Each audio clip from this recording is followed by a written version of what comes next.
can't rest that you're a stranger, and I know now what I have to do. It's being blind, gonna cost us. Can we be shadows in the dark tonight? Just glowing, glowing and soaking up the starlight. I wanna know you. Can we be shadows in the dark tonight? Just glowing, glowing and soaking up the starlight. 'Cause I wanna know you, but not know who you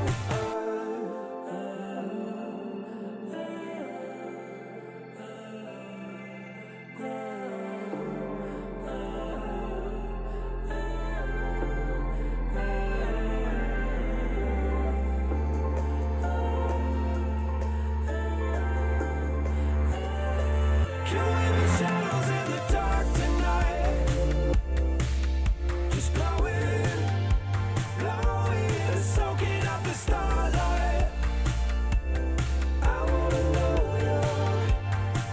Can we be shadows in the dark tonight?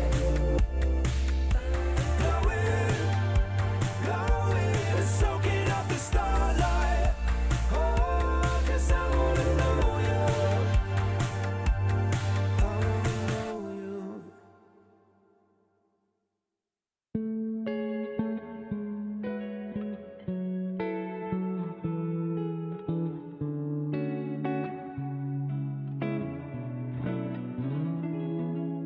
I wonder if you miss me.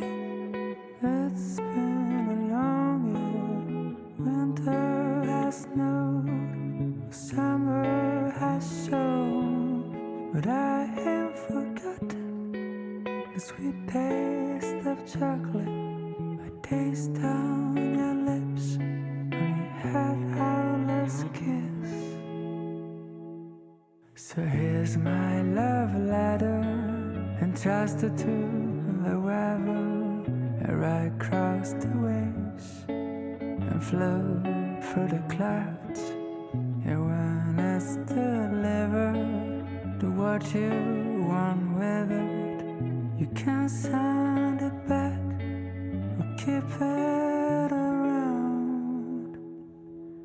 Maybe I'm wrong, maybe it's been too long, but I heard from someone that you're back in town. And if it's not too late, I can bring chocolate. And maybe if you want them, some roses too. 'Cause it's been a long year, but maybe you missed me. I think you might remember the words of that tune. So here's my love letter, entrusted to the weather. I ride across the waves and float through the clouds. And when it's delivered, do what you want with it. You can send it back or keep it around. I never stopped dreaming about the sound of the sun playing in the background. When the last night was finally spent, I was left with the memory of that chocolate scent. Ooh, the chocolate scent.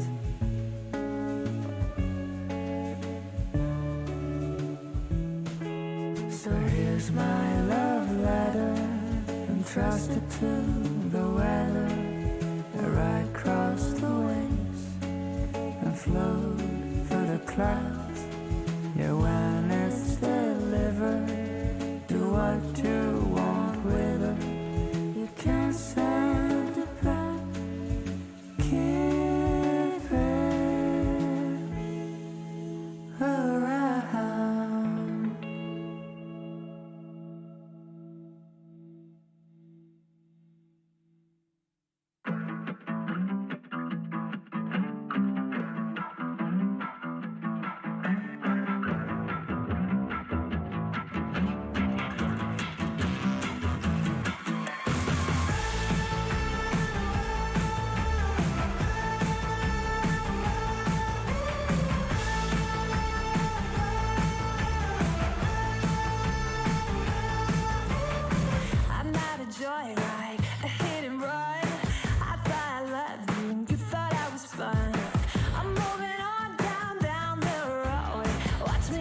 go. Watch me as I go.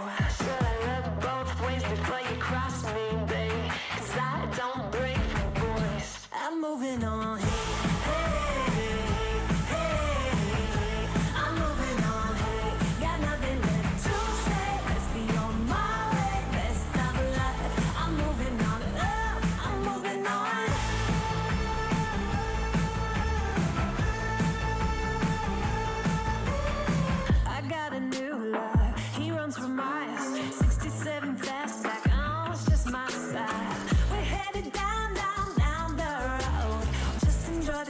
Watch me as I go. Should've looked both ways before you cross me, baby, 'cause I don't break for boys. I'm moving on. I'm moving on. Got nothing left to say. Let's be on my way. Let's stop love. I'm moving on. I'm moving on. I'm moving on.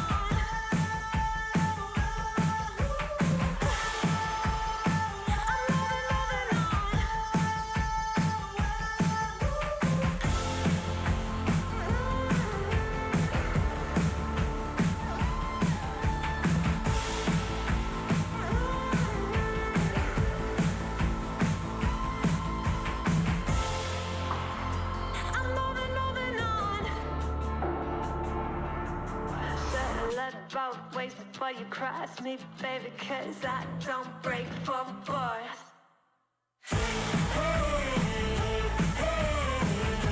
I'm moving on. Got nothing left to say. Let's be on my way. Let's stop love. I'm moving on. Got nothing left to say. Let's be on my way. Let's stop love. I'm moving on. Got nothing left to say. Let's be on my way. Let's stop love. I'm moving on. I'm moving on.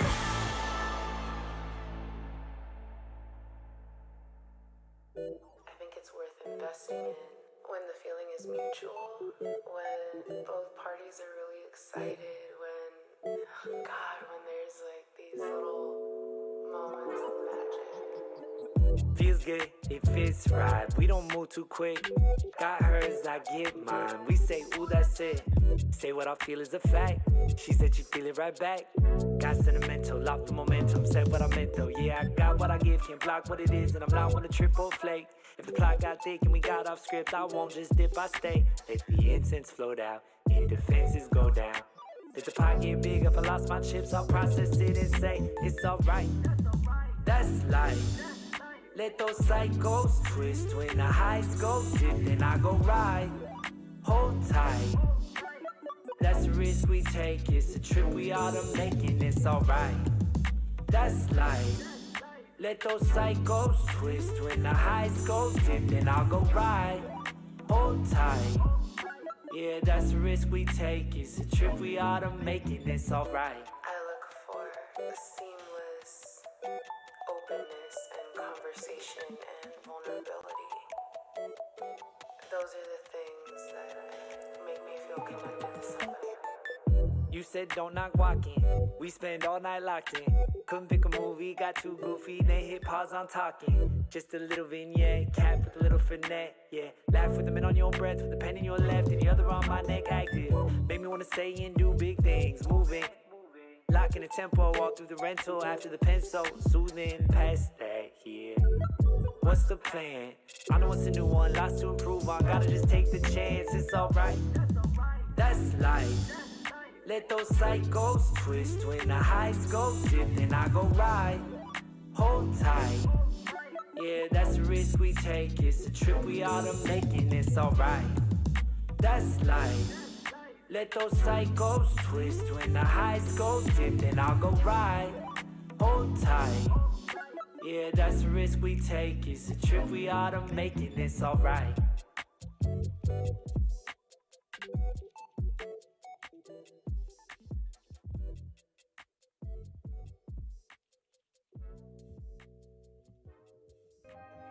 Tears are falling on my cigarette, and no one can hear me. And you let me down so I can call. Baby, you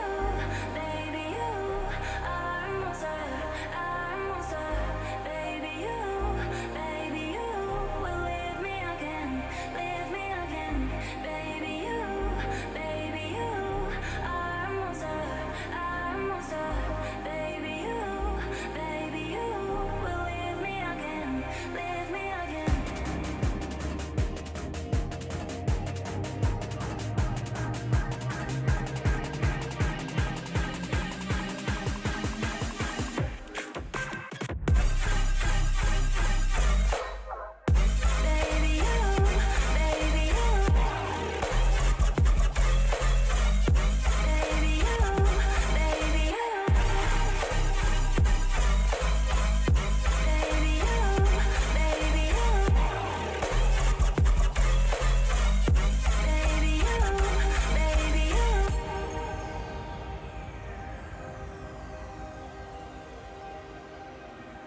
Africa TV, Freak Up Studio, live. 2022 Hot 6 GSL SuperTournament, Season 1.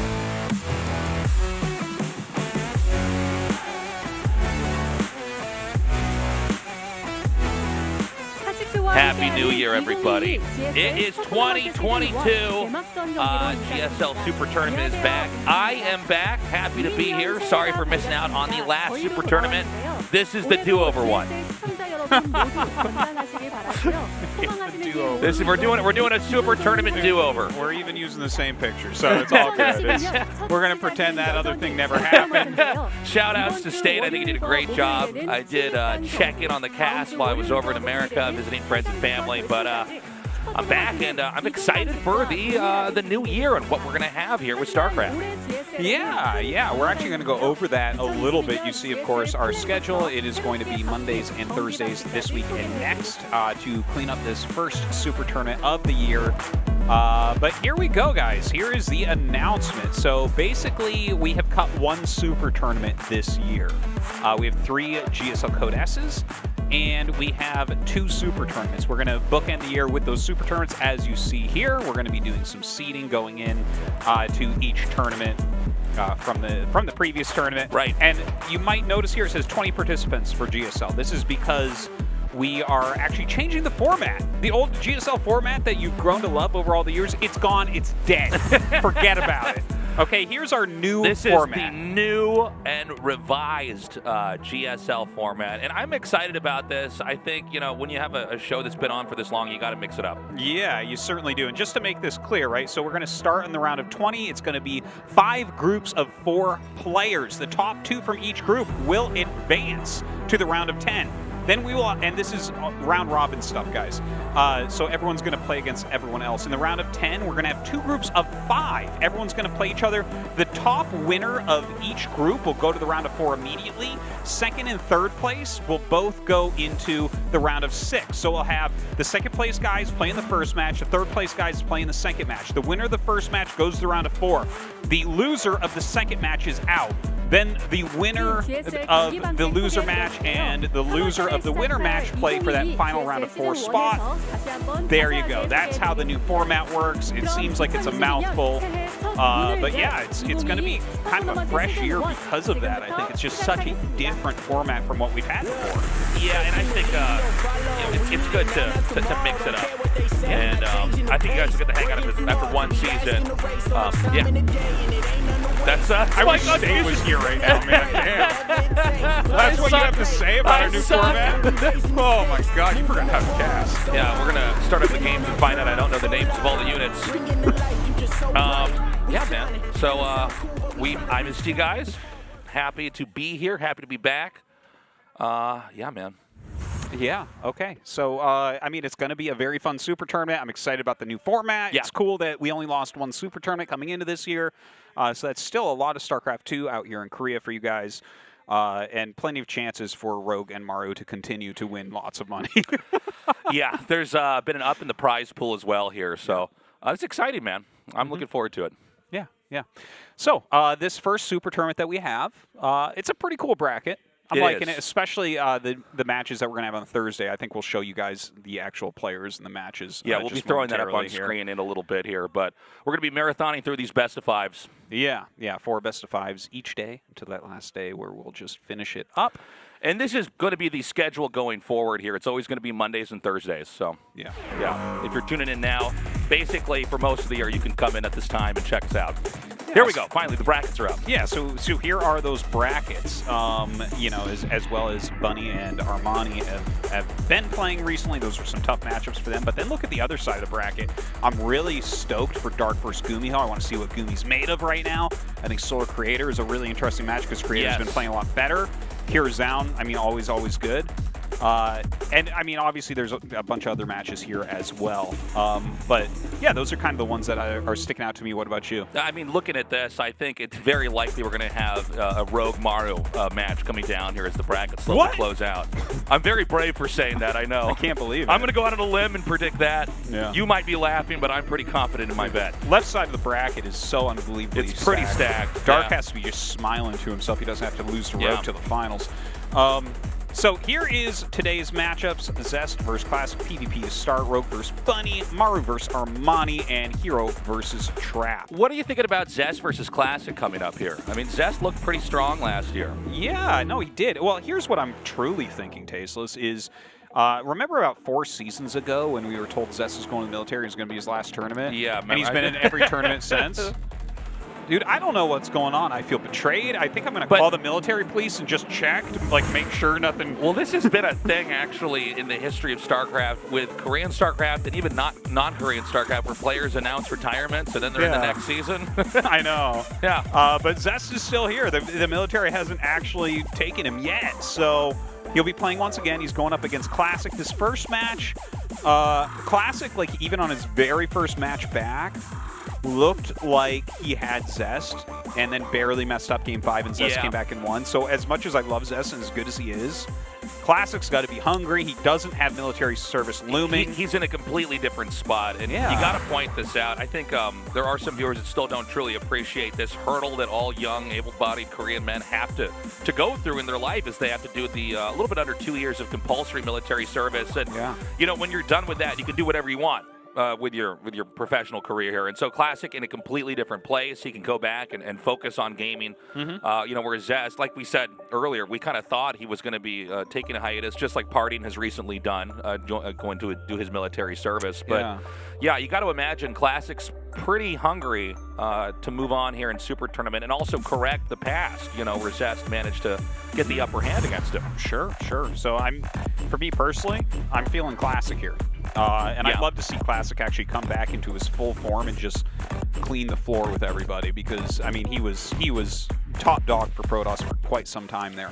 Yeah, you know, we've always had a couple of these Protosses that all play a little bit differently and really have their own style. It does seem to be, especially with that race, you can really express yourself and do a lot of creative stuff. But Classic was one of those fixtures, one of those Protoss gods. Yeah, I like what you said. Like, it's a race where you kind of can't express yourself and do things like that. I'm like, and that's why I know I don't want to be friends with any of these guys. Look at him express himself with that cannon rush to the very end.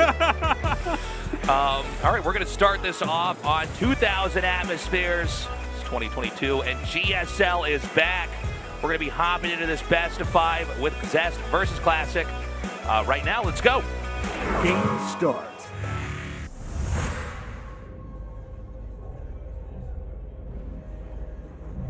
Dragon Phoenix Gaming, Zest. Ooh.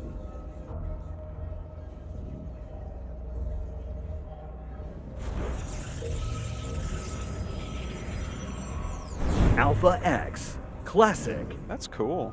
They cut a little hole in the overlay. Goes right over the Nexus. It really does. Does it kind of fit over the hatchery, though?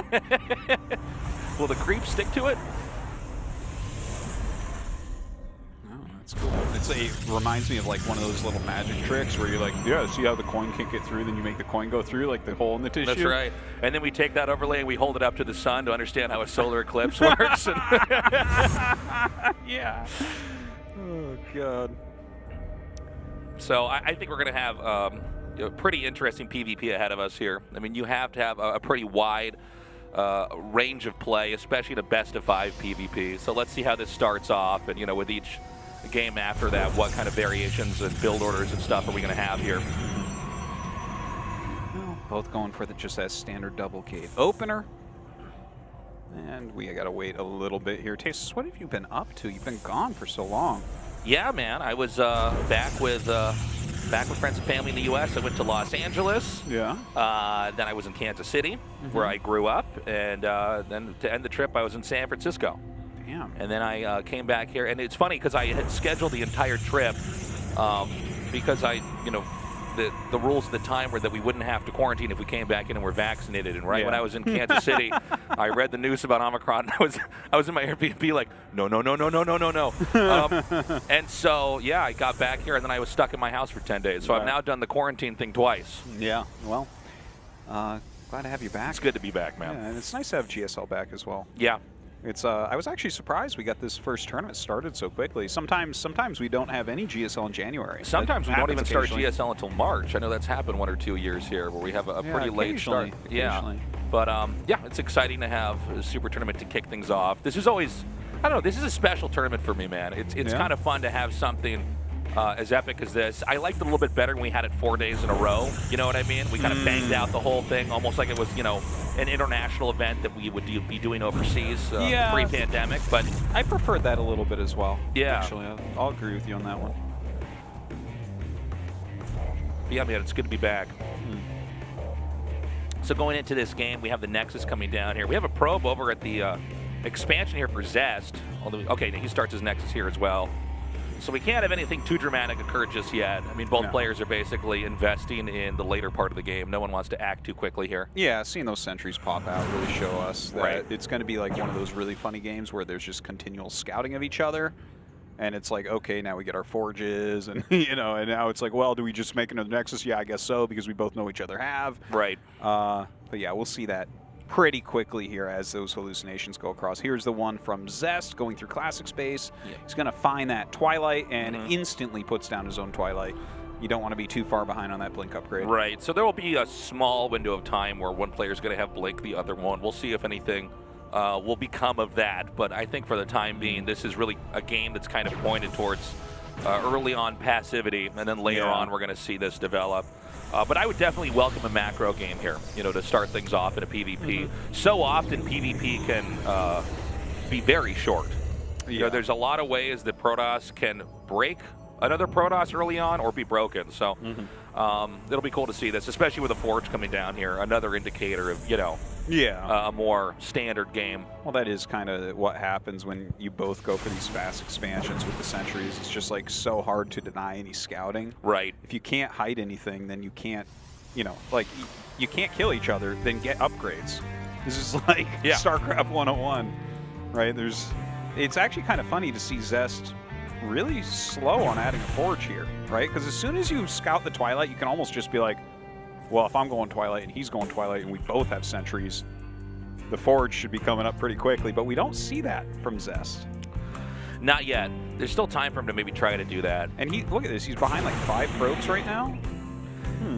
Yeah, it is a little bit odd, right? It seems like Classic is just moving faster in this game. Yeah, like, I'm trying to figure out here if he has like plans on getting aggressive or something. Maybe he has like an extra gateway or something. Yeah, something that's going to come here. Because normally when you have 2 players that are roughly doing the same thing, you would expect the worker count to be a little bit closer. And look at that. Like, Classic is very, very on top of things. Like, he starts his 3rd Nexus immediately. He already has, like, everything for him is looking a little bit better. Yeah, he even gets 2 probe kills here. Not enough to pay for the loss of the Adepts, but I think, it's a perfectly fine move to try to shave off a couple probes here, especially as the Nexus is already coming out. And again, this has been thematic in this game so far, is everything is a little bit slower here for Zest. Doesn't mean that you're dead or anything, but it is weird to see Classic just kind of, he's like in the lead in every single way. He's about 2 steps ahead in every way. Yeah, and he's gonna walk up here, and it looks like he wants to blink into the main. I don't know about that, but I mean maybe. Yeah, I guess he's gonna go for it here. I guess you go over here and you take 2 volleys and then you recall and lose 2 stalkers, right? Like, is that how that goes? Yeah, I guess it's the idea. Yeah, to just try to shave off a couple probes if you can. Loses a couple stalkers as well. We've got a supply block Zest now. I guess you might as well take advantage of the fact that you can recall back home. Yeah, you know, no reason not that to. is sort of a resource in of itself. Yeah, especially if you get a couple probes and stuff like that, it's definitely not a bad play. Charge coming up on both sides. Those gateways being added. Robo's coming down because it's starting to get hard to keep track of what's going on here. Like a little slip in of a dark shine will end you if you don't go for that. Right. +2, well ahead here for Classic though. Yeah, charge on the way here for both players. So yeah, it's been a little bit of a slower game here, and you know we don't see this as often. I feel like in StarCraft 2, but yeah, Classic is just sort of kind of ahead. He's just sort of playing a little bit faster and able to get everything out a little bit more quickly here. We got the 2 Adepts. Oh, it looks like he's going to find these. I thought he might be able to run around with these, but the Shade is not going to be fast enough for them to get out. Yeah, it's almost like he's leading this dance, right? This tango. Like, yeah. I'm not a professional dancer, believe it or not, but like I believe you wouldn't that guess it initially, one player, yeah. When you look at me, you think, wow, that guy's a dancer. Yeah. But when you look at Artosis, you think movement and rhythm. Rhythm. Yeah. Yeah. I do look like that, don't I? I do look like the word rhythm. I think we're about to have an attack come in here. The War Prism, again, also finishing a little bit earlier here. And that's usually an indicator that, you know, you want to try to be active and force a fight. He's going to be coming around here from the southern side of the map. We have the 4 sentries in the back, and Stalker's taking the initial shots. 4 Stalkers overall here, so definitely Zest is going to have to pull away. Another big warp in here with the Zealots. I like this a lot, and he almost has his +2, which is going to make his Stalkers worth a lot more. There are a couple Archons in here, but with the amount of Stalkers he has, he can just, yeah, look at that. So he blinks forward, he snipes that Prism instantaneously, and like, and I love the hallucinated Archons here. You know, just anything that might be able to soak up some damage. Good control here from Zest, but I think this is going to come down to the numbers right now. There's just way more here for Classic. And honestly, I'm a little bit surprised the game kind of looked like this, because GG Classic basically just getting further and further ahead. The engagements usually are how we kind of break down a game. Like, someone had a fight here, they lost this, and that's how somebody got ahead. But I think this game's a bit different. It really just looks like one player was keeping up with all the tasks that you have to do in a normal a game, and was ahead by quite a bit there at the end. Yeah, that was very, very odd. That looked to me, now I hate trying to like get inside of pro gamer heads too much, but that looked to me not like a prepared Zest. Because Zest is known for optimizations and things like that. There is no reason he should have less than Classic at all moments. Yeah, he wins with these window timings. Yeah. You know what I mean? Like, he comes in with more than anybody's had at that specific moment, and usually smothers the other player. But yeah, to see Classic bigger, faster, stronger, I don't know if it's a good sign coming in here into game 2. It's not for Zest. It's not a good sign. All right, guys, let's go game 2. Did you remember to cut the hole in the overlay? Dragon okay, good. Phoenix Gaming. Zest. Imagine how awkward it'd be otherwise. Is that supposed to be plastic? It's like there's little plastic folds on the side, like saran wrap. I didn't know. Take a look at it this time. Okay. Alpha X. You see that? Classic. Yeah, it looks like it's like plastic. Are we folds. using saran wrap? Yeah, but like if you put a hole in the saran Listen, wrap, can I have that when we're done with the show? I need to put my sandwich in the fridge, and I would like to. well, it's gonna still get dry because it has a hole in it. I want to use. That's a good point. I need to use 2 different player overlays and wrap them together. This game we have Zest immediately with a probe coming across the map. No scouting yet for Classic. Yeah, we'll see what Zest has planned here. Probably just a scout, very light harassment and whatnot. Maybe you'll try to take the gas? No, not even trying. Classic wasn't going to allow that to occur anyways. So, oh, okay, he's throwing a pylon down here. I think he's trying to generate the look of maybe some kind of a rush or an attack, but Yeah. It's not actually He wants coming it to look like a cannon Well, rush. Classic is calling his bluff here. Really He's is. not even reacting. And so he cancels that at the last second.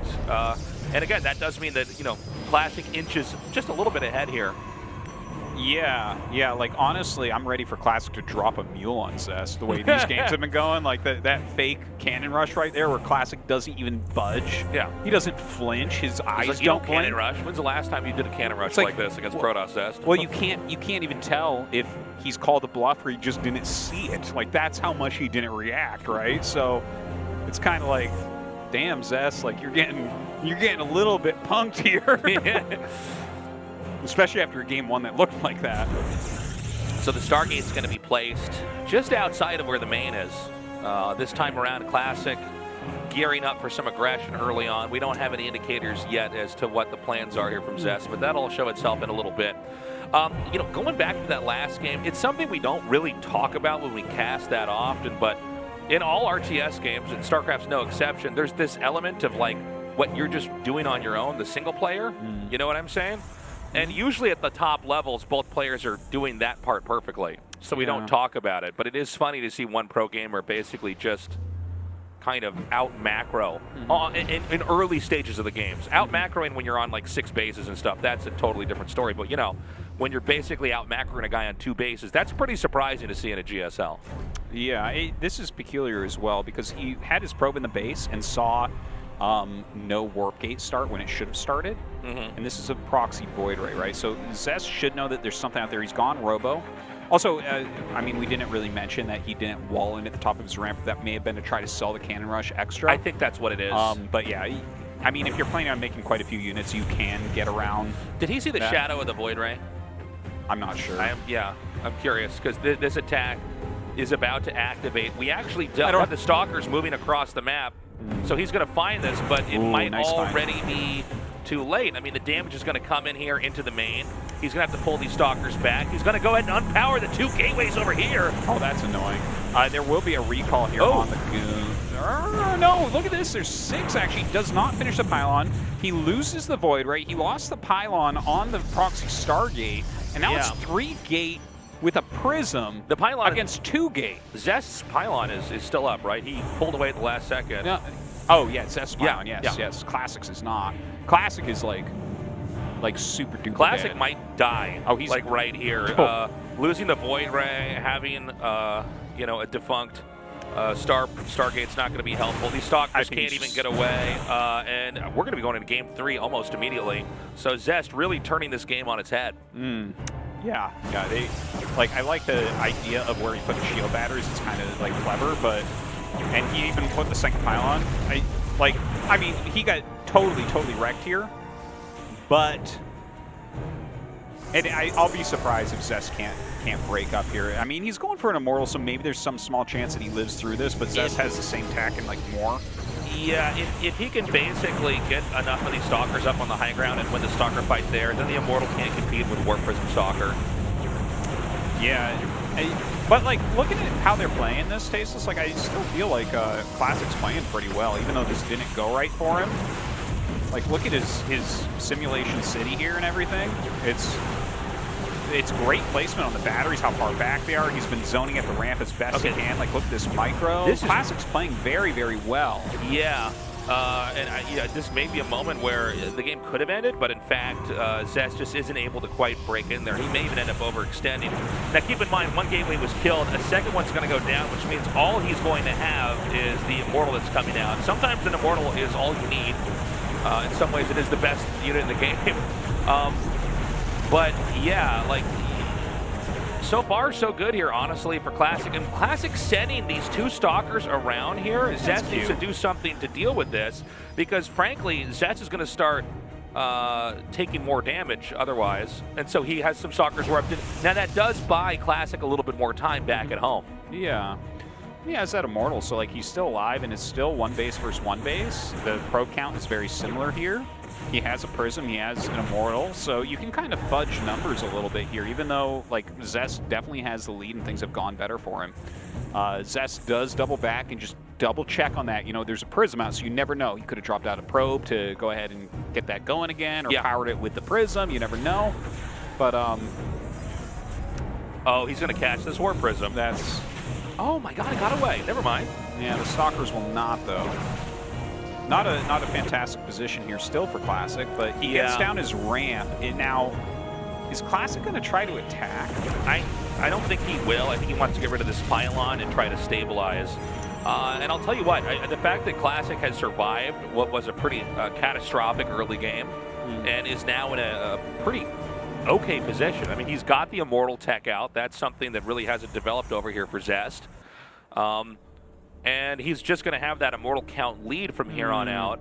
Looking at the workers, they're roughly at about the same number here. Zest Nexus has started before Classics has, but that advantage could be offset by, I think, the tech advantage here for Classic. I think having these additional Immortals is going to be very handy. Yeah, I mean, he does. You're right. He does have a slight Immortal advantage, and he's actually going into Blink rather quickly here. Honestly, this looks to me like a game that should end up going into Blink Disruptor on both sides, but it doesn't seem like Zest is going down that road. He's getting a Forge right now. Yeah. His Nexus is a bit quicker, since we don't have one for Classic here. Yeah, I guess this is going to come down very heavily to when Zest scouts exactly what's going on here.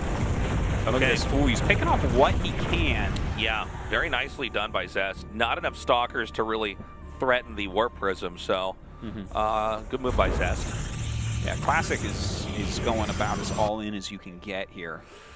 Zero Nexus at his natural long distance mining. Yeah, the observer sees it too, and Zest moves it out. Yeah. Zest even throwing down a photon cannon here at home. Yeah, well, I think he realizes all he has to do is last for a few more minutes, and if Classic can't kill him, then there's no way that Classic can recover. But this has been a tough game for Classic, and it's also a tough choice to, know when you need to go all in and give up on a later game where you might not be able to recover. Yeah, well, it would have been very tough for him to just down Stalkers and having lost a lot of his production to switch it up and go into that macro game. Yeah.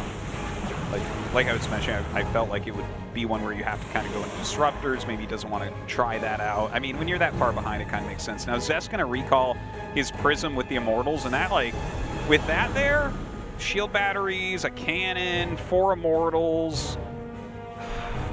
Blink is not going to be enough to change the way this is going to go. Yeah. The Prism is going to be a big problem because he can kind of do these little force field divides to carve units. Yeah. But if you pick them up quickly as Zest, it kind of undoes what you're... Yeah, if you're good at juggling... okay, he blinks in, and a pretty decent arc here for Classic. Really good control here with the Warp Prism. He does take some additional shots onto that. It's not enough. GG Zest takes game 2. We're tied up 1-1.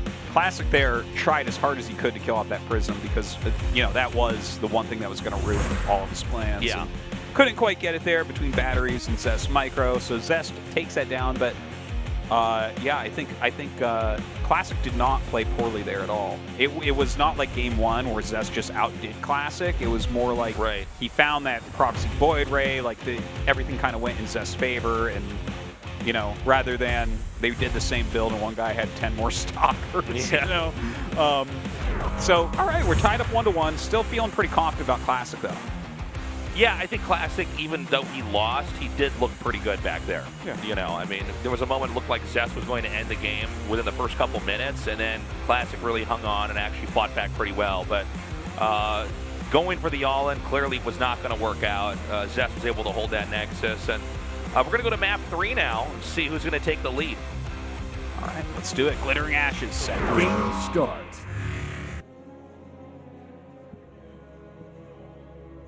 Dragon Phoenix Gaming, Zest.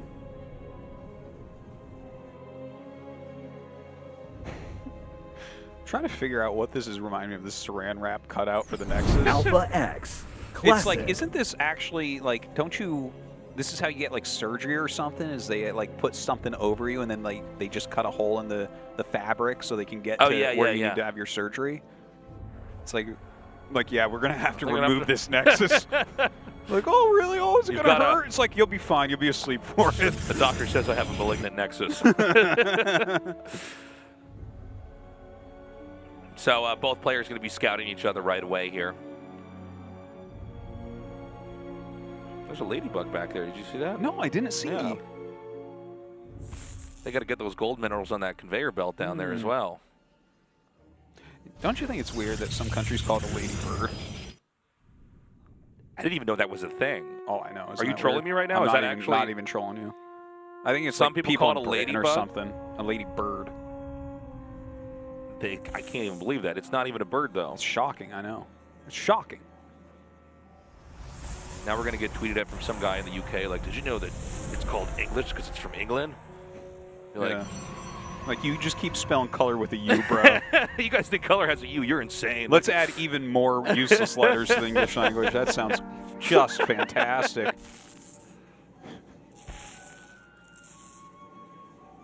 So this game, both players doing pretty different things here. It looks like, at least setup-wise, Classic is prepping for an expand here. He's got his wall in on the low ground, whereas Zest has everything tucked inside of his main. Yeah, and you know, if you do these one-gate expansion builds and it's on flat ground, a lot of times you do see people go for like void ray openers against them for an all-in. Oh, look at that offensive pylon, very nicely placed. Yeah, a little manor pylon there, being annoying. Yeah, and then he has a second pylon block over here at the Nexus.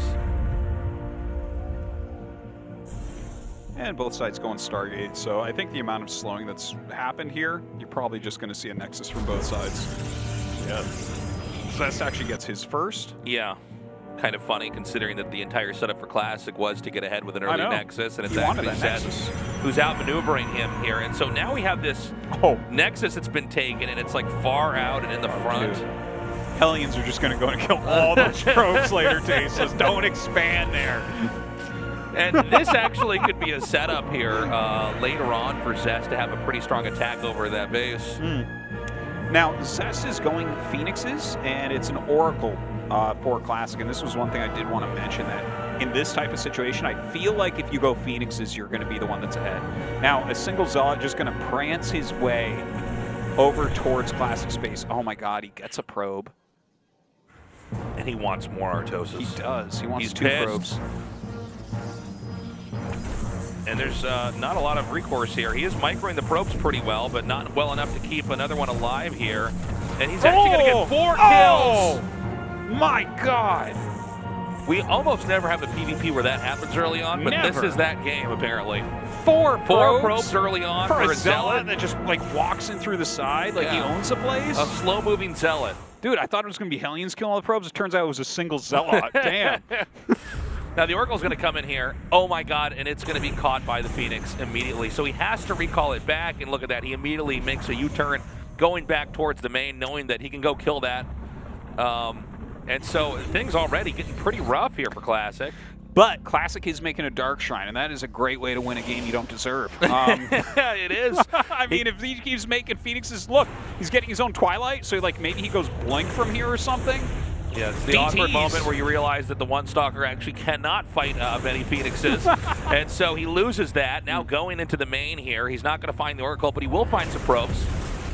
Yeah, he sees that Dark Shrine as well, so that's really important. I think that we'll probably see him. Well, he throws down the Robo. Does he have time for that? Yeah, I guess he does. Just slightly. I wouldn't mind a Forge here. I'm scared. I'm scared Class is trying to get him with the DT. Ooh, oh my God. Big stun there on all those probes. That's going to be a real hiccup in the mining back there. I like that stun. And, well, Classic is just going right into I've never had my play-by-play quite complimented. Yeah. You're impressed with my vocabulary there? Well, normally we call it like a stasis ward, but I'm like a stun? Yeah, man, a stun. The stasis ward does stun them. I'm coming here with fresh stuff in 2022. Absolutely. League of Legends, watch out. We're going to steal your player base. We got stuns in this game. That's right. Now. You like to, what do they You got to call wait it? for that disruptor skill shot to connect. Oh, man. All right, so we got 5 Phoenixes out right now. Yeah. And he's going to be moving across the map with those. So hold on, am I like hallucinating right now? Okay, he did make an Oracle. Okay, there's the Observer, because I'm like, no DTs were made, which is fine, right? If you get it scouted, sometimes it's best to just be like, just give up using that tech. You can always try something later on, but it's going to be a bad investment. He didn't let it finish. Is that correct? I believe that's the case, right? It was right there behind where it says Hot 6, and I don't see anything but Hot 6 now. Africa TV there. 11 probes have already been killed off now by Zest. Classic is inbound here, though, with this big attack, and I don't think there's enough on the ground to deal with this. The Immortal's going to come out, but this is so many Stalkers. It is. Oh, kind of a weird engagement there. He blinked away. Well, as long as he has an overcharge, I guess, like, this tiny amount of units will hold, right? Yeah. Oh, no overcharge. Oh, there it is. There it is. Thought for a second that was going to backfire, but he does keep the Immortal alive. Classic, in the meantime, lost so many probes. 22 to this Oracle. Yeah, he's got like 60% of the workers that Zest has right now. I mean, this is brutal, to be honest. Zest should have a very easy game from here on out to close us out. Yeah. I mean, he had the nice stun on the probes earlier, but now he must be stunned that all of his probes died during that attack. Yeah, there's no way these Stalkers are going to be able to do anything over here. The Phoenixes are going to come in once more, and that means the probe count is going to get even lower here for Classic. I like it. Zest gets completely manhandled when they do That's that it. build, and now he goes 2-0 after that. He's like, yeah, it's no problem. Yeah, pretty impressive game there from Zest. He's definitely found his mojo, Artosis. Yeah. I mean, that worked out really well for him. He delayed the Nexus a lot, got his down first. That one Hero Zealot that walks in and gets 4 probe kills. I've never even seen anything like that in my whole life. That's like, it's just such a weird, like, I mean, if an Adept gets in there and gets that, I'm like, yes. Yeah. Yes, of course, but a single Zealot, amazing. And I mean, the Phoenixes did so well, that counter Oracle holding on with exactly one Immortal, like, that popped out just in time. Very well done by Zest.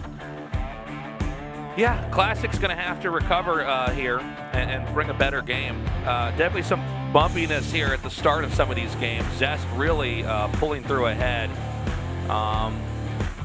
Yeah, no more mistakes here from Classic or it's all going to be over, man. We're going to go into Game 4 right now.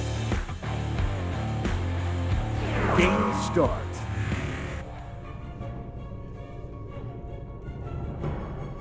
Dragon Phoenix Gaming, Zest.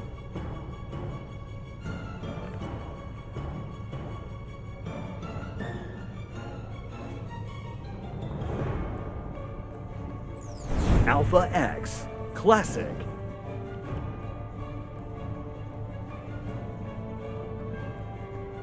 It would have been cooler if they like brought the saran wrap down on the Nexus and it burst through. And then you like put it over like the Zerg hatchery and it just like kind of flattens like the tips on it. The creep sticks to it. Yeah. Only the Nexus is sharp enough to break through the saran wrap. That's because Protoss, they're using pyramid tech, Artosis. That's true, yeah. Did I ever tell you this time, like, this is like super long ago, like the very first time I ever worked at BlizzCon. This is like, probably like 18 years ago or something like that. And I met Nal Ra, and I had always assumed that this is, for those of you who are only familiar with StarCraft 2, this is like a super legendary StarCraft Protoss player. Yeah. And I always thought, you know, Nal was the clan, and I thought he named himself Ra, like the Egyptian god. Yeah. And I thought that was so cool because, you know, it looks like the Protoss believes are kind of like pyramids. Yeah. And I told him this, and he's like, oh, no, that's not why I named myself that. That's a really good idea. Yeah. He's like, I just made it. I didn't have any idea for a name, so I just made a sound. Oh, I thought it was because Nala is like flying. No, he's just like, I have no That's reason. that's the best Protoss player in the world at the time for you guys. He's like, I just made a Literally sound. has I have no idea. I'm like, I can't even believe this. Now you have the worst idea I've ever And how heard. weird is that for poor White Raw? That's true, yeah. Where he's like, yeah, I'm like the white version of that. Yeah. It's like, the white version of what, a sound? Nexus coming down now for Zest. But there is a Stargate that is super close to the entrance here. It looks like this is probably going to be maybe Void Rays? Yeah, I mean, a Void Ray Rush would be pretty good here. It's full wall in here for Zest with his own Stargate. It's kind of ironic because the wallet is supposed to keep you safe, but with a rush like this, the fact that all the important structures are right there means that you could be killed almost immediately here. Yeah, it's more important to even kill this than it is to actually kill the Nexus. If you just basically destroy the wall, then you're probably going to win. Yeah, definitely. He makes the pylon there too, so we know exactly what's going on. It's that Zealot from the last game. Oh, damn. Where are the pros? Bring them to me. So, I mean, a lot of shield batteries going to be going down on both sides. We're going to see what this micro looks like. But yeah, it's kind of like the aggressive side is from Classic, but he doesn't really have recourse. And also you're up a ramp as Zest. Yeah. It's not that easy. So if you hold as Zest, you win, but that's I don't know that he's going to hold here. The Stalker's going to come out now. Yeah, this is pretty bad with the Zealot. Dude, these Zealot techs that we're seeing today, something else. Now he can give the building some more shields here, but when the Void Ray comes in, I don't know that the batteries can compete. Okay, he does have the overcharge, but this is kind of funny, right? Like, just barely not enough. And, if shields go any further down here, oh my god, it's good. The Void Ray is going to be barely saved here. Oh my god. This is exciting. So the Void Rays are trying to kill each other, but the shield batteries aren't letting them. That Zealot is still working. That Zealot has thousands of damage chases. Yeah, the Zealot's biceps are so sore from punching the building for so long. Oh, gets one. And Classic is going to bring us to a game 5. Yeah, that should be the tipping point. What? He actually keeps it alive, but it won't matter because that's too much damage from 2 Void Rays. GG, Classic takes game 4, bringing us to that final match. What a game that one was. That was my favorite of the series. I hope that Zealot makes a 3rd appearance here in game 5. I know, yeah. He's the true hero of all this. Well, it was funny, though. Like, he had to use so much energy there to charge up to save that. It was like Zest just maybe cutting a few too many corners, not really getting any early units out to push that Zealot back, making it a bit tougher to hold on. And on to game 5, man. Berlingrad going to be our next. That's right. These guys have proven to, be pretty even so far. I actually kind of thought that maybe Zest was going to pull through in game 4, but smart move by Classic. The problem is that's probably not a strategy that you can recycle back into game 5, right? Yeah, I don't know how many times you want to do an expand like that in a series. I mean, it's risky too because everyone just does the Void Rush against it once you do it. It's so common. Yeah, and it's hard to hold, All right, guys, we're ready to go into the final match between Zest and Classic. Game start. Let's go. There's a doggy on this map. Yep. Dragon Phoenix Gaming. Zest. Oh, don't get your feet caught in that great doggy. But he also has a dog. You know those sewer grates that are like that, Alpha right, that are X. everywhere? Yeah. Classic. So you remember Pippa, my old Maltese dog I had a long time ago. So, I mean, I brought her for walks all the time, and we'd walk over grates, and she'd just walk over them and stuff. But little did I know that she wasn't aiming her feet. She just got lucky every time we walked over them. Oh, really? And then one time we were walking over them, all 4 legs fell in. And she was like, oh! And she never walked over another grate. It's going to be pretty traumatizing as a dog when all your limbs get sucked in there. I had to lift her every time from then on around grates. It was sad, so but funny. Kind of cute and funny, too. Yeah, man, going to game 5. I don't know who I want to advance, Artosis. You're such a fan of both of them. Yeah, I just have to cheer for both. Oh, I want to see It'd be cool to see Classic, kind of perform well. There's something about me where I have like a soft spot for these guys post-military. I think because I'm also older now, where I'm like, all right, I want the guys that are much older to still do well. Absolutely, absolutely. And there was this was I think the stigma has gone down considerably, but there was this whole period where everybody was like, after you go to the military, it's over for your career. It was. Yeah. It was for the longest time. And actually, it didn't change until after the Kespa teams vanished. That's right. And I think it wouldn't have changed likely because, like, there was so much practice going on. But nowadays, like, StarCraft is a little bit more mental. You know what I mean? Sure. Because we don't have, like, 10 houses of 20 people each playing 15 hours a day. It's not like that One of the anymore. issues, too, is people are like, I wish we could go back to that. I'm like, you know who doesn't want to go back to that? Everyone the who players. ever did it. Yeah, everyone who ever actually lived that life. Yeah. Like, now you can actually practice and then stream and also make money while you're practicing, and like it makes more sense. And look, you're totally welcome to play the 15 hours a day. That is up to you. No So one's you saying go you ahead. can't do that. Yeah. And now you have Discord. You can talk to friends on there, and strategize there. And yeah, it's definitely better now to be a pro gamer than it was in the past. Well, yeah. I think for living your life, definitely. Maybe there was more stability back then, right? Because you didn't have to win prize money, and you kind of had a wage. Well, I think like what that. we've seen is just a shift in the way the economy of a pro works now. For Like sure. now, it just makes sense. Like if you want to just have an income, you can stream, assuming that you're big enough. You know what I mean? But kind of monetize that. But yeah, it's cool though that these players can come back from the military now. Because I remember when Garimto got out of the military and said he was going to return to being pro, and everyone's like, that's never going to work, and then it totally didn't work. Yeah. Well, also Garimto was like a really big deal, like at a certain period of StarCraft, where I feel like this is true in StarCraft too. There were like a couple players who were like really godlike early on. This seems to happen in a lot of RTS games where like you're really good, but you can't actually keep up if everybody's practicing. And I think Garimto was really brilliant, but he was also like not like a guy who's going to be like, all right, now the new meta, 7 years into this is going to be this, Where I think there's other players who certainly can do that. Sure. He's like generation 1, basically, is what I'm saying. Yeah, definitely. All right, this Oracle actually The coming in battery's not before. done. Yeah, that's a pretty big deal. Let's see how many you can get. 2, 3, 4. Oh, that's not what he wanted to target, but okay. Still 5, 6. That's really legit. That's a lot, 6 probe kills. That's amazing. But the Stalkers are going to be headed over here up to the ramp. It looks like there's 6 in total compared to the 3 that are here. And if this is going to work, he has to act very quickly because batteries are warping in. Blink as an upgrade is coming. That's going to give you a big advantage from low ground to high ground as well. He does have that prism. Wait, is that one shield battery actually powered by anything other than the pile there? Yeah, I didn't think so. That's so funny. I didn't realize a big deal. that. Yeah.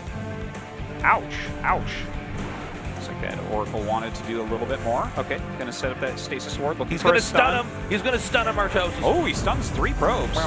Now he gets 1 gateway. The problem is that I think that Zest may be fine. Yeah, I think he's fine. And again, that probe count is pretty painful. I mean, we are seeing Classic try to catch up, but it's not happening that quickly. No, he's getting into his own blink here as well. We do have more Stalkers for Classic. So, I mean, he still has the advantage in that regard, but I am kind of liking it for Zest, yeah. Oh my God, yeah, he just went right for that Warp Prism. Now we're going to see Classic try to run up the ramp, but to no avail. He'll have to back down over here. The worker count has slowly evened out, but that does mean that, Zest is going to be ahead in other ways here since he's had that extra money to spend on other stuff. Yeah, like these shield batteries that are keeping him alive right now. He is about to have Blink blink. stun.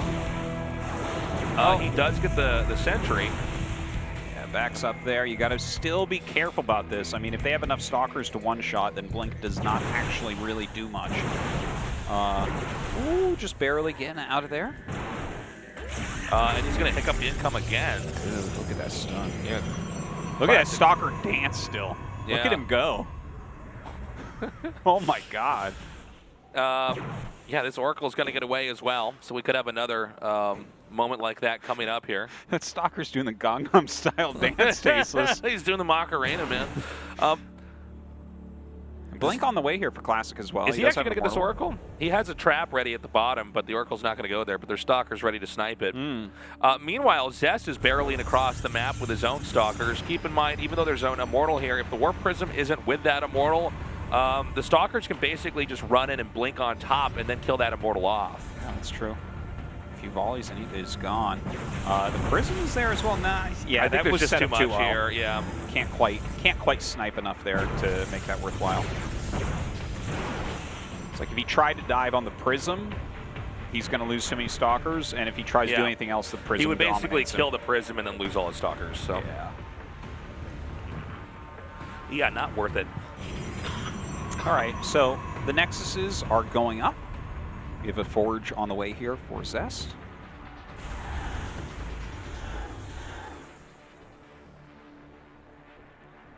So just kind of prancing around the map. The Adepts are going to come back in here, and he's actually probably going to get some sentry kills. Actually, really good control, basically manages to save those and doesn't commit to going into the main. The Stalkers are going to be recalled back home. That was some emergency stuff going off there. Yeah, he pulled every alarm. Force fields are going down. He's recalling in. Doesn't lose anything, so that's good, other than energy.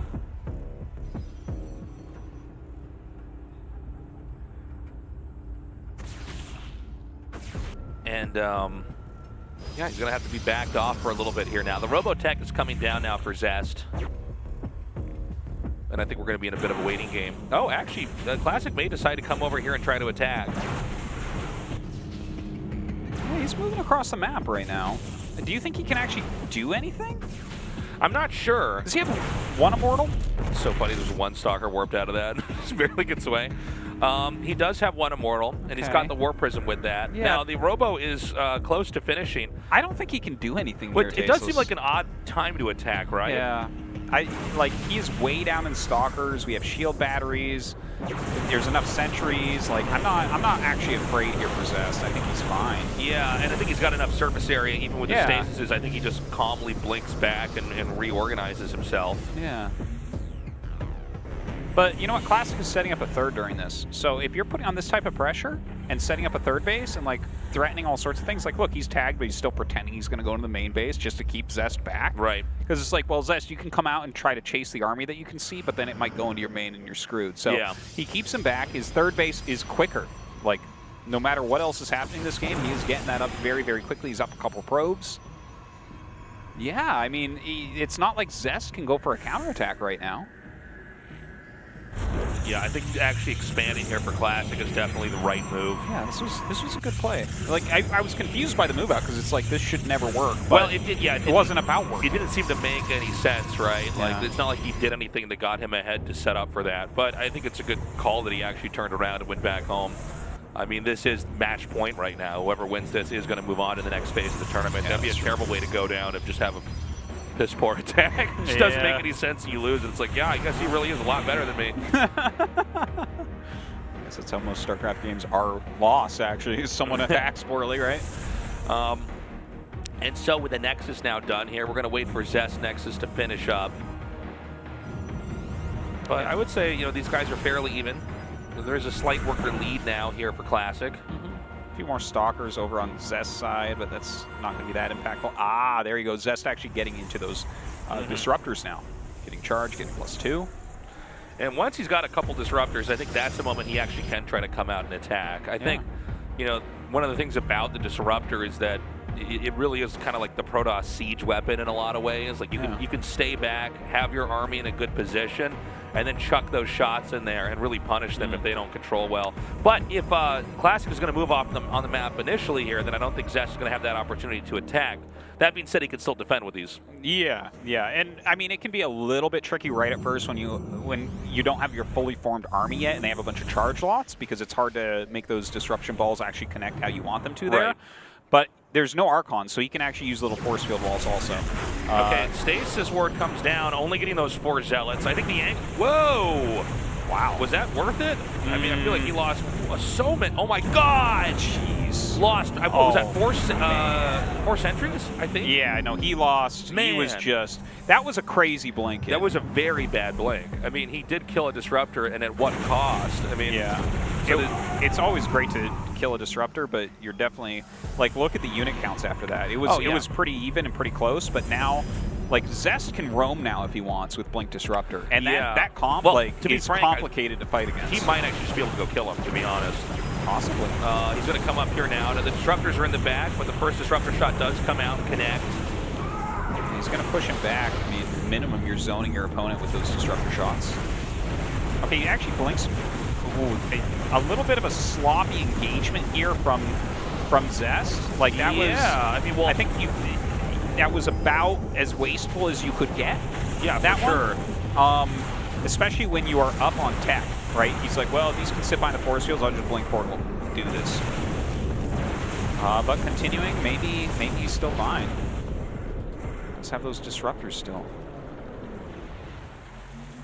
So he's going to instead try to move up over here towards the third base. Yeah, some very clumsy engagements on both sides, really. But this is the moment that I was talking about earlier on here. He could basically set up a good position here and slowly inch his way in. Now, the first disruptor shot comes out. It does ding the Immortal, and the second one takes it out. Now, there's disruptors of his own coming down here now for Classic, but an overextension here. Yeah, what was that? Well, oh, my God. He was chasing the Oracle there, and that totally did not work out. He's got to just stay in a very defensive stance here. And like, yeah, I was about to say, he could just blink on top of this. That's it. And basically jump over the disruptor shots, and that's going to be it, man. Zest is going to win the 5th game and be the first player to go to the round of 8 in our Super Tournament. Another good best of 5 between these two. This has to be frustrating for Classic. Yeah. But don't worry, Classic. Zest still has to do his military service. You'll be the last one standing until Zest is back. But well done by Zest. Goes into that round of 8. I really enjoyed that. The first game was so bad from him, but then he played quite well after that. But that can happen, right? I mean, everybody's had a game they play where you're like, this is the worst game I've had in the last 6 months, and it's the time when it actually mattered. But what's more important is that he actually managed to recover and play a very, top-level best of 5, and he's going to be in the round of 8 now. All right, I think we are going to be going to an interview here with Zest. After going to a full match, Zest is the first player to move on to the round of 8 of this Super Tournament. Congratulations, Zest. Thank you. So you are the first person to move on to the round of 8, Zest. And last year, you also met Classic back then, and then you were able to beat him back then as well. So how do you feel today? Well, last time I played against Classic, he only just returned from the military service, but it was a really neck and neck match at the time. And also today was very hard for me as well. Well, in your primes, you guys were quite the rivals. Well, at the time it was a full match, and today it was a full match too. So how do you rate your opponent's playstyle today?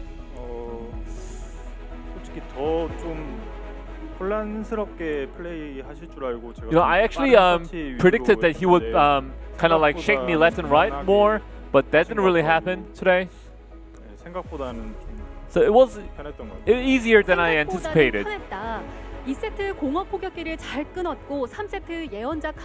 the second game, you're able to cut off the Void Rays so well. And in the fourth game, the opponent went for the Void Ray all-in, and he was able to go through your defense. So can you tell us about the game? Well, I lost the same build when I came from the military service, when he came from the military service. And at the time, I didn't predict he was going to go for it. But, today I was kind of surprised by the tactic. And once again, you gained the victory over Classic. And in your next round, you'll be playing against Rogue or Bunny. And if it is Rogue, you defeated him last season. And you also defeated Bunny in the last chance as well. So you've been showing great momentum against several players. So can you tell us where your confidence comes from? My confidence is not at the level where I can just defeat every opponent.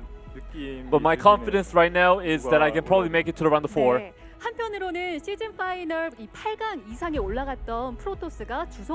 But at the same time,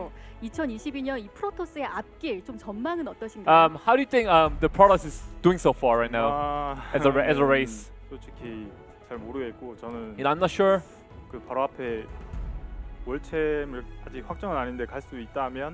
If I can make it to the World Championship, I'm just gonna focus on that World Championship. 시즌 3 다시 우승할 수 있는 절호의 기회였는데 그럼 그거는 다 털어버리신 건가요? 이상하게 연습 때 테란전하면 in my practice, when I go against Terran players, I don't make mistakes.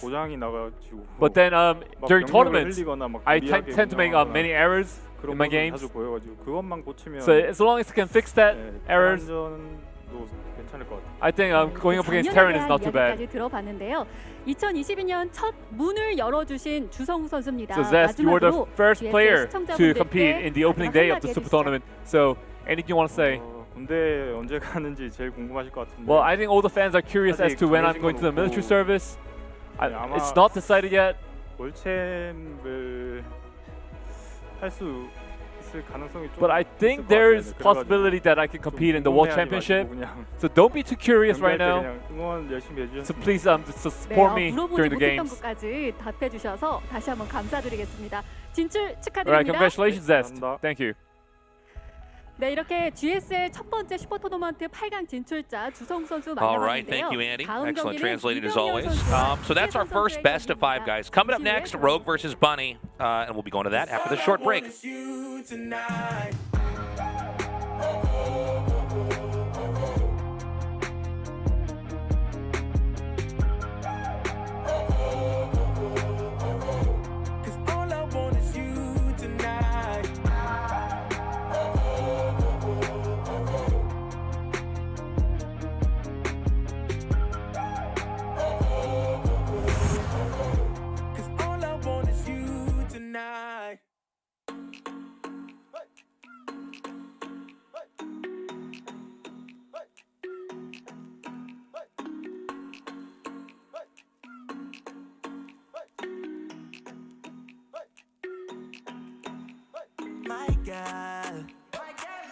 Can't take my eye off you. Can't take my eye off you.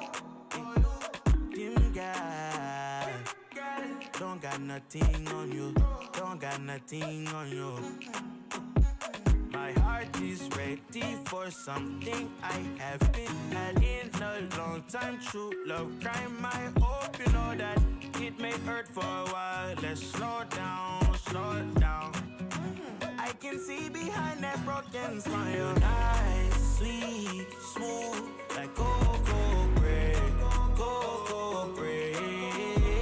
You're nice, sweet, smooth, like cocoa bread, cocoa bread. You're nice, like cocoa, you're nice, like cocoa bread, like cocoa bread. Oh, you're nice, like cocoa, you're nice.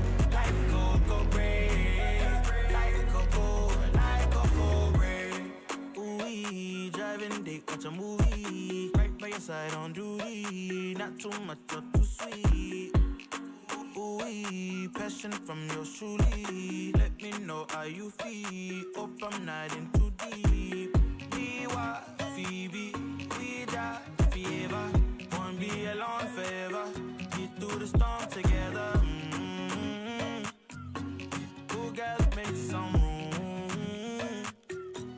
I know you still unite. Sweet, smooth, like cocoa bread, cocoa bread.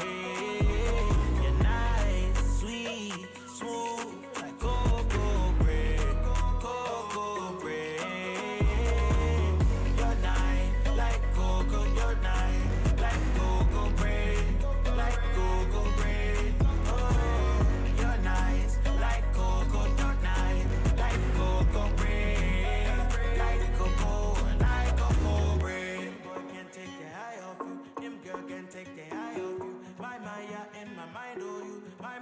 Take my mind off you, baby. Oh, come be my lady.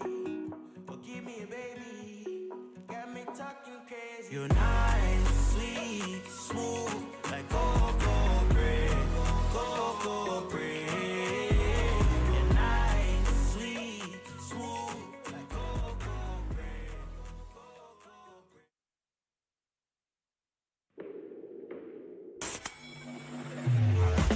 I've been coming up hot for a minute. Everybody let it drop when I'm in it. Everybody let it drop when I'm in it. I've been coming up hot for a minute. 어려워도 이렇게 멈추면 내가 아니지. 오늘이 모여 새로운 날을 만든다. 나의 레벨은 다르다. 어나더 레벨 핫식스. 오, 커뮤니티 내 이름도 검색해볼까? 광민선 꽃받침? 박민선 각선미. 인기글은 내가 찾을 거야.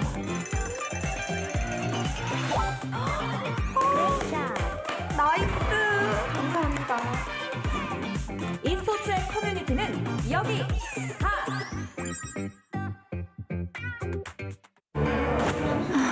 힘들어도 어려워도 이렇게 멈추면 내가 아니지. 오늘이 보여. 새로운 날을 만든다. 나의 레벨은 다르다. 어나더 레벨 핫식스.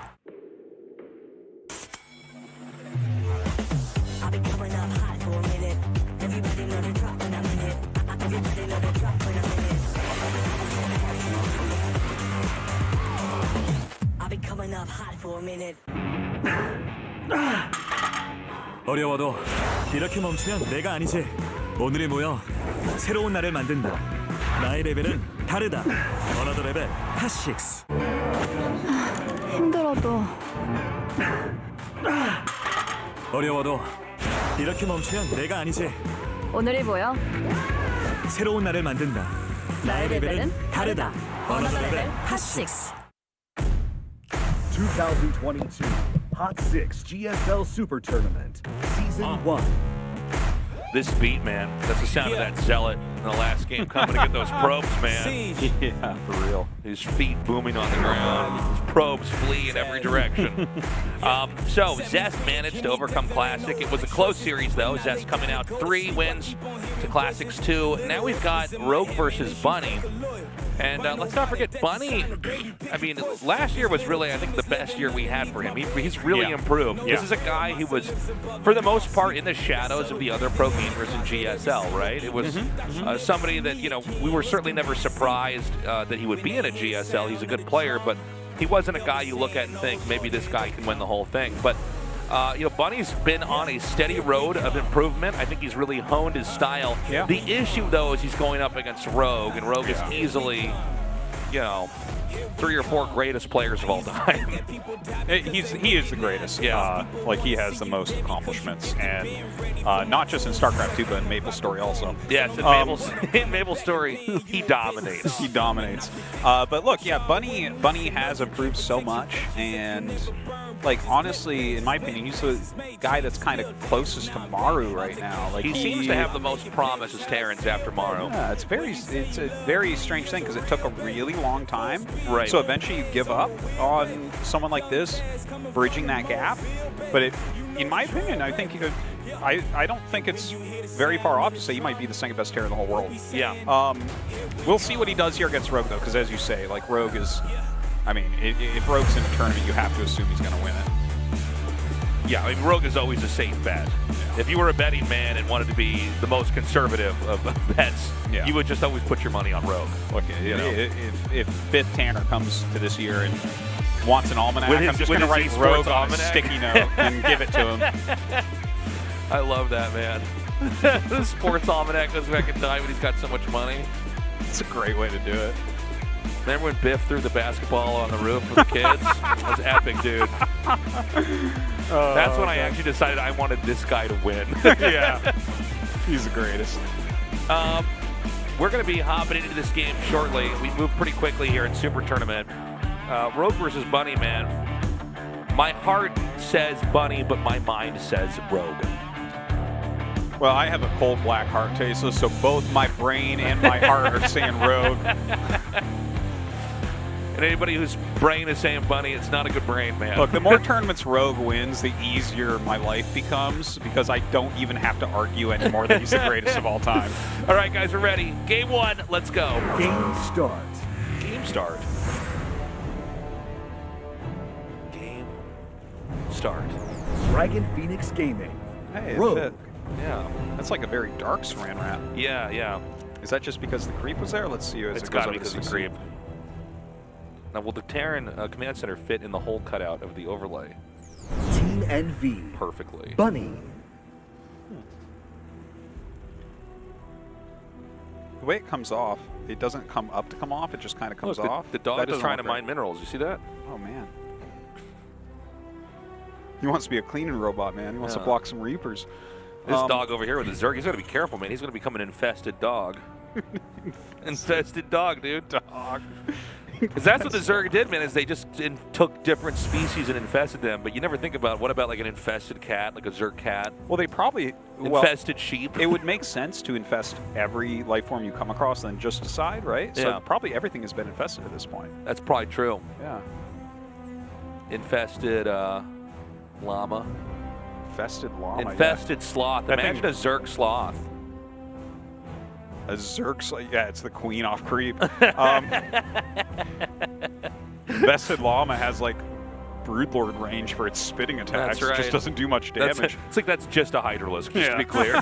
That was a llama, Tasteless. Yeah.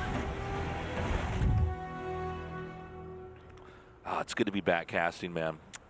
This is this weird part of the year for us. I guess you didn't really experience it as much as I did because I was in the U.S. for my holiday trip. But man, the downtime where we don't cast, then when we finally get to come back to the studio and start up again. Well, this was so much quicker this time because I was just casting with State like the other day. It feels like almost. Yeah. Normally it's actually like 2 months of no casting, but this was like a month-ish. Yeah, it's true for me. So it wasn't actually that long. But I feel good to be back. It's sometimes I'm like sitting at home and like I stream like every day, but that doesn't feel the same as coming here. When I come here, I'm like, I have value in society. Yeah. When I play Brood War on my computer, not so much, Tasteless. I'm like, my mom still judges me.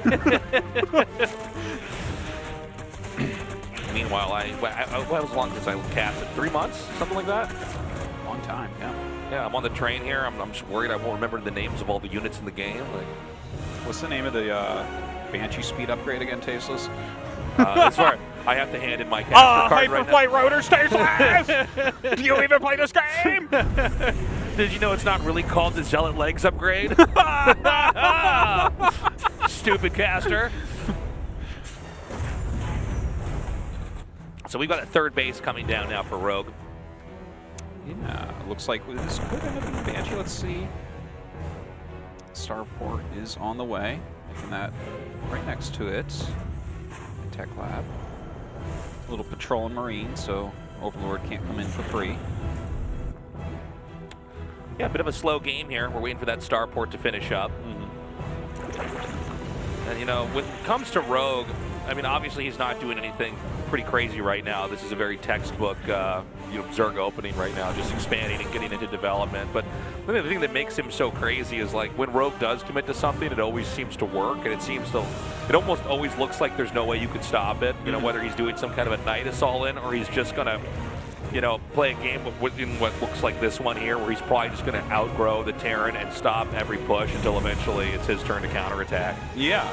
Well, that's why he's so good, right? It's because it does look like you can't stop it, because most people cannot stop it. So the Lings try to block, but they're just annihilated in the process. The drones now being pulled away here. So far, 3 have fallen, but there's so many in the main, and I don't see the splitting looking that good right now for Rogue so far. 5 now going down. I gotta tell you, this is 100 times better than I thought it would be. Yeah. At least 100 times Well, very often when you see people commit with Hellions on a 3-base Zerg, a lot of times it's like never going to work out because that's just catch them and you lose them, you have no map control. Yeah, not only that, but it's like one of the only things Terran can even try to do, so all the Zergs are so good at making sure that doesn't work. Yeah. You know what I mean? If you only have to be ready for 1 or 2 things, and one of them is like a Hellion run by, usually you shut it down. Now the Banshee comes in, cloaking is about 5 seconds out, but already the Queens deflect that, and spores are coming here, so. I'm really happy for Bunny that you got 11 drones there. It's like That's really really high quality, but here's what I'm really afraid of. Yeah. Can I be a total Spiders? Debbie Downer? Yeah. But I got to be a total Debbie Downer here for 1 second, Tasteless. Here's what I'm afraid of is that Rogue squeezes this game out, and then we're like, he's not going to get 11 drones next game. Yeah. What happens if he doesn't mess up at the start of the game? Yeah. It's like, oh no! Bunny, run! Oh. But the Banshee's flying around. No damage yet. I mean, Rogue got his spores up very quickly there. Baneling Nest on the way as well as that layer. We'll see if he wants to go Mutas, if he wants to go Hydras, if he's just going to focus heavily on Ling Bane. So the Queen is healed up here. Two Banshees on the periphery here. I don't know if they're going to get any drones. We saw one of those drones in the back, but that gets moved up to the right side of the mineral patch. The double Evo chamber coming down here, and the Baneling's nest, just to make sure that when Terran does push, he can crank out a couple Banelings and try to deny that as well. Yeah, I wonder if it is just going to be Ling Bane. We'll see if he throws down like a macro hatchery or anything like that. But yeah, we have some medevacs on the way. See Chinks being produced. We'll see if Bunny is going to try to put any pressure on. He is floating at that third. All right, Baneling speed, double Evos. Surely that'll be for Melee and Carapace. But will we see another tech building? We should be seeing it any second if he's going to. There's Bunny. He's just waiting for one more tank to put in that medevac so he can push out. Yeah. That's how we know it's him, man. That's how we know. That's how we know it's truly him. The day that Bunny pushes with his tanks and they're not in the medevac, I run down there and cut his arm and green slime comes out, all right? He's a body snatcher. He's not the real Bunny. Yeah, so it is kind of looking like it's going to be a Ling Bane Queen type defense here. Yep. Now, a couple tanks coming out. Baneling speed, of course, not done quite yet. Drops those two tanks just on the edge of the creep here. Scanning and getting rid of a lot of these creep tumors right off the bat. This is some good pressure coming out. Yeah, now the creep is very close to the tank, so I mean, he's going to have a pretty easy run to get up there, but so far the range control is pretty good. I'm worried, though, for Bunny. I mean, this is a lot of Banelings that just hatched. That means that 1-1 does finish here for the Terran. He's trying to wait for Baneling speed, but it seems like he can't quite do it. Arcade gets up around those Sea-Chinks very, very quickly. The Baneling's not really going to do it. This is actually really bad. I mean, he doesn't even kill that second tank, and now, you know, with that overextension, you can see Bunny's just going to sink his teeth in. GG, Bunny takes game 1. That's what we want to see right there. Gets those 11 drones, and Rogue tries to get into the pure Ling Bane defense. His economy obviously not where he wanted it at. Right. And unable to hold. His Baneling speed not quite quick enough, and Bunny just, you know, driving the stake through his heart there. Vampire Rogue through his black heart. Yeah. So, a good win from Bunny, and I'm actually relieved because I do get scared of that when I see like one of the best players in the world lose a bunch of drones in the beginning and still win. I'm like, the rest of this series is going to be bad. Yeah. But hey, that was a smash from Bunny. So who knows? Played very well. Who knows? Blackburn. Now, again, I think we can chalk a lot of that up to the pretty insane damage that the Hellions did. We don't normally have games, especially with Rogue, where like that happens. But I mean, Bunny had a very clean push. Rogue had to make a tough call. Does he sack the hatchery? Does he wait for Baneling speed? Didn't work out. Let's see if Bunny can do it again here as we go into game 2. As we game start. Let's game start. Let's game start. Dragon Phoenix Gaming, Rogue.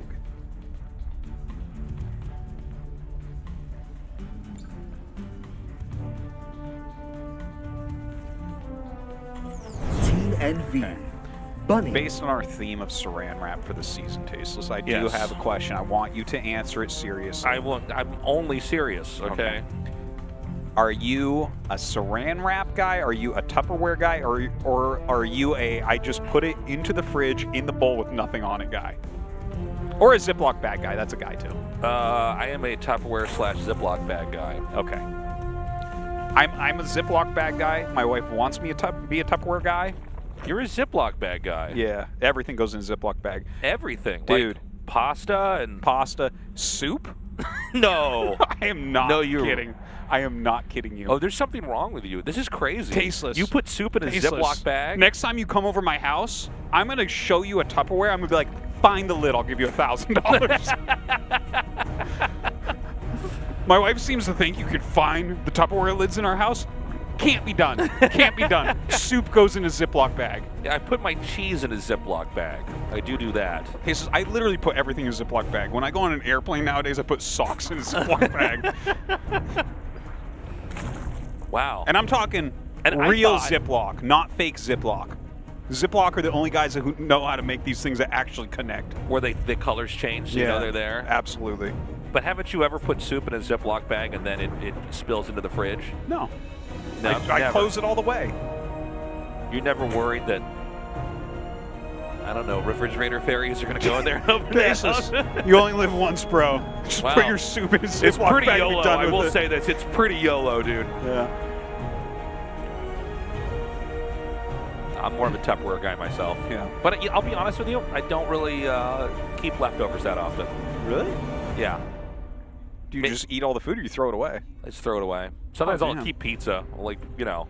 Oh, well, pizza can be left out anywhere. Yeah, pizza. You can put pizza I've certainly had pizza anywhere. that I've just like had left over the next day, and I'm like, this is probably just fine. I'll Dude, just eat another the slice pizza of box this. is on the floor. My dog is walking on. I'm like, yeah, no, it's still good. It's fine. Has one little puppy paw print on That's it. You fine. can eat it. By the way, for Bunny, we have a command center over here at the gold base. Yeah, look at that. For a split second, when we were talking about, you know, how we keep our food in our fridge, I was like, is Rogue the red Terran player on the right? This feels like you should have a Zerg that, you know, could be doing this. I don't think I've casted a game where the Terran is doing this against the Zerg.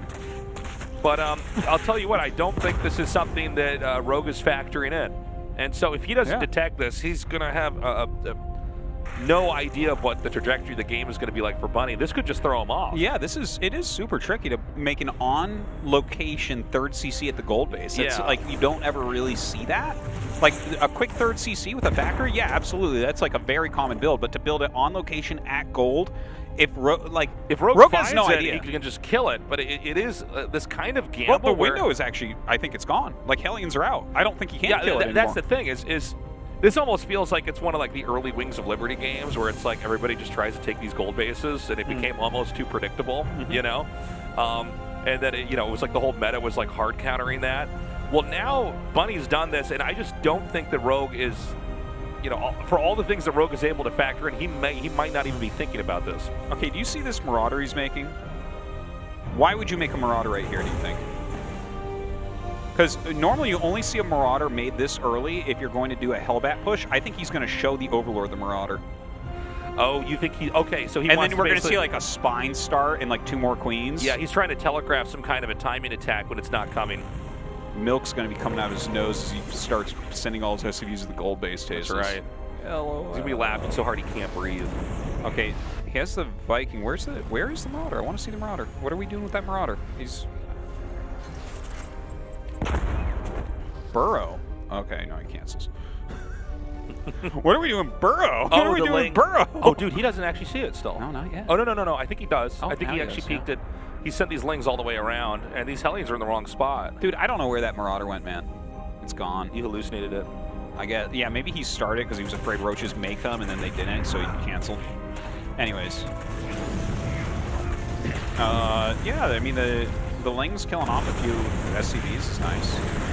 Yeah. Only get 2, though. Yeah, he's going to lock these Lings over here into the natural, and the cat's out of the bag now. He knows about the gold base. The question is, how is Rogue going to react to this? He needs to get some more SCVs over here, though. Okay, he's going to send some back. Occupying it is not enough, Artosis. No. All right, here we go. Really starting to mine from it now. And there are some Lings being made, but those might be more defensive. Like, he can run around and see if he can get some harassment done. But it looks like the Hellions going to the north here will kind of cover that a little bit, because that's a more likely way for Rogue to go. Okay, he starts ranged attack. Yeah. So it looks like this is going to be a Roach Ravager type push, perhaps. Something we have seen him use on the map before. Oh, the Lings do shimmy by. Kind of a funny setup here. He has one tank with nothing protecting it, so the tank's just going to die, which is unfortunate, because even getting a tank alone with Lings is certainly worth it. You know, absolutely. The plan was to kill the SCVs, but shooting down one tank is actually great. A lot of times, games are basically decided by if you have enough tanks to set up a position to where, especially games where they go on Roach. Yeah, where the splash could stack up long enough to, to make it impossible for the Zerg to win the engagement. But pretty good kill there. Now, Rogue's taking the gold base of his own, and we haven't really seen that kind of explosion in growth just yet with production here from Bunny, but I think with all these barracks finishing, it's coming. Well, those Roaches are being pumped out. 1-1 is going to be finishing. And the army supply of Rogue is starting to pop up. Hey, what do we have? Do we only have 1 tank now? Maybe 2?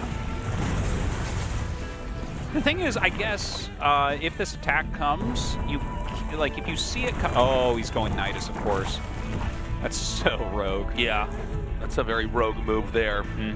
And he's got an Overlord just adjacent to the main base down there at the bottom, so he's probably going to shoot the Nidus. Yeah, right up there, which is caution. It's actually a warning about that. Yeah. That Nidus coming. It's some foreshadowing there on the map. Now look at this. Look at how he's walking up here with this army. This is going to draw a lot of army up to the gold base. Bam! Nidus in your main. Yeah, well, I mean, there's a reason why we don't see Terran jump to a gold base very quickly. It's because the race does struggle once you get too spread out, right? Terran are very functional when they're compact. There's that Marauder you were talking about, Artosis. He was there all along. Well, I wish he was down to the left. He's going to go warn the others about the Nidus, man. Yeah, look at this. Okay, another Nidus gets started. Here. He targets it down rather quickly. He has these Marauders in here. Yeah, and he just needs to actually, target fire this stuff down here. The Nidus is about to finish. And I don't think the second Nidus is going to be killed in time. Meanwhile, this attack is completely smashed with the corrosive vials actually connecting for once in a StarCraft 2 game.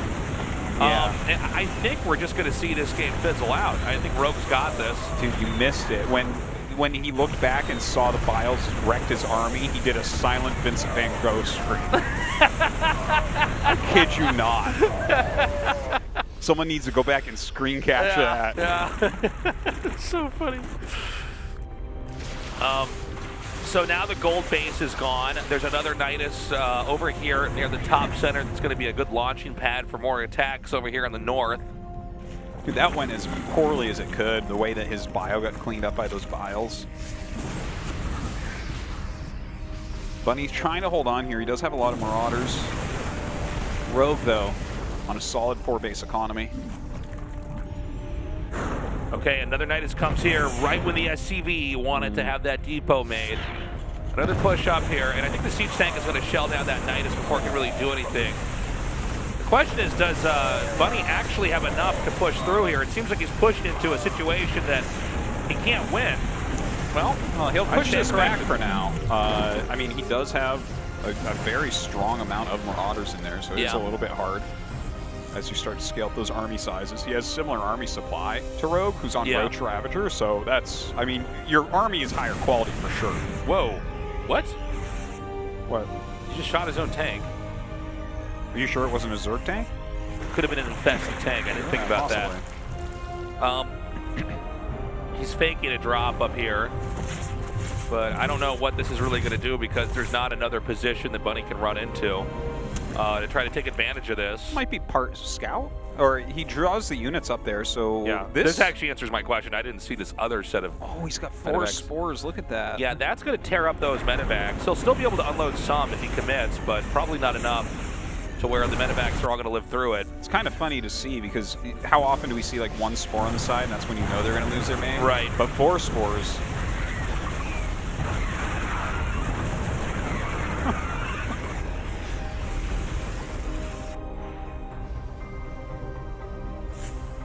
Okay, Lings are coming down. They're immediately chased away. Bunny continuing to try to push forward here. Yeah, I mean, the infestors are out, so fungal plus bile can come up pretty quickly here. Oh my god, big catch there, and some of those fungals do connect. Yeah, this is starting to go Rogue's way a bit, but Bunny still has a pretty sizable army here, unfortunately. Not anymore, I think. Yeah, not quite enough. Yeah, he just sledgehammers that down. Reinforcements come up. They're moving through that slow zone. Rogue immediately pulls away. And keep in mind how massively different the supply is here.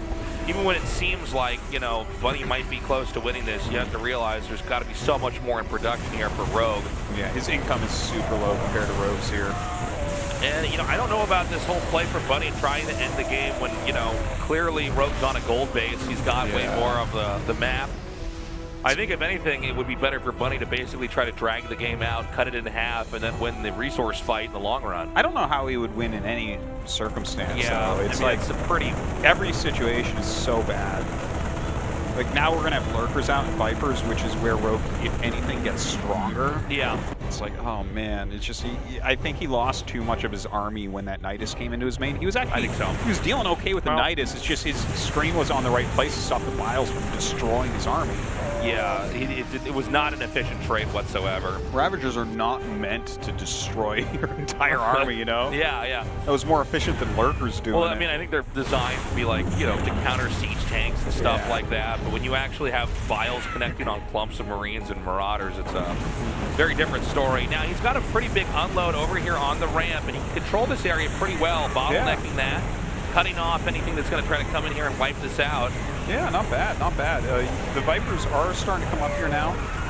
Here come the Infestors, Lurkers as well. Down goes the Fungal. Yeah, it's just not enough of anything, really. Rogue going to be able to take this game. That's it. Rogue takes that game. We're tied up 1-1. And that's more in line with what I was expecting the series to look like, is games like that. I do want to praise Bunny, though, for trying that gold-based strat out. That's a cool idea. It was a cool idea. And honestly, like, if those Biles hadn't connected on his army, like, some of those pushes he was doing that were, like, somewhat questionable, imagine if he had, like, 20 more supply there. Yeah. That he probably breaks his back. It's a weird game because he got the gold base and he was mining from it, but he didn't quite protect it well enough. He didn't seem to get... It's hard. It's so far out there. Well, again, I mean, this is why we don't see Terrans do that very often. Yeah. Terran is a race that the more spread out they get, the harder the game gets for them. You know, between having siege tanks set up, wall-ins coming up and down. I don't know. It's not like Zerg where you can actually have the whole map and be very functional, you know, with the creep highways and everything else. So I like what Bunny tried to do, but Rogue is not the player to do that against. I mean, he's too refined. He's too solid in every aspect of his play. We're going to go to map 3 now and see who's going to take the lead. Game start. Dragon Phoenix Gaming. Rogue.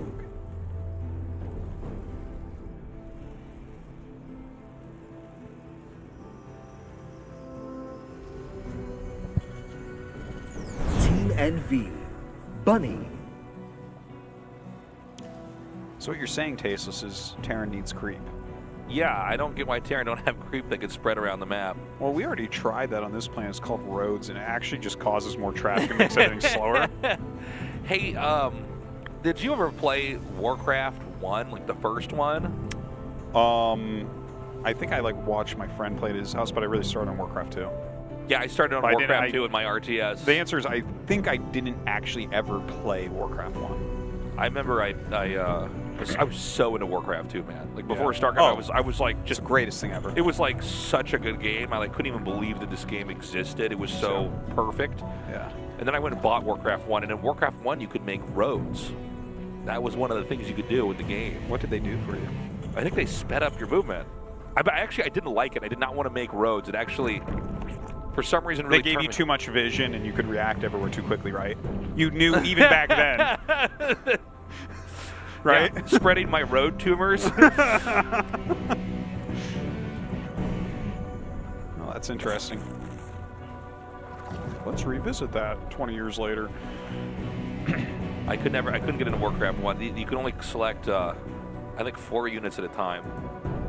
4? Yeah, it was 4 units at a time. Then Warcraft 2, I think it was, how many could you select? Wasn't it like 8 maybe? 8, I think. I can't recall exactly, but probably. Or something like that. And then in StarCraft, it's 12. Wait, it's 12, right? Or 10? How many units can you select StarCraft 1? No, StarCraft 1. It's 12. 12, right? Okay. Yeah. And what they should have done with StarCraft 2 is made it 14. We just keep having Blizzard RTS where you get a little bit more. 24 units? Yeah. Hey. You know, people joke about that, but actually there's something to the way games play, not being able to select everything on one hotkey. I actually like that a lot. Yeah. There is something there that makes the battles more interesting. It's like all these F2. It's like F2, and then you have your entire army wherever you want it. It's like, yes, you are a pro gamer. Congratulations. By the way, there's some Lings looping around here at the bottom. And I'm not sure what his plans are with these. But we've got the third base coming up now for Rogue. Yeah, I wonder what those are for. Yeah, I don't know if he was looking for maybe a starport or something like that. Maybe he's waiting for the speed finish and just try to run him in and see what he can scout. And Not entirely sure. Yeah, it's possible that you're not going to be ready for something like this. Gonna go after some SCVs. Well, okay, gets one and cancels a gas, I guess. That's something. It's something, yeah. Look how unafraid he is. Just standing there. It's like, yeah, fine. And so we're going to have to wait a little bit here for Rogue as he continues to develop over here. A Roach Warren's coming down now. I'm sitting here thinking to myself, like, Bunny doesn't even lift his depots even when he only has one Marine. He sees the 4 Speedlings. If I see Rogue Speedlings, I probably lift my command center and click at the top left. I'm like, ah! He's coming! All right, so it looks like a BC rush coming out of Bunny here. Yeah. And I wonder if Rogue has any idea about this, because even seeing your opponent taking a gas at their natural this early, that's like a little bit... Like, maybe you're looking at that and thinking, there's definitely a lot of tech going on. Yeah, I'm curious about how well the BC Rush is going to work against Rogue. You know, we've said it many times over, but it's worth repeating. I mean, you know, the BC Rush generally is very strong because you're basically... it's not a hard move to pull off to do a lot of damage to the Zerg and then basically save the battlecruiser. You know, it's so tanky. Yeah, yeah. And he's actually got a second starport here, so that's oh, it's going to be Banshee first. Well, I think he just scouted that this is in fact going to be a rush, and like obviously you have got to build anything you can right now because there are roaches on the way. So the Banshee's going to help out against that a lot. We see games that are like this pretty often where the roaches and the lings and the ravagers are going to do a lot. Bunny will live because he's getting these flying units, but can he do enough counter damage with them? Yeah, that's going to be the issue, is that this attack is going to be activated before the battlecruiser is even out. But the fact that he's pulling up his ramp already and already making bunkers, I tell you, I kind of think Bunny's good here, right? Like, he's about to have a Banshee out. He's going to have 3 bunkers. That's a lot of vials. And obviously you're going to target these Ravagers immediately. Yeah. And once he can get rid of the Ravagers, it's going to be pretty good. But he does manage to take down that entrance. Now, the bunkers are going to finish here. I don't see enough SCVs around to actually save the bunkers. That's the issue. He wasn't able to repair that. And this is the point where the damage is really going to compound. Yeah. So... this is, I mean, he's utilizing choke points really well here. The Zerglings are not getting good surface area, and he actually blinks across the map immediately with this BC. So he is looking for that counter damage right this second. Yeah, now there's Queens already prepared over here. He is going to get that one Queen, no transfuse in his back pocket to try to save that. Now targeting some of these drones. Keep in mind that there's been 19 SCVs killed. So this battlecruiser has to do that and more. In order for a road to recovery to be set up here. Again, the natural's not mining here. I'm worried that, you know, Bunny is now limping into his strategy when it might already be too late. Yeah, it's a bad situation. Like, Rogue just had enough Queens here and started his spores immediately. So the BC doesn't get what he wants done. He did hold on. I mean, 6 drones is not enough, and the battlecruiser's already taken enough damage, and now it's isolated in this nook. Yeah, he has to jump it home, and that means he's going to have to fly it back out. Yeah, or so that's going to be lost for a long time. That warp is a resource of its own as well. You know, you want to try to utilize that as well as you can, and right now, he can't pair that with the other battlecruiser just yet. And I think this is smooth sailing here for Rogue, to be honest. Yeah, it looks pretty good for him. He's getting the Spire, which I think is really flexible here as well. I think it's a good idea. Another BC does jump in now. And he has those 2 starports, but obviously with his economy this bruised, he can't do as much with it as he was hoping. So he has 2 battlecruisers against an incoming Spire. He does have his 3rd CC coming along, so like maybe long-term he can kind of grind his SCV count back up. But I'm not even sure what the idea is here. Like, he's even going into bio behind it, which is okay. People do that sometimes. It is more popular going to mech, but this game doesn't look like one where you could do that anyways. Yeah.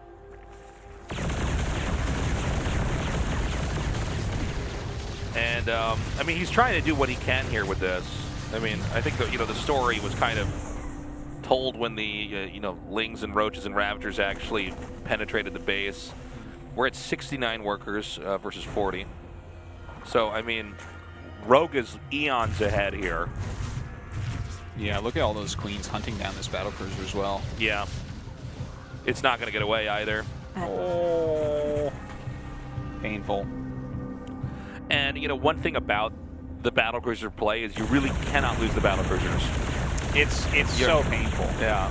I mean, it's one of these things where, like, that's the big investment, and the only way that this really works out is if you're repeatedly dishing out damage. Well, they're supposed to give you value like all game, basically. Yeah, and so when you lose them, especially, like, you know, now there's one battlecruiser attacking here and not two, and, you know, the longer the game goes on and the more of a lead that Rogue gets here, you know, the easier it is to deal with this. Now, that's a pretty big win forcing a cancel. Yeah. The BC does do damage faster than the hatchery can actually build itself. So but is he even going to be able to stop these mutas? There's a lot of mutas out. That's the issue, I think, right? Is that the mutas can just immediately kill the battlecruiser, and then from there you end up in a very healthy position.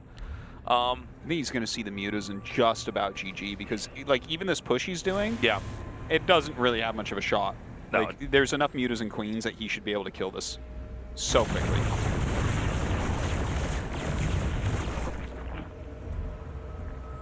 Okay, Bunny trying to evacuate the area. So he's actually pulling back. These medevacs with tanks in them have been flirting with death for the last minute. These mutas are so close. Every time I'm watching, I'm like, is he going to just lose those? But so far, he's been okay. Now, the mutas are going to go ahead and reveal themselves here. And, you know, there's not really that much defense for the mutas themselves. Everything's kind of spread out. He can snipe the tank up here on the high ground and then look for new targets. Yeah, look at this. He is just running through this main base, killing these add-ons as they're being made. There are a few missile turrets up, but he's just going to ignore them for now. Flying right through. And with Rogue having a double expo now, he's going to be up to 5 bases. I don't know if this is necessarily going to be a game where it's Rogue trying to hold off the Terran's attacks. I think pretty soon it's going to be a reversal of that. It's going to be the Terran trying to just keep a 3rd base, with Zerg just trying to stomp that out and end the game. Well, maybe he can hold the 3rd. He's got, like, his tanks in good position. He's got a lot of missile turrets. He's building a lot more, and he's got his bio turtled up. But when that's the case, you're not putting any pressure on. And Rogue can kind of just go to however many drones he wants, make whatever he wants. He's got to be very efficient against these mutas. Right. I feel like if the mutas really cause any problems here, you're not going to be able to deal with the next part of his plan. Yeah, he takes out both these turrets here. And again, he's generating a lot of threats in the main, which is going to force more of an investment. Oh my god. Wait, what just happened here? Just rolling some veins. Yeah, okay. I'm like, what is going on? Takes out 13 more SCVs. Rogue beginning to look like he's playing with his food. Well, he's up at 85 workers. He's got 5 bases. He's basically maxed out, getting plenty of upgrades, pumping out a ton of lings. Bunny sending out a medevac.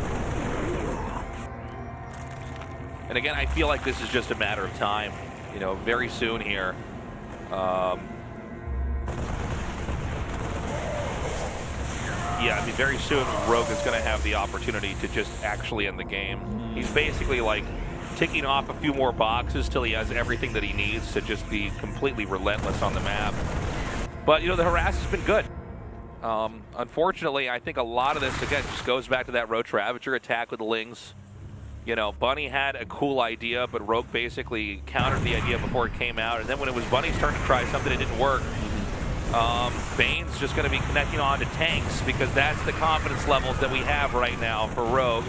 The Muta's now going to come in here and try to target down the SCVs. Now, I got to say, that might have been a little bit too reckless there by Rogue.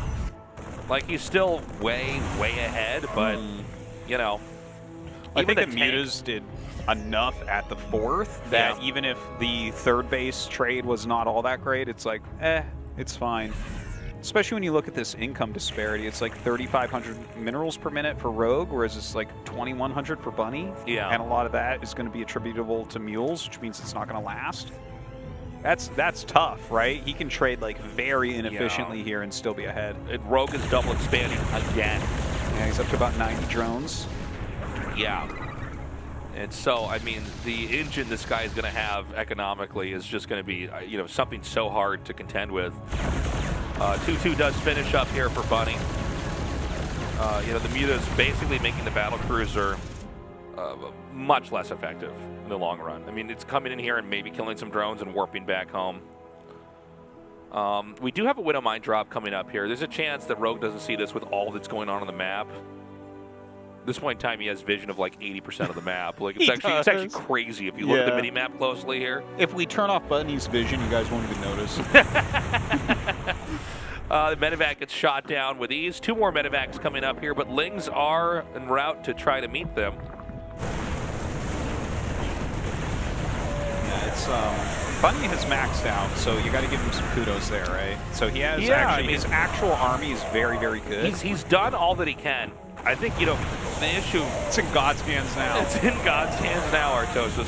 I think the issue really is that it's the ability to remax is what Rogue has. Rogue's pockets are now so deep that he could take a completely inefficient fight and then make the entire army in the snap of a finger, you know? Yeah. Oh, here comes the Lingbane.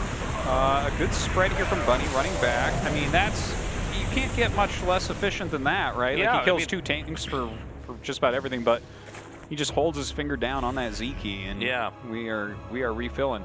2-2 is almost done. Ultra's Cavern is coming out as well. You know, things went terribly wrong for Bunny at the beginning of this, but he's not putting up the worst fight. Oh my God, that battlecruiser got away. Yeah, I mean, he's putting up a fight. I'm still thinking about that joke that if we turned off Bunny's vision, we wouldn't even notice. It's so funny. Yeah. I mean, there's just so much that Rogue would have to hack and slash Bunny would have to hack and slash his way through to even get to. Yeah. You know, anything of significance here for Rogue. I mean, I wouldn't even be surprised if we see Rogue like expand again to the lower right, that other base there. He can pop a Nidus in Bunny's main and expand there if he wants. Yeah. Like, I mean, and he is just... I think seeing the Banes go on the planetary really highlights the disparity within income here. Is he's got so much money.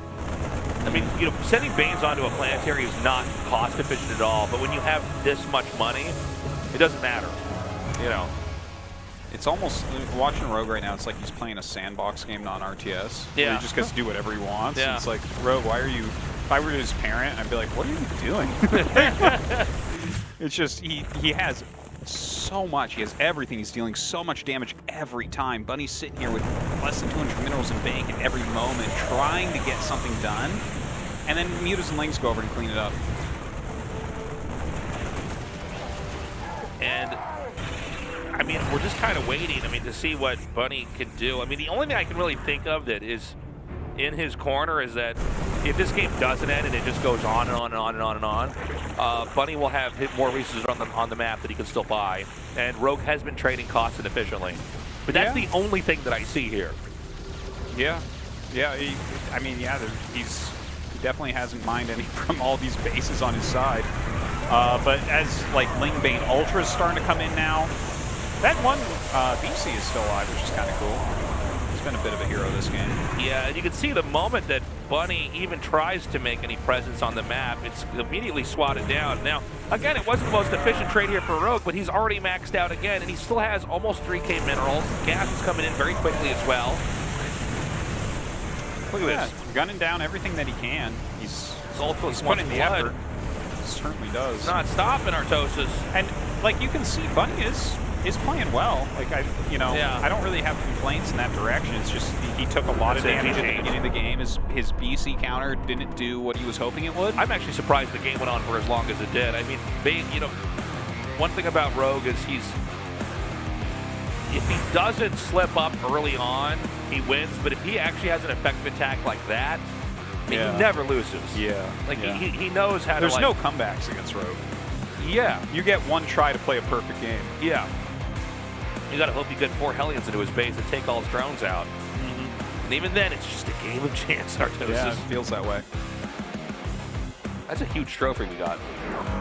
Yeah, it's pretty big. Well deserved. Whoever wins that, probably Rogue. We're going to go to Glittering Ashes, which is hopefully not what Bunny turns into after Rogue gets into the macro. Hopefully not. Yeah, man, let's hop into this game. I mean, would love to see Bunny take another game off him. It's hard to imagine. You know, we're back here in 2022 and Rogue is still looking unstoppable. That has not changed. Game start.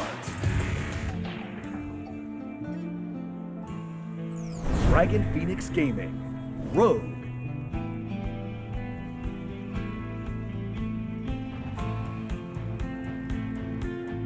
This is a great song. Team NV. Bunny. Get your banjos out. Get your banjos, Get your banjos out. Get your boats ready. Get your boats ready. Get your banjos ready. We're going to Port Alexander. God. Do you remember this stuff? I can't remember when this happened last year, but at some point in time, somebody in the studio that works there was like, "Can you explain the like get your boats ready thing?" Yeah. And they were like, well, you know, it's like a. It's We're like, port. it's so stupid you won't. And then, no, this is literally what happened. Is someone said that, we started explaining it, and Dan just interrupted and said, "You guys should have fired us years ago." Would have been the right call. Yeah. God.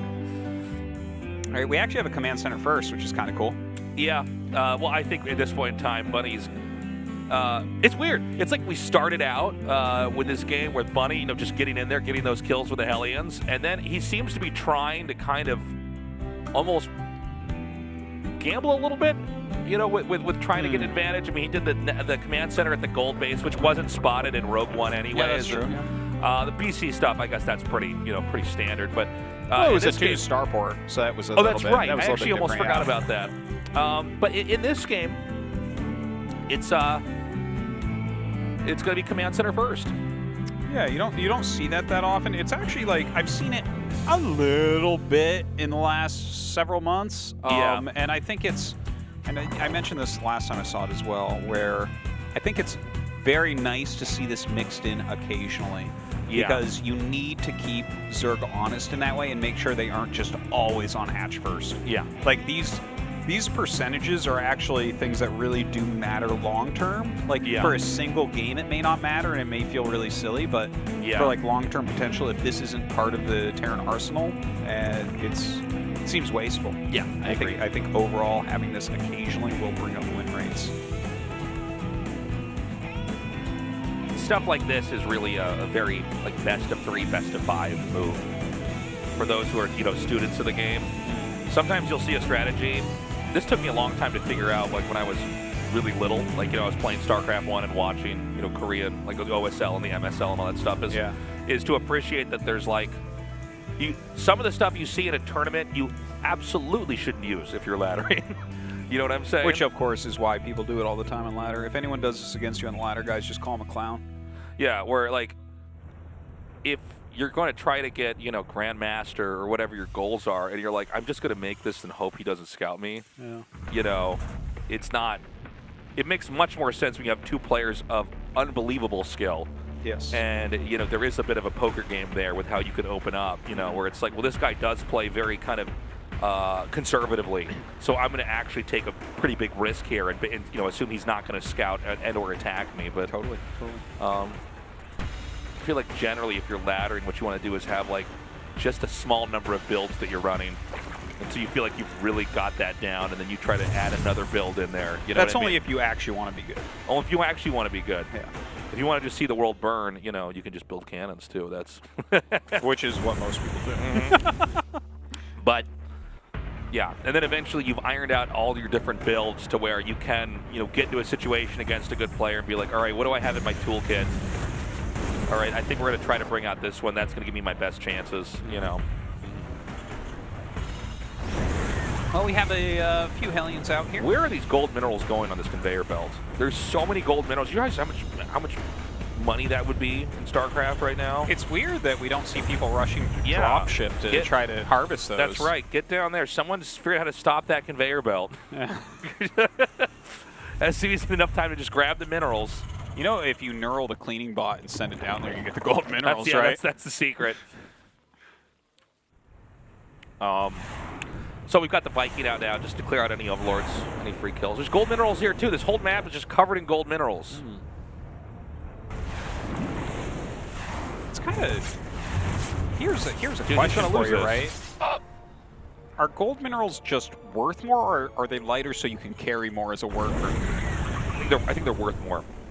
Who are you buying things from? It's a time of war for the Confederacy or for Zerg or whatever. Like, you shouldn't actually. Who are you buying? Yeah, why do the Zerg have to buy Kerrigan need stuff? to make sure that you need to buy. Like, does she need the economy of? I've never thought this of this. hive mind to work correctly. That doesn't even make sense. Yeah.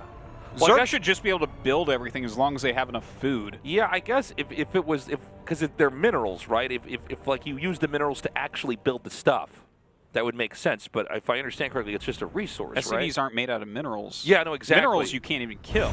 I could nuke a mineral 500 times, it doesn't die. The SCV dies to a Zerg. But if they did make their armor out of minerals, they would be unstoppable. And in fact, I think if the Zerg attack, we need to start making units out of minerals. We just need to make, we need to make like a giant dome out of minerals That's to just right. hide in it. I'm going to have my command center be made out of minerals, so when they can't even attack it. They're going to have to mine it to try to kill me. I'm not letting it happen, Artosis. Well, I mean, drones, 90 drones are going to mine out your command center real quick, Tases. Little naked Tases in there as we mine the last minerals that make up his shirt and pants. The poor drone that has to finish that off. My Yeah, man. God. The drone that has to mine my underwear, it's rough, man. It's taking splash damage the whole time. God, it needs +3 carapace. We've got the push coming out, and this is a pretty strong one. And this time, Artosis, it's not 2 tanks in the medevacs, it's 3. How will he ever stop He'll it? never be able to be stopped now. Yeah, no, this is quick, man. This is 2 base. He's got a lot of units here. Baneling speed has only just started. And we have Banelings coming, but certainly not enough Banelings if that's all he's got. All right, here we go. Drops the tanks off in a nice position here on the low ground. Cleaning a lot of the creep. A lot of Banelings being made. Lings coming in for the flank. Oh, he comes down the ramp here. He's going to be able to stop those Lings, I believe. Yeah. Good targeting on some of these Banes. The other Bane's stuck behind the Queens. Oh my God, Rogue messed that up. We might be going to game 5. Yeah, that was a little bit painful. Some miscontrol there for the Queen's sure. in the way. And 2 tanks still there. There's 1 tank that's got like maybe 5 HP down there. And it'll still do 100% damage, man. I mean, this is rough. Now, can the next wave of Banelings come out here and maybe, turn the tide? I don't think so. He has a decent amount of Banes. Baneling's speed is not done yet. He's going to kill the hatchery. He's got to just give up the hatch. Losing a queen in the process. Now, there is another hatchery in the top left, and Terran is only on 2 bases. Yeah. So, again, this push has to do this and more. So, it's not over yet. I mean, a tough loss there for Rogue. I think he might have still lost the fight, even if the Banes were controlled well, but the fact that they were miscontrolled means that, Terran is going to have a lot more. Now, I like the idea of having the Lings to catch the reinforcements here. Yeah. He actually just killed the 4th base of Rogue as well, or maybe we call that the 5th because of that bottom right base. But Rogue is on 3 base against 2. Okay, he's going to come in here. He's going to be able to snipe these tanks. And I don't think this tank will even get a shot off. Oh, did he cancel Baneling speed? I don't know what's going on. He canceled Baneling speed. GG. All right, game 5, go. Yeah, I guess he needed the money to try to get enough to break it. But I mean, when you're canceling Baneling speed to try to stay alive, guess what, Tasis? You're already dead. Yeah. Okay. Well, I think that was the kind of play that Bunny needed to do. I wouldn't even mind seeing him do something like that again.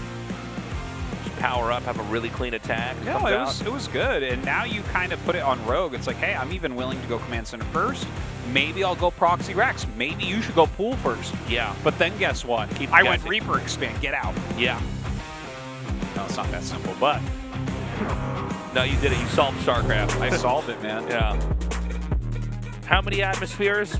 2,000. That's how many. Woo, woo, woo, woo. Hope you're wearing a suit for that. This isn't any kind of 1,000 atmospheres map. What are you kidding me? My submarine's only rated for 1,500 atmospheres. All right, guys, game 5's up. Let's do this. Game start. Dragon Phoenix Gaming. Rogue.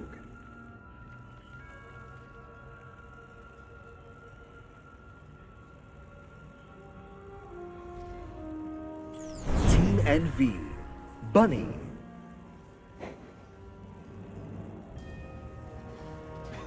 The word Terran looks like it has a boot print on the the R, and it made me think of when you said that TY was going to wear these Protoss out as boots. No, that's right. He's going to wear these kids as his shoes. Yeah, he's wearing Protoss players as shoes, man. So funny.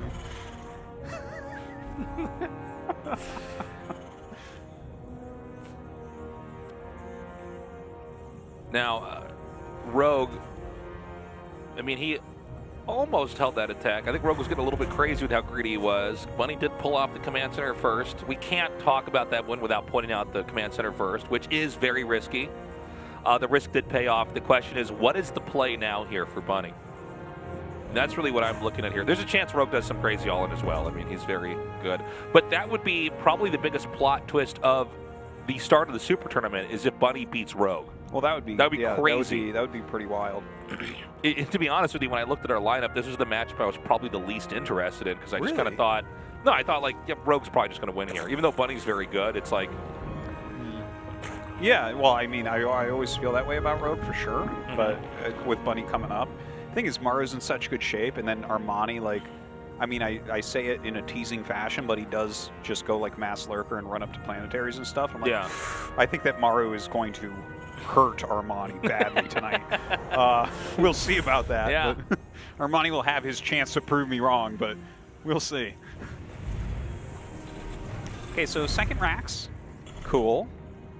Maybe you think it might be like a 2-on-1 type of play, like quick medevacs with stim? Could be. I mean, it could end up being like a 3-racks, like one of these really heavy bio pressure plays. I'd be interested if you just played a very normal game, too. I don't think you can beat Rogue like that, but maybe. Yeah, the, oh, there's the factory. Yeah, I think it is going to be the quick stim. But yeah, that's one where I don't have a lot of faith in that working for anybody. Yeah. Occasionally it kind of looks okay when people do it, but it's not that popular anymore for a reason.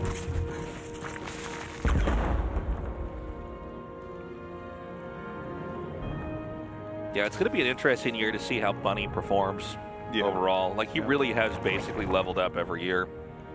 Well, he's, and, you know, with this is his biggest skill jump we've ever seen. And, I mean, to be honest with you, I mean, it really is this situation where, like, GSL is now so old and so storied. It's kind of interesting to see the players that, for most of GSL, some of these players have been the dominant ones, and then there's ones that have, barely made a showing, you know. But Bunny's story does excite me, just putting in that much time. Yeah, there's a few people this year that could be real game changers. Yeah. Percival obviously is kind of the exciting very new face. Sure. Zaun is kind of that middle new face that's exciting. Right. Having Classic and Gumiho both back in is like really cool. That's so cool. Especially Gumiho, I think. That's like, he's just, he literally brought Mech back from the dead against Zerg. So, yeah, it's an exciting year for sure. I think it's that Overlord. Not bad. Roach Warren's almost done. Okay. And he's still droning up. Terran isn't going to commit with anything just yet. Again, a slow start here. We're kind of waiting to see. It's the 2 medevacs he's basically waiting for, and he'll fly across and try to put pressure on with that. It's interesting that it's going to be Rogue going Roaches here against this, because already, like, when you think about it, Roaches, what's kind of their weakness is they're a little bit weak against Trops because they aren't that fast. Lings just kind of run around and can get underneath the medevacs before they unload a lot. Yeah. Roaches can't do that, so you can... I mean, it seems like, in theory, a good situation for Bunny's build. Sure. See if that actually comes into play, though. Okay, medevacs are now moving out.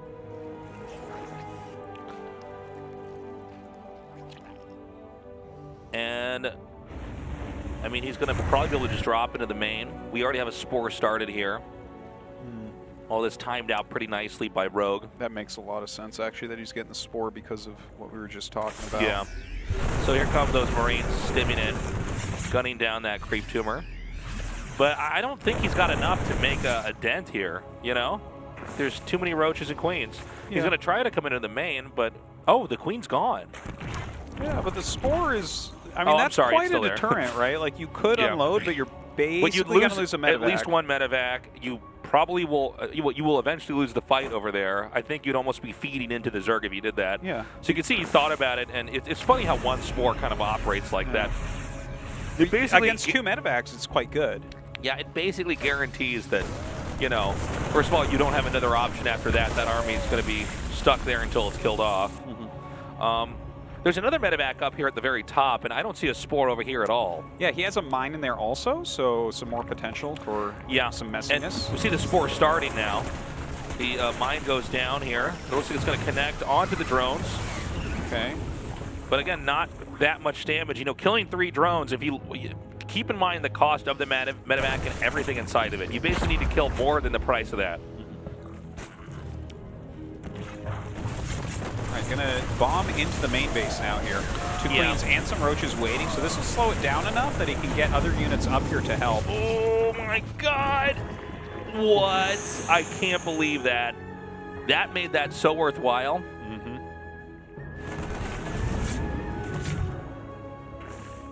Okay, well, Bunny keeps everything together for now. Rogue is up on 70 drones. Going to be taking a 4th base just now. Infestation pit on the way. Does have that ranged attack coming. Okay, another drop coming in here. The spore is going to shimmy over here to the side. And I don't know that he's going to be able to get this back out. I can't believe that. He actually, once again, pulls that off. I want to mention what this looks like to me from Rogue, because his build doesn't seem like it's lining up that well. Okay, he puts down the Hydralisk Den. Okay, I was kind of wondering, because it's definitely not like a Roached Ravager timing attack, and then you got the Infestation Pit kind of quick. But I guess he's going to go like basically Roach Queen, maybe a few Ravagers into Quick Lurker, right? Yeah. And that, yeah, I think that's totally reasonable. Like, you know, your expansions are a little bit slower with a build like this as Bunny, like your 3rd base, for instance. Right. So I think he has time to get up into that, and then like the Roaches, that's a lot of tanking for those Lurkers.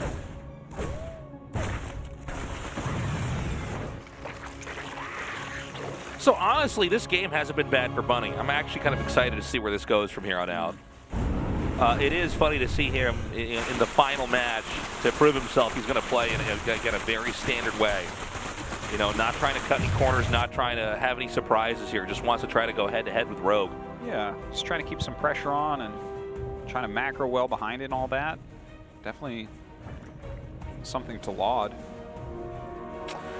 Double spore here. He's going to try to go by, but there's another spore up here at the top. He's going to unload. It's kind of funny looking on this one little kind of peninsula-ish part of the main base here. And again, if he keeps the medevacs alive, it's okay. Yeah, not bad. Vipers on the way now as Hive has finished up. The Lurker Den just finished as well. 2nd factory coming up for some more siege tank production. 2-2 starting. This is kind of interesting. I think obviously the Vipers are going to be really, really key coming up. Okay, here, this is where the push is actually coming in. Yeah, he cannot fight that, and he backs up immediately, cancels that hatchery down. Definitely good for him to pull away, especially when you have like a Roach Ravager army like this. If you take a fight you shouldn't, you're probably just going to lose the game from there on out. Yeah. It's not like, you know, with Banelings, you can kind of have a couple chances to try to engage. Corrosive Bile comes down, nuking one tank. There's so many more tanks already here. Is Bunny going to be able to push through here and actually take Rogue out? Maybe. He does have his Vipers coming down. These are absolutely key in this situation. But he needs to get them closer if he's going to pull anything off here. And again, he can always use some Blinding Cloud too, right? Like he can, but I'm worried that this arc is going to be too insane here. He does, okay, Harpoon, a couple tanks up here. Yeah. I don't know if Bunny was quick enough in the reaction there. Ooh, yeah, dude, Bunny's going to win this game. Yeah, I think you're right about that. I can't believe it. And he wins it in a straight-up fashion. Bunny just keeps getting better and better. 2022 could be this guy's year. He's going to start the year off the first day back in the studio, defeating Rogue if this keeps going the way it is.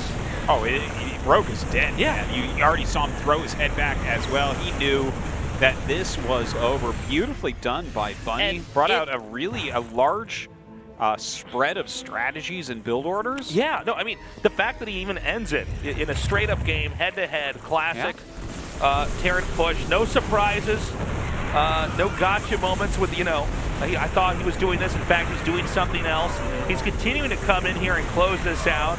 Rogue seeing if he can find any way to maybe chisel off some of this army to make this more manageable, but all I'm seeing is more reinforcements parading across the map, getting ready to close this game out. Yeah. Now, to be fair, like that was huge damage to Rogue. Rogue has less workers than his opponent, which has never happened. And he lost that base, he lost a ton of units and all that. But he's on Lurker Viper, and that is the grindiest composition that Zerg has. Like it is the one where you can actually be behind your opponent as far as everything, right? And you can just kind of come back through that. So there is a slight possibility here, but obviously Bunny's position, he's making a ton of tanks. He's stayed aggressive. The economy of Rogue is very weak, and if he can just lean on him a little bit longer, I mean, I think Bunny's going to win, but there is maybe a road back. Yeah, I mean, okay, dude, big snipes on the Vipers. It's getting worse right now. He's going to come through here, shave down those drones, and he can easily pick up and leave. I don't see any Queens here to try to shoot down the medevacs. Yeah, losing Vipers like that, where they just stim up and kill them, it's like... Yeah, trading a couple Marines for 2 Vipers and all the drones that were there, that's pretty crazy, man. Yeah, you really need to make every unit super count in Rogue's position here. And to lose 3 Vipers, that is just utterly painful. And, I mean, the supply difference is insane, 172 to 132. The thing is, he needs so many Vipers to be able to hold on. He needs Blinding Clouds, he needs Abducts. And, like, losing those, he has 1 Viper right now. How are you going to do this? Man, those 2 Vipers getting sniped after all that, it's pretty bad. All you need is 1 or 2 tanks to keep shelling the Lurkers, and it's like, yeah, man, this is just not going to end well for the Zerg. And look at that, as soon as he splits those Lurkers back, Bunny jumps upon the smaller side. He's going to be able to gun down this expansion. And I mean, he's going to harpoon these tanks, but already this hatchery's been destroyed. At this point in time, Terran actually has more in every conceivable sense than the Zerg. Yeah. Rogue down to 3 bases here. Ghost starting to come out as well. Snipe's going to be ultra useful. Even some EMPs on the Vipers. I mean, the tanks are going to just keep leapfrogging forward here. Keep in mind, if the Zerg loses his base up here, just north of our screenshot, he's going to be on 2 bases for a little bit until that other one finishes. But I mean, there's a point where, Zerg basically suffocates if they don't have enough resources on the map. I mean, it's why normally in any game we have the Zerg way out expanding the other races, and it's you just trying to, take that out. But we've got the planetary down here. I wouldn't be surprised at all if we see another command center shortly here over at the 9 o'clock spot on the map. Yeah. I think we definitely should. Like, Bunny needs to still take this very seriously. Yeah, no, he just has to play a clean game from here. I mean, he's pretty much done what he needs to do to win. He just has to not screw this up, and I don't think he is going to screw it up. That's the thing. Well, he's playing it very well. These spreads are really smart. Yeah, he's kind of containing him. He's kind of keeping pressure on, making him keep Lurkers in certain areas. And I don't see any Vipers over here to get this. The Ghost goes ahead and snipes some of these Lurkers. I mean, I think Rogue's got the right idea by kind of pulling the Lurkers just a few, hexes away from where the siege tanks are, but, eventually he's going to have to smash these armies. I mean, I can't even imagine what's going on in Bunny's mind right now. This is like the best possible game he could have. He's playing straight up against Rogue, and it's working. A lot of this goes back to those little drops that he kept pulling off. It didn't seem like very much, but it really does add up over time. Yeah. Takes out the gas over here. There's only about 6 more Lurkers over here, maybe a little bit more than that, but once the Lurkers go down, the hatchery will fall immediately after that. And the problem is that these Lurkers that are being killed off, they're not actually trading, they're just being sniped. That is a huge part of the problem, because he is, like, I guess he technically has a similar amount of mining going on right at the second, but this is not sustainable for Rogue. This is why the Vipers are so important. The Lurkers can wreck anything that actually comes into range, but you got to get them into range with the Vipers, right? You got to kind of force these engagements because the Lurkers have no mobility, and that is what we do not see happen. He's lost so many Vipers this game. He does have a few Vipers there that we see, but like the fact that he keeps losing Vipers and trying to remake them, and it's not going as planned. Now he did make a Nidus. I mean, that can be a big play, right? Yeah, I mean, especially with Lurkers, you could pop out, obliterate everything, and then go right back and try to defend. But that's going to be a bit of a balancing act, too. I mean, this is tough, man.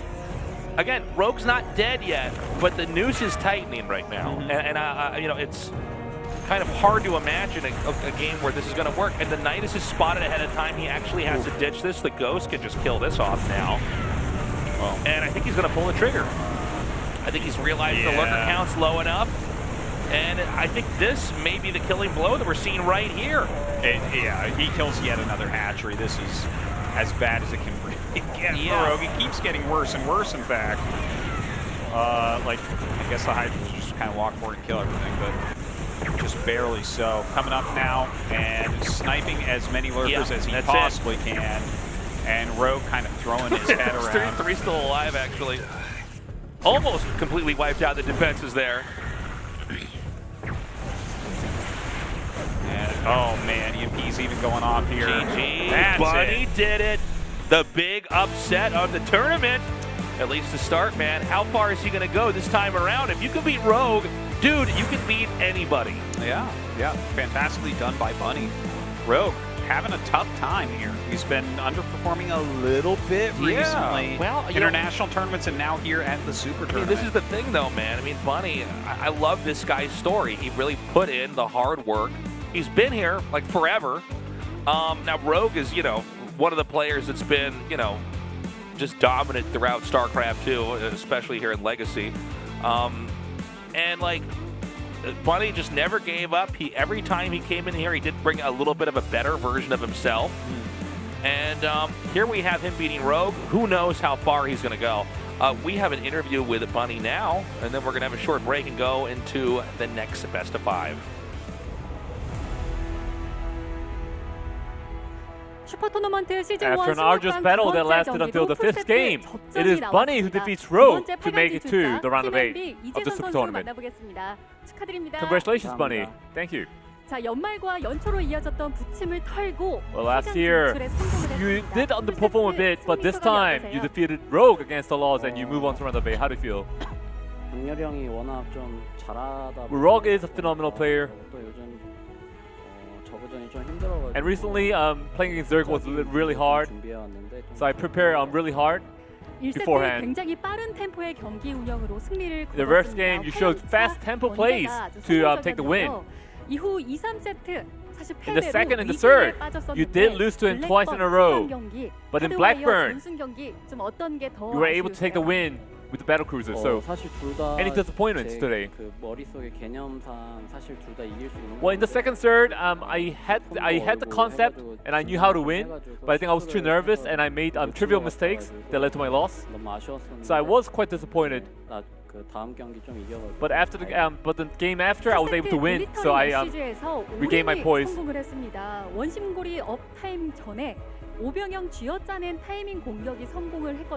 And before Rogue upgraded his Baneling movement speed, you were able to strike him at the right timing to take the win. Well, in that map, it's really hard for the Zerg to go to the late game. So I did prepare some builds to counter him, and you know, in that game I was able to gain a happy win that really gave me the momentum until the last game. So Bunny against the laws, he defeats Rogue. Talking about last year, in GSL you actually reached your career high, which was around the 4. So what goal do you have for this year? Well, you know, last year I did have some good records in GSL, and this year I want to be happier than last year. Okay, talking about your next opponent, it is Zest. In Super Tournament last year, you met him in the round of 8, and it was Zest who took the win. So this time around, who do you think is going to win? Well, Zest is a picky player to play against for sure. So 1 year ago, it was before I regained my form. But this year, I think things can be clearly different than last time. 이렇게 어려운 우승 후보였던 이병렬 선수를 So Rogue, who was one of the favorites to win the Super Tournament, he goes down, and it is Bunny who moves on to round of 8. So anything you want to say, Bunny?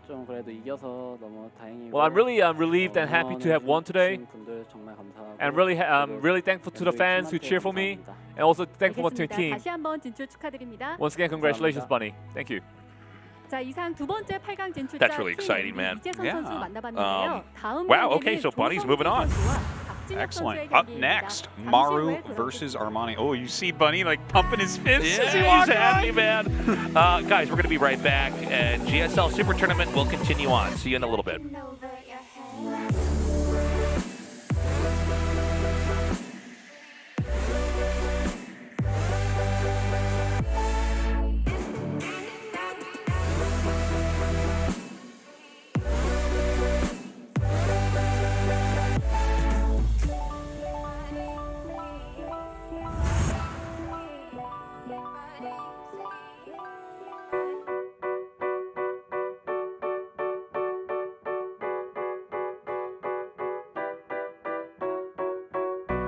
If you leave me to my own device, I never have to compromise. The city is like a jungle, gotta make it mine. Put my fears right out of sight. Beat the hustle, better get it right. In a game where the strong survive. Only the strong survive.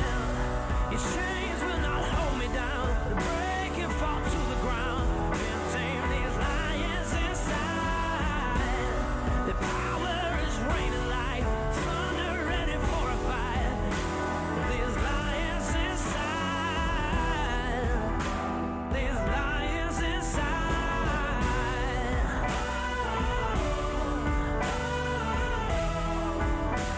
These lions inside.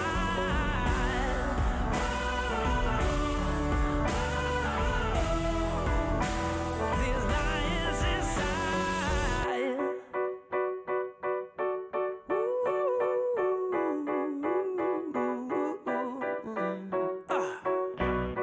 I had to learn to be the hero. I started on a heaven zero. In a city like a jungle, I had to get mine. Never give, you gotta take. Be the catapult to storm the gates.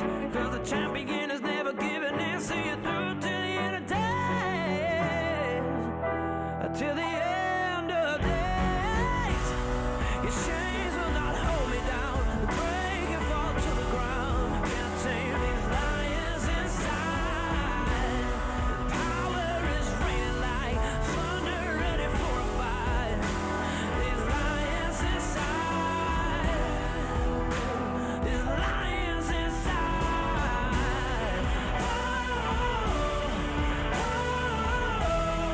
Can't tame these lions inside.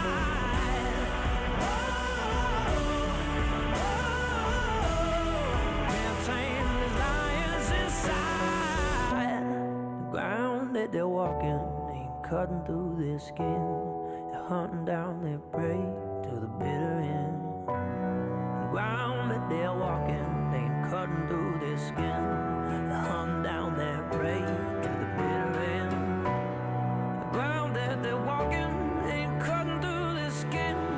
They're hunting down their prey. Let the games begin. Your chains will not hold me down. Break and fall to the ground. Can't tame these lions inside. The power is raining like thunder, ready for a fight. These lions inside. These lions inside.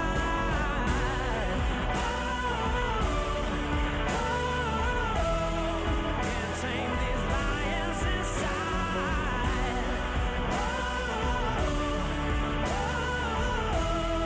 Can't tame these lions inside. This ground that they're walking ain't cutting through their skin. They're hunting down their prey through the bitter end. This ground that they're walking ain't cutting through their skin. They're hunting down their prey. Let the games begin.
coming up hot for a minute. 어려워도 이렇게 멈추면 내가 아니지. 오늘이 모여 새로운 날을 만든다. 나의 레벨은 다르다. 어나더 레벨 핫식스. 오, 커뮤니티. 내 이름도 검색해볼까? 광민선 꽃받침? 광민선 각선미? 인기글은 내가 찾을 거야.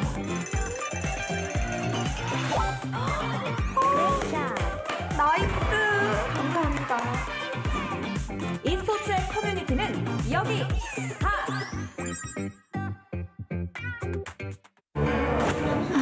힘들어도 어려워도 이렇게 멈추면 내가 아니지. 오늘이 뭐야? 새로운 날을 만든다. 나의 레벨은 다르다. 어나더 레벨 핫식스. I'll be coming up hot for a minute. Everybody know the drop when I'm in it. Everybody know the drop when I'm in it. I'll be coming up hot for a minute. 어려워도 이렇게 멈추면 내가 아니지. 오늘이 모여 새로운 날을 만든다. 나의 레벨은 다르다. 어나더 레벨 핫식스. 힘들어도 어려워도 이렇게 멈추면 내가 아니지. 오늘이 뭐야? 새로운 날을 만든다. 나의 레벨은 다르다. 어나더 레벨 핫식스. I'll be coming up hot for a minute. Everybody know the drop when I'm in it. Everybody know the drop when I'm in it. I'll be coming up hot for a minute. 어려워도 이렇게 멈추면 내가 아니지. 오늘이 모여 새로운 날을 만든다. 나의 레벨은 다르다. 어나더 레벨 핫식스. 오, 커뮤니티. 내 이름도 검색해볼까? 광민선 꽃받침? 광민선 각선미? 인기글은 내가 찾을 거야.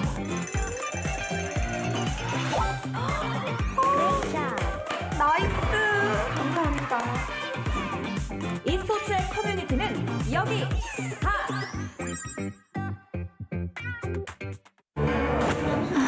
힘들어도 어려워도 이렇게 멈추면 내가 아니지. 오늘이 뭐야? 새로운 날을 만든다. 나의 레벨은 다르다. 어나더 레벨 핫식스. I'll be coming up hot for a minute. Everybody know the drop when I'm in it. Everybody know the drop when I'm in it. I'll be coming up hot for a minute. 어려워도 이렇게 멈추면 내가 아니지. 오늘이 모여 새로운 날을 만든다. 나의 레벨은 다르다. 어나더 레벨 핫식스. 힘들어도 어려워도 이렇게 멈추면 내가 아니지. 오늘이 뭐야? 새로운 날을 만든다. 나의 레벨은 다르다. 어나더 레벨 핫식스. I'll be coming up hot for a minute. Everybody know the drop when I'm in it. Everybody know the drop when I'm in it. I'll be coming up hot for a minute. 어려워도 이렇게 멈추면 내가 아니지. 오늘이 모여 새로운 날을 만든다. 나의 레벨은 다르다. 어나더 레벨 핫식스. 오, 커뮤니티. 내 이름도 검색해볼까? 광민선 꽃받침? 광민선 각선미? 인기글은 내가 찾을 거야.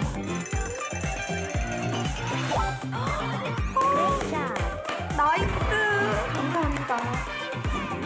e스포츠의 커뮤니티는 여기!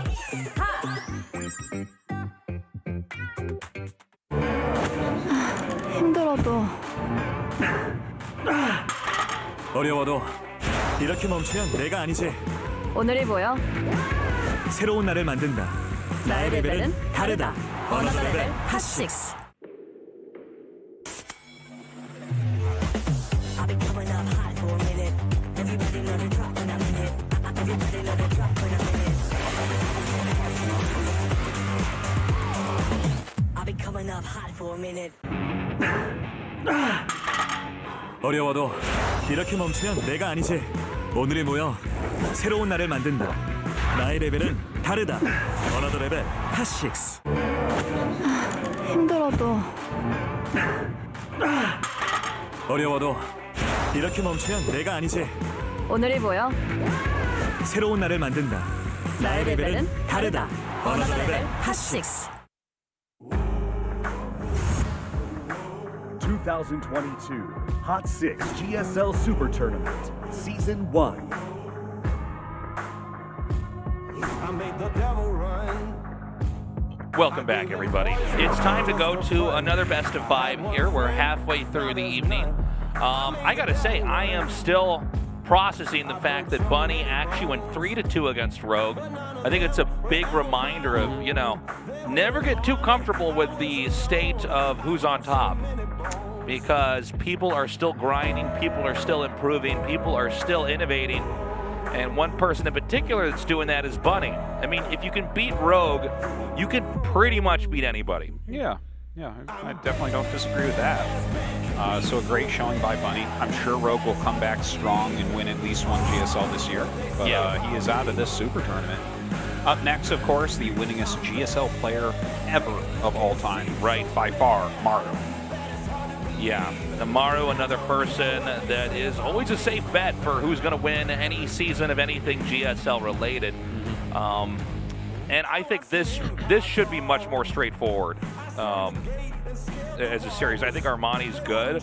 I think Armani has improved, but I think honestly, like it's hard to imagine Armani taking 3 games off of Maru out of 5. Maru's in very good shape right now as well.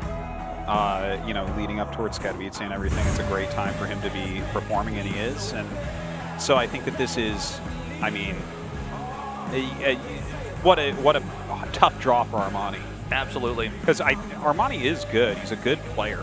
I actually really like his play and everything. But I think that his ZBT maybe not his best matchup, and then also against the strongest Terran ever. So. Yeah, I think he's good. I think maybe he takes a game off of Maru, maybe. But I think this could very realistically just be a 3-0. Yeah, that's where I'm looking. And this happens, you know, when you have a bracketed tournament like this, sometimes you're just paired with somebody and you're like, oh, okay, I'm probably not going to go anywhere in this. You know what I mean? I probably won't get to have the joy of the journey through at least part of this tournament. So I guess when you're Armani, you got to think about this like, okay, I'm going to try to bring my best. Let's see if I can bring my A game against the best Terran that there is, right? Yeah. I hope that he can bring his A game. I think his very best play can be interesting against Maru. Sure. And he comes up with some different ways of playing too. He definitely doesn't look like any other Zerg.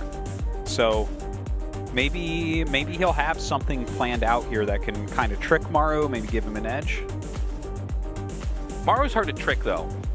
He's hard to trick because he's everywhere at all times. Yeah. And he's perfect at everything, so it's like very tough. Yeah. So, I mean, let's see what can happen here. But I don't know, man. Like, it's going to be a tough one for sure. I feel like out of all the matches we had, this is the one that I think was most easily the most one-sided.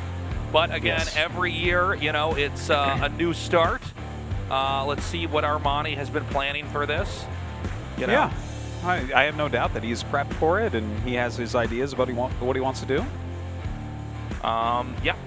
All right, let's get into this game, guys. It's game 1 in this best of 5. The winner goes on to the round of 8 of the GSL SuperTournament.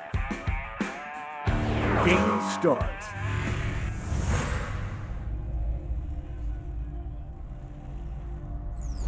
Team NV, Maru.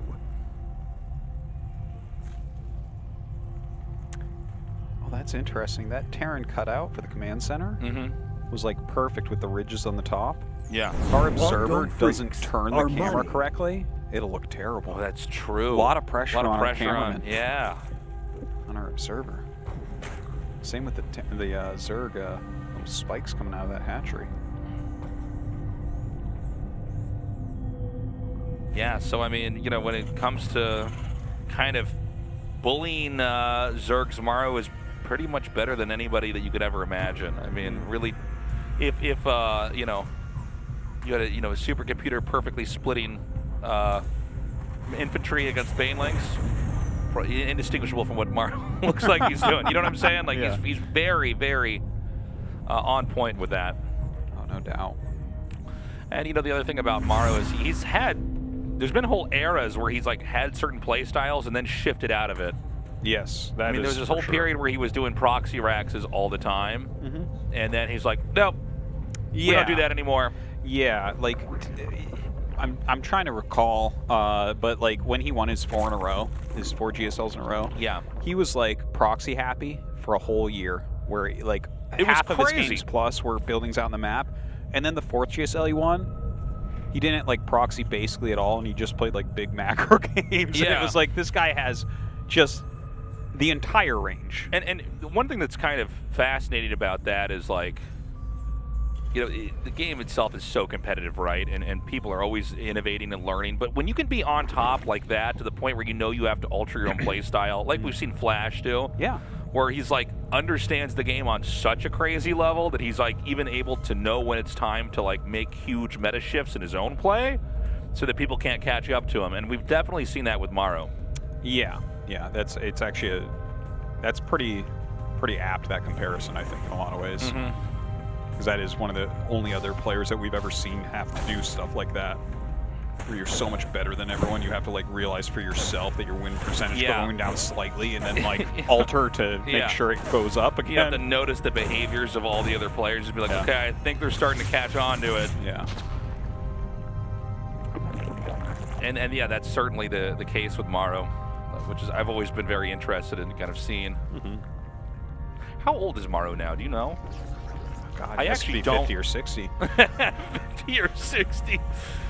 Just wondering how far off his military time is. Oh, I think it's still pretty far. He's the youngest, I think, out of all the players, right? Or maybe actually. I think Percival's probably younger than him. Yeah. But yeah, Maru was like a child when he started. Maru was a very tiny little boy when we started casting out here. That's pretty crazy, actually. How young.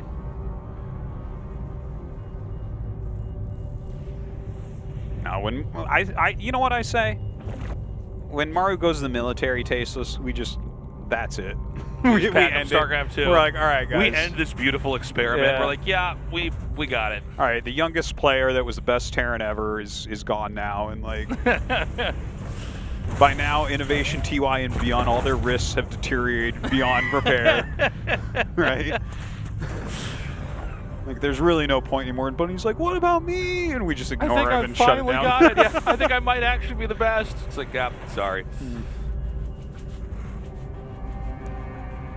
Right. So, with Armani in this game, since we've been talking about, Maru so much, Armani, I think, has not really, at least in the games we've casted him in the past, and I'll try to be open-minded about how he plays here today, but he doesn't seem to have really refined his style like some of these other players. In some ways, Armani reminds me of, like, Bunny, like, 5 years ago as a Zerg. You know what I'm saying? I'm trying to put that together in my head. Yeah, well, Bunny was one of these guys that would oftentimes get eliminated. Like, he's good, but it was, we never expected him to be, like, round of 4, and he's really changed that. But I feel like Armani is still, grinding. Yeah. Well, yeah, I kind of see what you mean. I think it's slightly different just because the Zerg line in Korea is so shallow. Sure. Like, we used to have a very deep Zerg line here back when, Su, Byol, all these other big names were still playing. But at this point, it's literally Rogue and Dark and then everybody else, which is like 5 steps below them. Yeah. But yeah, I kind of get your meaning. Whereas with Bunny, it's like the Terran line has always been and will always be very deep here. Right. And then, of course, there's more Protosses than we need to talk about in every region. So. Oh, looks like this Viking's actually going to get the kill on the Overlord. Nice. He'll be able to get away as well.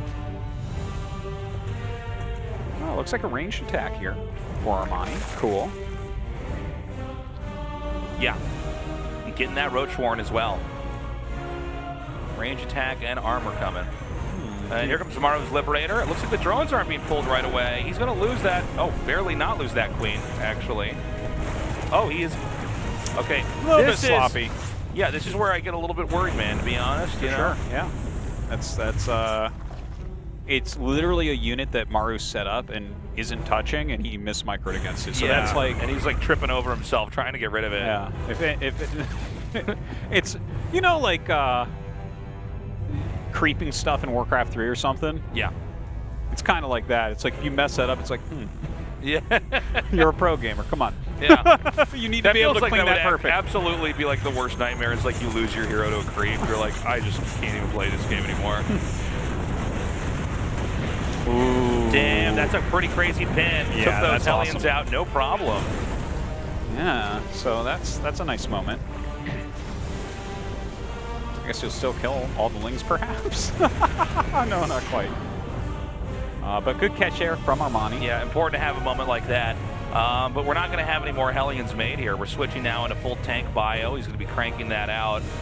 And again, we're waiting for that, impending push that is going to be coming out here. And we got to see how exactly Armani deals with that. If that engagement with the Liberator, like I like the fact that you point out Artosis, he's not even really microing it, but he's still kind of messing up his control. And then it's like... Yeah, and then you come back later and you don't even know how many kills it necessarily had or what happened. You just kind of throw this out there and then go back and macro and then move it back because in that amount of time. It's like a punching bag hitting you in the face as a boxer. Yeah, it's like you broke your bone in your hand hitting the punching bag or something. And so as these pushes come out, we really got to see how well is Armani going to control this. We have one queen just now sniped off. More reinforcements coming in. The Lings, the Roaches, the Ravagers all coming up. Biles are shot out, and he actually... Oh, I thought he picked it up for a second. He does not pick that tank up in time. Yeah, that's a lot of Ravagers that he's made already. A lot of Roaches being made now as well. And we'll see if he tries any sort of counterattack. Yeah. All right, brings the Ravagers back onto the creep. At least he saves that fourth base. That's like really important. Yeah, I mean, you certainly don't want to lose your fourth base over and over and then have the game end out, right? So, well, especially with a comp like this where you actually, especially need that. Yeah. This is not that cost efficient. All right, the Roach Ravagers are now coming across the map. It's time for Maru to defend his third.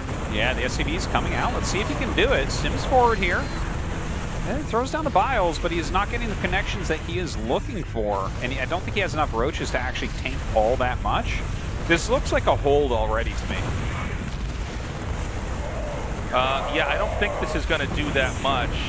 Yeah. He just needs to have some tanks kind of inch a little bit closer to maybe where that depot is. Yeah, he's trying to get value out of the Biles, and he's getting a little bit. He's getting a little bit, but the tanks are getting some great hits.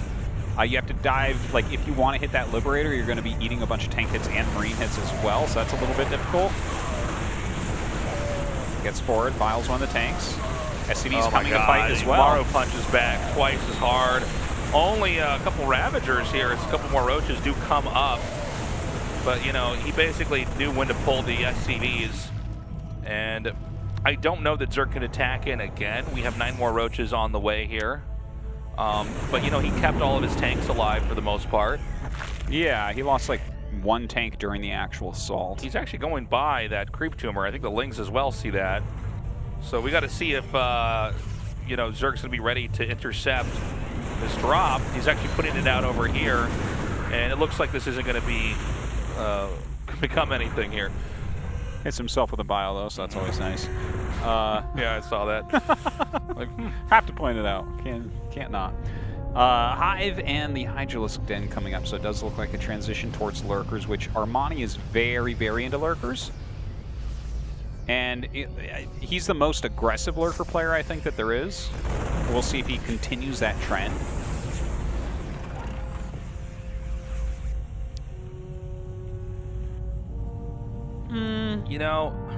I think Armani's doing okay, but again, this push coming out here. Once you have enough tanks and enough infantry, you can actually get a pretty healthy spread. Yeah. Well, there's a lot of supply inefficiency in Roaches. They're probably the most supply inefficient unit, like them in Adepts, when you think about it, right? And yeah, maybe Hellbats as well, where you're just max out on those units and see how you do. Yeah, and then you watch the Terran max out. It is a funny thing that can easily be overlooked is Roaches and Ravagers are pretty good, but they're not efficient when it comes to how many Marines and tanks you can actually get in the long run. That's why they generally have a time and place. Yeah. Yeah, the middle range stuff. It's like they come They're strong for when they're made, and then they just like peter off into nothingness. Right. All right, he has a lot of lings in here right now, which is kind of interesting as well. Gets in on top of these siege tanks. Dives in there and takes those tanks out. The other tanks are going to be coming up here, but this may create an opening now for the infantry to come in. Pretty insane fungals here. Yeah, those are fantastic. And get some good vials down as well, but there's still a lot of Maru here. There's just enough of Maru's forces there that he takes out that fourth hatch. Now there's another fourth being made that could take its place here at the bottom. The problem is that I think Maru has now started what will be a cycle, if I had to guess. It's probably coming in here, it's a back and forth, but Maru comes out on top, picks up, leaves. And while this happens, every time a base goes down, it is, a big hiccup in the income here for the Zerg. And so if this can happen a couple more times, I think it's going to be a pretty straightforward victory for Maru here. The kind of win we've seen him do so many times before in the past. Yeah, I mean, you're going to be able to grind him down eventually. Armani coming up, this creep getting cleared very quickly. Oh, you cannot be fighting in that arc. Oh my god. Yeah. Very, Tanks very in a very painful. good spot here, and this is what I was talking about. Now this base is going to go down unless we're in for some surprises here from Armani. I just don't see it happening. Well, he has lurkers out now, so the bases will fall, but like we were talking about in that rogue game, you can get very efficient at this point. You can hang on for a while. One of the other issues here is that you can't really retreat with Roach Ravager very well. Stimmed infantry are basically faster, so we see the counterattack attempted, but it's thwarted pretty quickly here from Maru. Oh wow, he's just going to dive on it. Oh my god, he actually gets some very good lurker spines in here. Throws down a fungal as well, and will actually take that battle pretty well. Armani running around now. You can see this kind of very aggressive style that he likes with the lurkers, running forward towards this third base. Gonna go ahead and burrow. Yeah. Nice yoink in on that siege tank. Hooks that tank in and takes it out. Can he do much more than that, though? Another 2 siege tanks are going to come in here.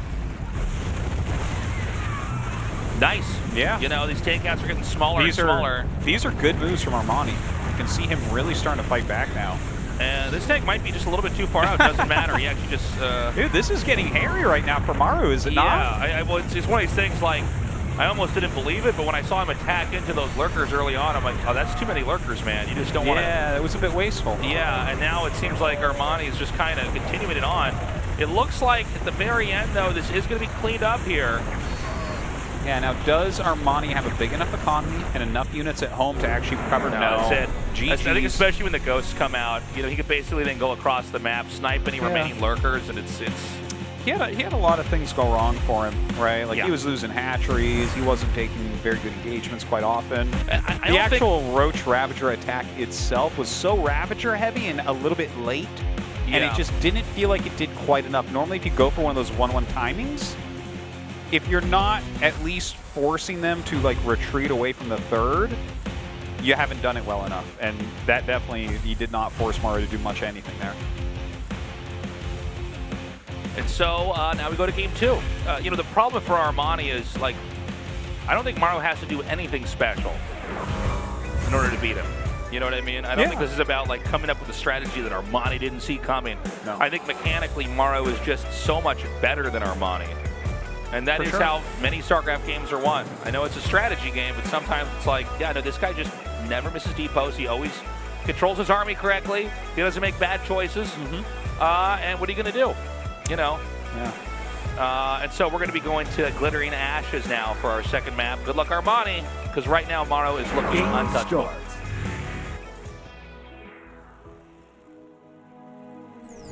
Team NV, Maru.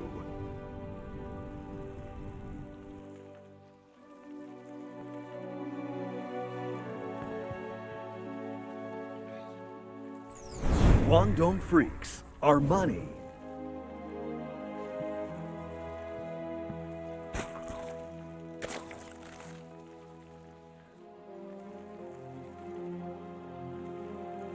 All right, so in game 2, what does Armani want to try to do? It is hard to imagine beating Maru with Roach Ravager. Yes. You know what I mean? Although like, Rogue slammed him in that one. That was a weird finals where like Rogue was playing a certain way the whole time. Then he's like, "Have you seen this?" And like Maru was like, "I can't stop this. I don't know what to do." And I didn't put my practice games towards that at all. Yeah, this isn't what I prepped. And then Rogue doesn't really do that anymore either. That was just one of the most bizarre finals we ever had. Yeah, that shows how smart Rogue is, unfortunately. Really ruined the possibly most epic finals we ever could have had by being too smart about it. Now, yeah, I agree, though. It's like a guy goes bio his entire career, and he's like, I'll just go back.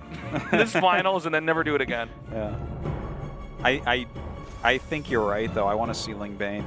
I want to see, and it could be Ling Bane Hydra. Well, that's the one I least want to see because... You want Ling Bane Muta. Yeah, Ling Bane Muta would be good, or just straight Ling Bane with the macro hatch in the main. I think both those are more reasonable against Maru. Yeah. And I mean, there's different ways to go them. Like some people go the more Muta heavy for the harassment stuff. I don't know if that would work against Maru, but I'm afraid of him trying things like Roach Ravager because the thing is, that's a muscle comp. And you can't really out-muscle Maru. Like, there's only a handful of players in the world that have any chance of doing that. Right. And you almost have to catch him off guard, too. Like, you can't really macro better than him. Yeah. Like, if he's the best at something, you don't try to outdo him in that. Right? Yeah. Like, and the thing is, yeah, he's probably the best in just about every category, but... something like Ling Bane, you have so many more options. You can fight, you can run around.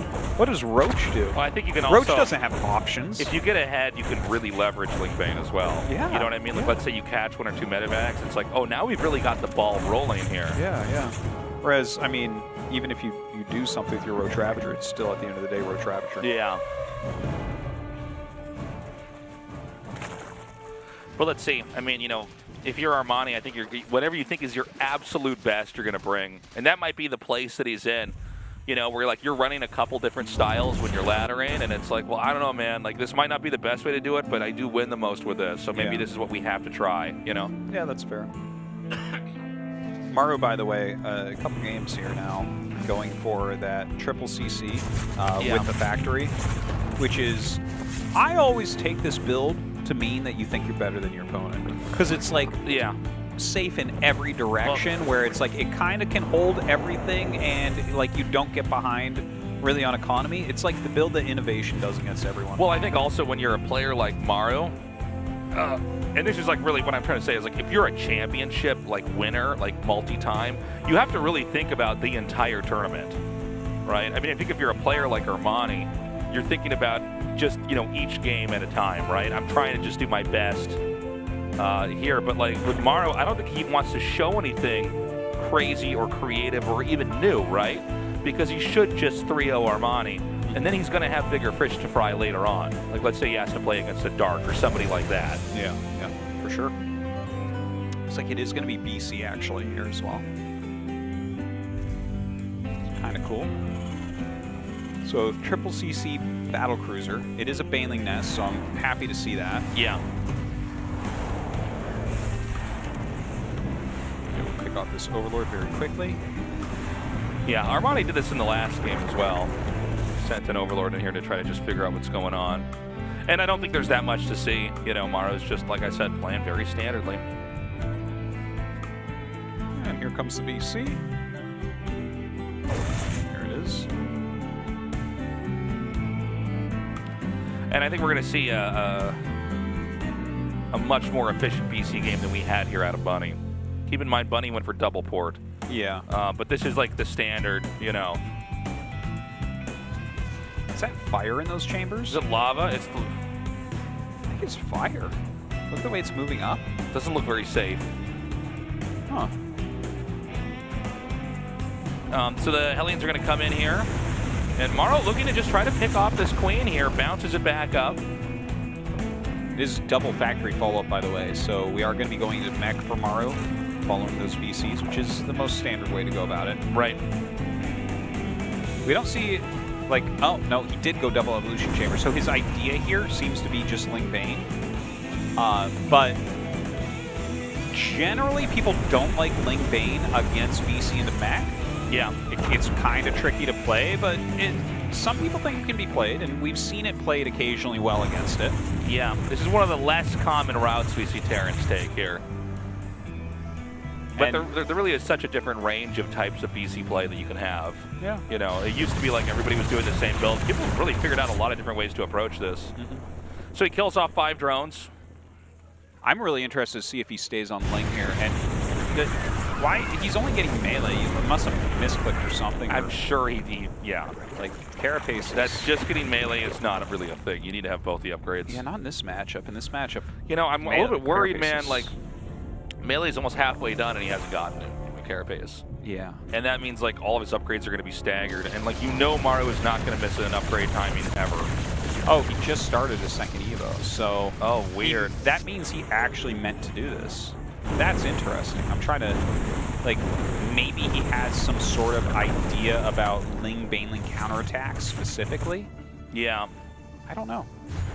But whatever the idea was, it was probably not based on playing against BC in the mech. So, yeah, I guess we'll have to wait till another time to see exactly what Armani had as an idea here. Yeah, he's getting a lot of value out of these Hellions, by the way. Yeah, forcing that hatch to cancel. You're not normally worried about your hatch getting canceled by Hellbats, you know what I mean? But the fact that he did that and then got away and he's still doing damage, that's pretty crazy. Yeah. As expected, the battlecruiser comes back home. He's going to repair that back up and then send it back out for more. A lot of turrets being made, so that's quite good, since he does have those mutas coming in. Look at where Maru is burrowing those mines, my god. We have that Yamato on the way. The Hellbat's going to be able to torch this hatch down. Are we going to get the cancel there? Oh, can the Bane save it? Oh my god! What was that? Oh my god, I can't believe this is happening. That's you've unlocked a new phrase for me that I never had in there. Oh boy. Oof! Very good hit. This is a game where we've had multiple canceled hatcheries with Hellbats. I feel like we've actually now seen it all in StarCraft 2. And he's getting +2 melee very, very quickly. You would think for as long as we've casted, we have to eventually encounter every possible situation in StarCraft. Yeah, it's the game never runs out. StarCraft 1 or 2. I mean, stuff just keeps getting new all the time. Well, I'm a little bit worried here because Maru is, continuing to streamline this build over here where there's been a lot of bumps in the road here for Armani. The mutas are out, and the battle cruisers are going to be en route here. Trying to take a fight with these queens. Yeah, it looks like, well, I mean, he probably has his jumps ready, right? The Yamato is almost ready. A little bit unfortunate that it's not quite yet. Yeah, nice control there by Armani, pulling away the mutas. Oh, yeah, yeah, nice that was actually pretty sick. as well. Maru, though, with that amazing right-click away micro. Before seeing all that micro. It's true, man. Moving shot is the dumbest thing in the whole world. Battlecruiser, perhaps the easiest thing to micro in the whole game. And Phoenixes want a word with you. No, Phoenixes are harder. Now, Swarm hosts are actually coming out, which is neat because we haven't seen as much against mech the Swarm hosts in the last year.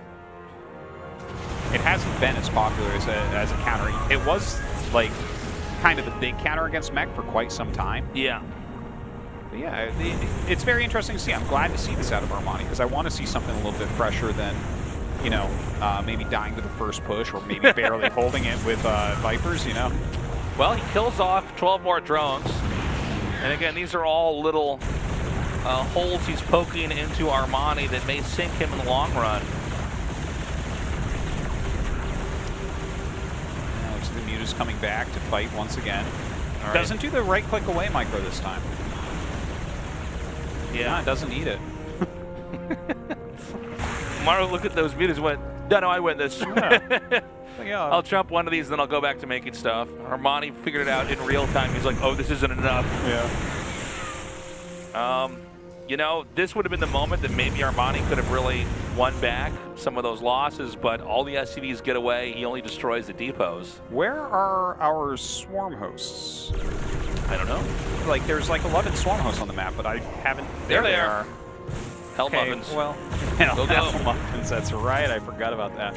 That's how long it's been. Yeah, I know. It's crazy. Cupcakes of Doom, man. And he's going to save every single battlecruiser, repair it, of course, and then go right back to it.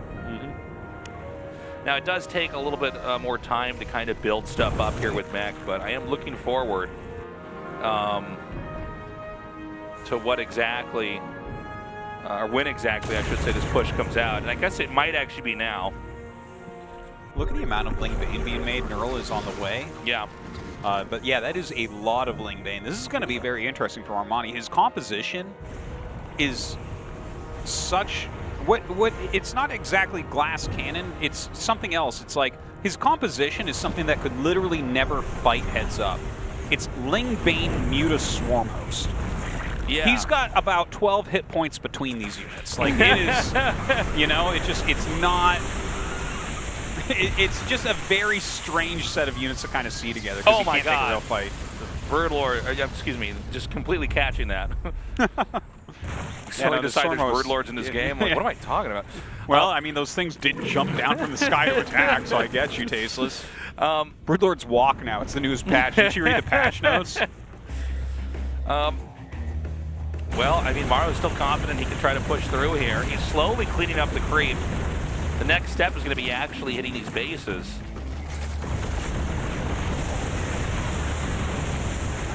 Comes in.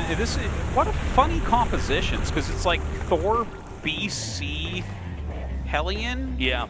Against Swarm Host, Muta, Ling Bane. You've never quite casted a game like this. No, it's a weird one. I don't know if he can get in anywhere though. The way this map is set up, it does seem like you could pretty much sit back on 5 bases. It's pretty hard to actually reach anywhere. Yeah. It's a hard area to enter up these ramps.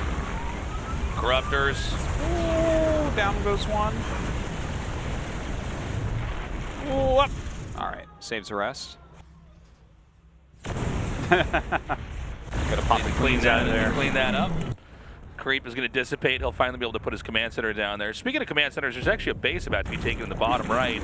Is there, though? Yeah, it's right where the swarm hosts are. Oh, I don't think he realizes he's about to walk into this.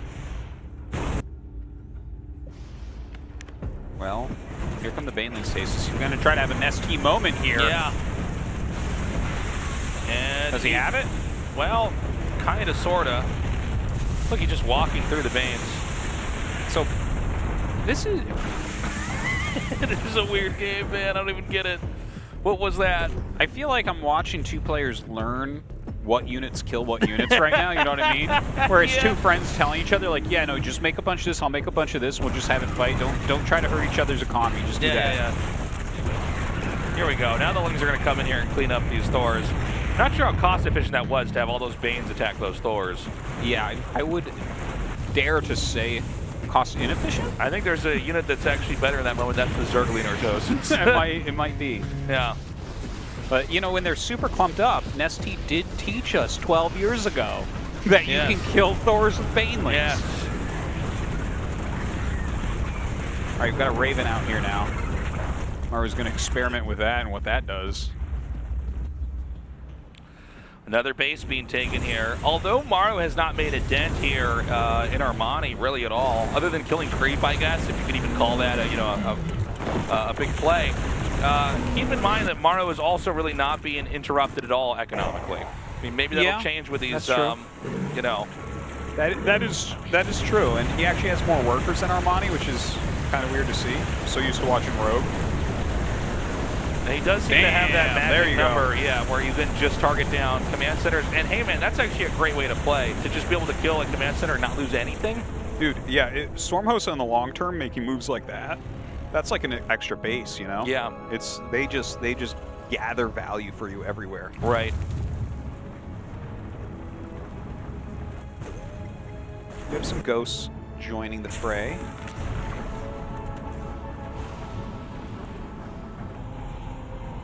A lot of creep tumors here.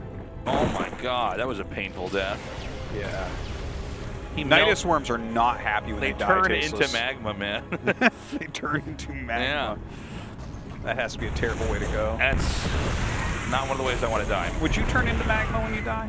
Yeah. If someone offered you, they're like, we can just do one this final GG and I just burst into flames. Just melted in nothingness. All right, another attack in and look, here. If the game stays really slow, stuff like that becomes very valuable over time. That's the thing. But I don't think we're in a game that's that stalemated, even though we're seeing moves like that occasionally.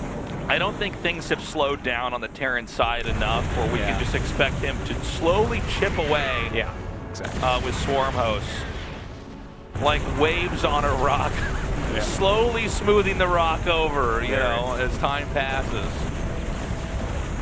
Meanwhile, another push comes in here, and you know, one of the problems that Zerg has is that edge that he gets where he's got those 5 bases and it's kind of hard to push up there. They're all on high ground and pretty safe. Yeah. Everything after that is hard to get. Oh my gosh. And it really is, you know, Maru kind of the boss on the map here. So yeah, I mean, holding that middle ground, like that ridge. Yeah, I mean, it's just look down upon those little gutter bases. Gutter bases, yeah. I mean, that's the thing, is like he can kind of just control this low ground area, and eventually Zerg runs out of money.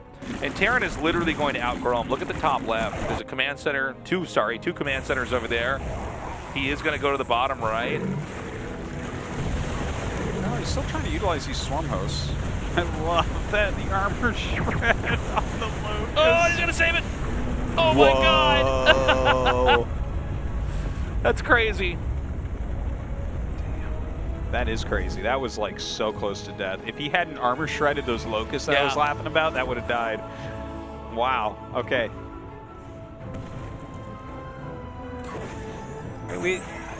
I like that he has all these infestors out. I mean, his composition remains this really weird, very soft, very technical composition.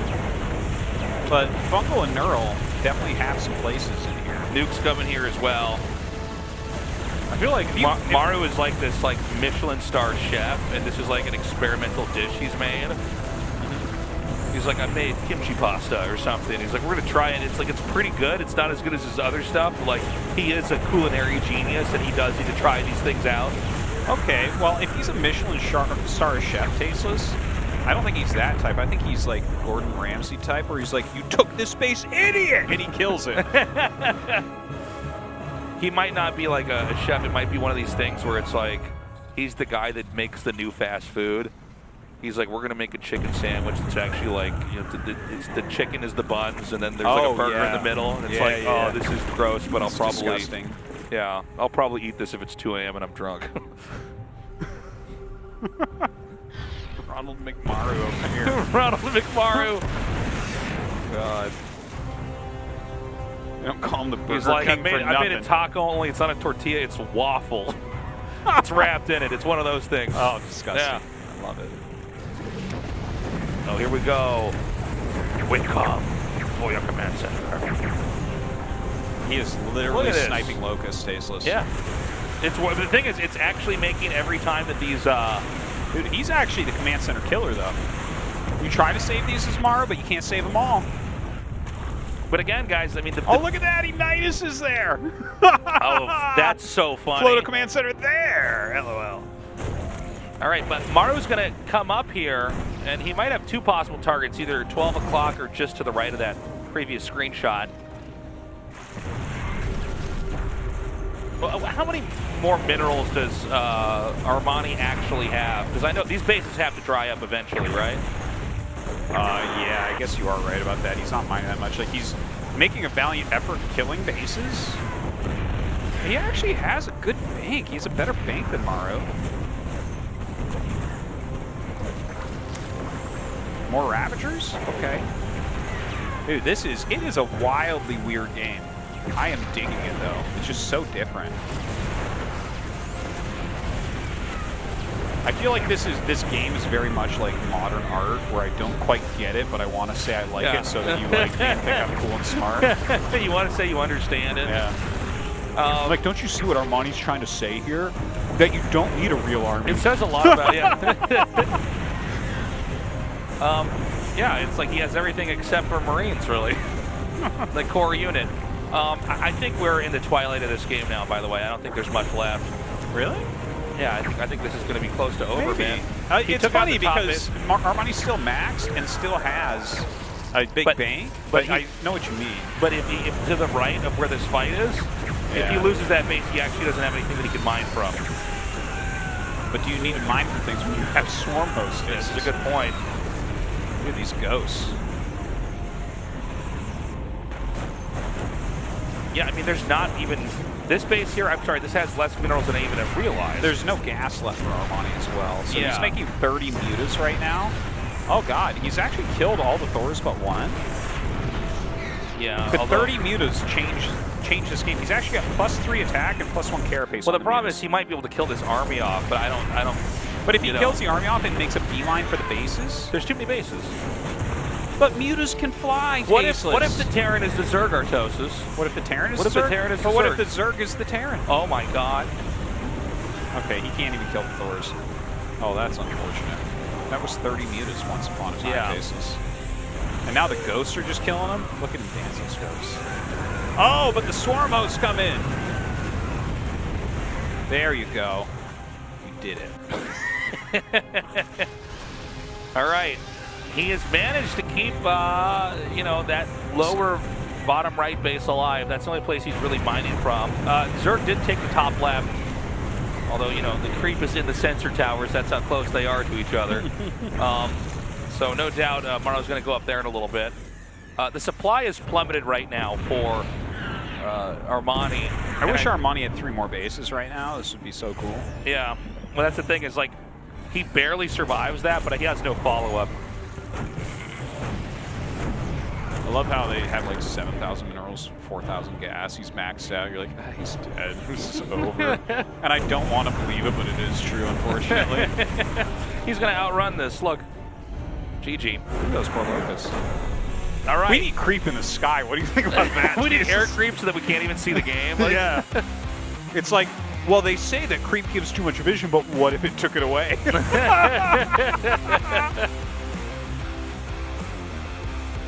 I mean, Maru, again, experimental chef. He basically, he's like, what if I make a sandwich, but instead of bread, I have 2 donuts? That's the bread. Then Armani over here, he was a little bit of a hipster chef. He used all the parts of the animal that no one uses, tasteless. Yeah. He just fed Maru a bunch of gallbladders. He brought it out on a cutting board. Yeah, for sure. He wrote with chalk on a blackboard what he was serving. Damn, man. Can I have a no? You have what's here. We only Liver is good for you. We only have triple hop IPAs. We're going to go to the next game, and dare I say, maybe the last game, unless Armani could really turn this around. Game starts.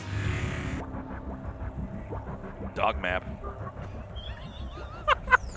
Team NV. Dog map. This is officially the dog map. Get now. your kennels ready. Get your dog food ready. Get your leashes ready. We're going for a walk on the dog map. Guangdong Free. You can have your dog unleashed on this map. What kind of dog is that?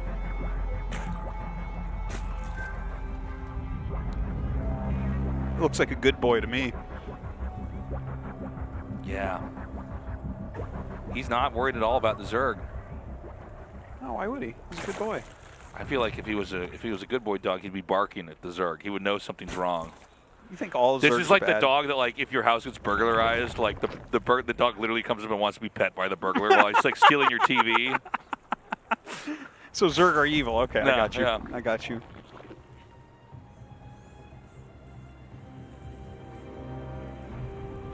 Now this is the human's dog. Looks like he's on lookout. He's Yeah, watching for a drone He's protecting. coming in. He's like, I'll keep you guys safe until Marines are here. Oh, that's more or less true. Yeah. So it is a pool first from Armani. Right.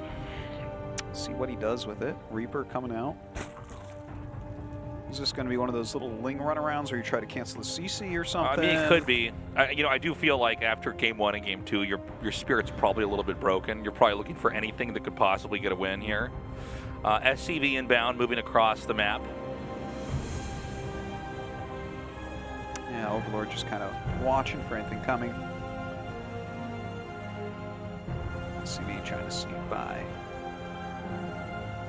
Sees the timing of the hatchery and knows pool first.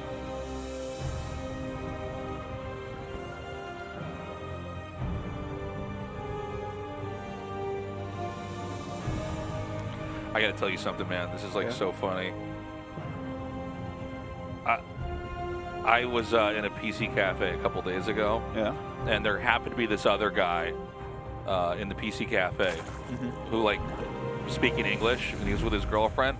And this guy, I saw this happen, could not figure out. Well, let me go back for 1 second. Have you seen this where like you're trying to log in somewhere and it wants to confirm that you're not a bot, and so you have to like click on like the animal being upright? Captchas. Yeah, thank you. Yeah. And so it was the animal captcha where it's like, okay, is like the horse standing up. When in one of these pictures, it's standing up in the right thing, and the other one's it's like upside down. This guy couldn't figure it out. I literally saw this happen. And he was saying to his girlfriend, he can't figure it out, and it's like, there's no way it's broken. I'm like watching him, and he's literally like, I couldn't even believe it, dude. That's amazing. Yeah, I almost went up and said something, and I didn't. I just kind of like stayed back and like kept looking at the screen. I'm like, this can't be, bro out, man. This can't be serious. Like, how are you even able to be in a foreign country right now? Like, you can't figure this out. This is like. Now, this is the most important follow-up question to a story that's ever been asked. Yeah. Once he finally got in, what game did he play? I didn't actually see it. Was when I was leaving. Tasteless. I would have stayed there for 1,000 years to see what his game of choice is. By the way, the link's gonna force that CC up. Sorry, I had to just share that. No, I don't care about couldn't anything even believe else it. other than this guy. I actually watched because I wasn't the only person that could. He was like talking loud. He's like, "No, there's no way to get it. It doesn't work. I can't." And like, some other guy came by and helped him, and that's when I left. I'm like, all right. Damn. Tasteless. I was standing. I would give anything to know what game he played. Yeah, that's a good question. We could have figured out. Is this guy a Fortnite gamer? Yeah, it would be bad for any game. Any game. It actually could kill that game if I found out what game it is. Like, people would be fleeing that game. Yeah. God. All right, so now Maru's going to be back out on the map with his medevac.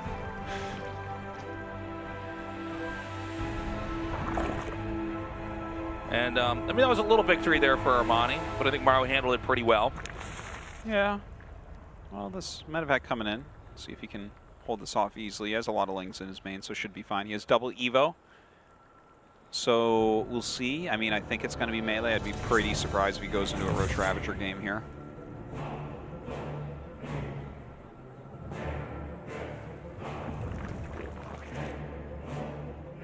Yeah, it's not going to be able to do much with this. But, you know, keep in mind in this game, guys, Maru's kind of switched back into bio. He's gone back to his roots. Yeah. Melee and Carapace here for Armani. See if he just sticks to Ling Bane. Or if he wants to add in either Hydras or Mutas. That medevac's still kind of patrolling around. Not sure it's going to really find any damage. Yeah, honestly. I think if he could find a fourth hatch or something, maybe there'd be a fight worth having, but there's really nothing that's off creep that he can actually engage with. He might be looking for an opportunity to get the mine to go off somewhere, but I mean, there's not a whole lot here. Oh, Armani doing much better now against the static unit. Stim's almost done, which is where we might actually see some more action. I like the little Widow Mine there. That's cute. Yeah, catch that first drone that comes down. Just delay that fourth base from starting up. Yeah, that's almost always worthwhile. Like, even if you were to lose it, it's like an important thing to realize that if you delay something by like 30 seconds, that's a huge difference.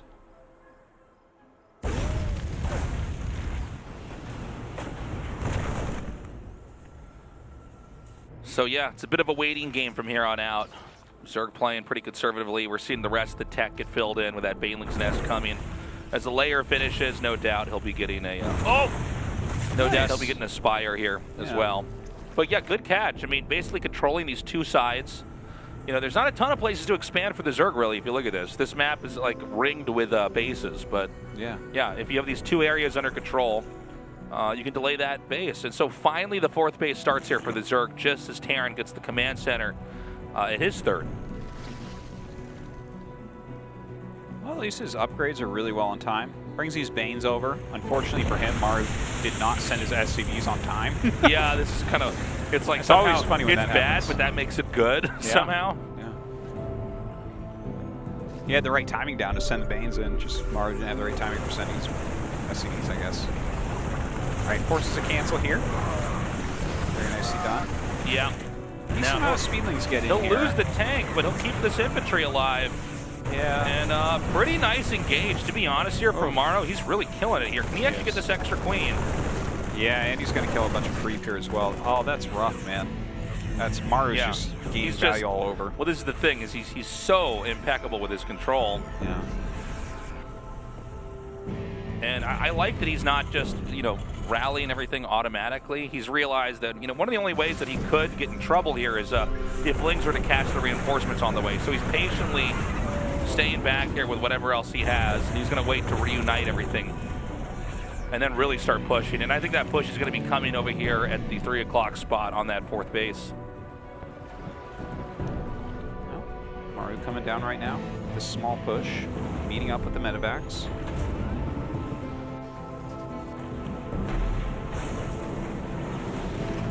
See what he can get done. I like the 2 Hellbats over on the side here. Make it very annoying for Lings to get in.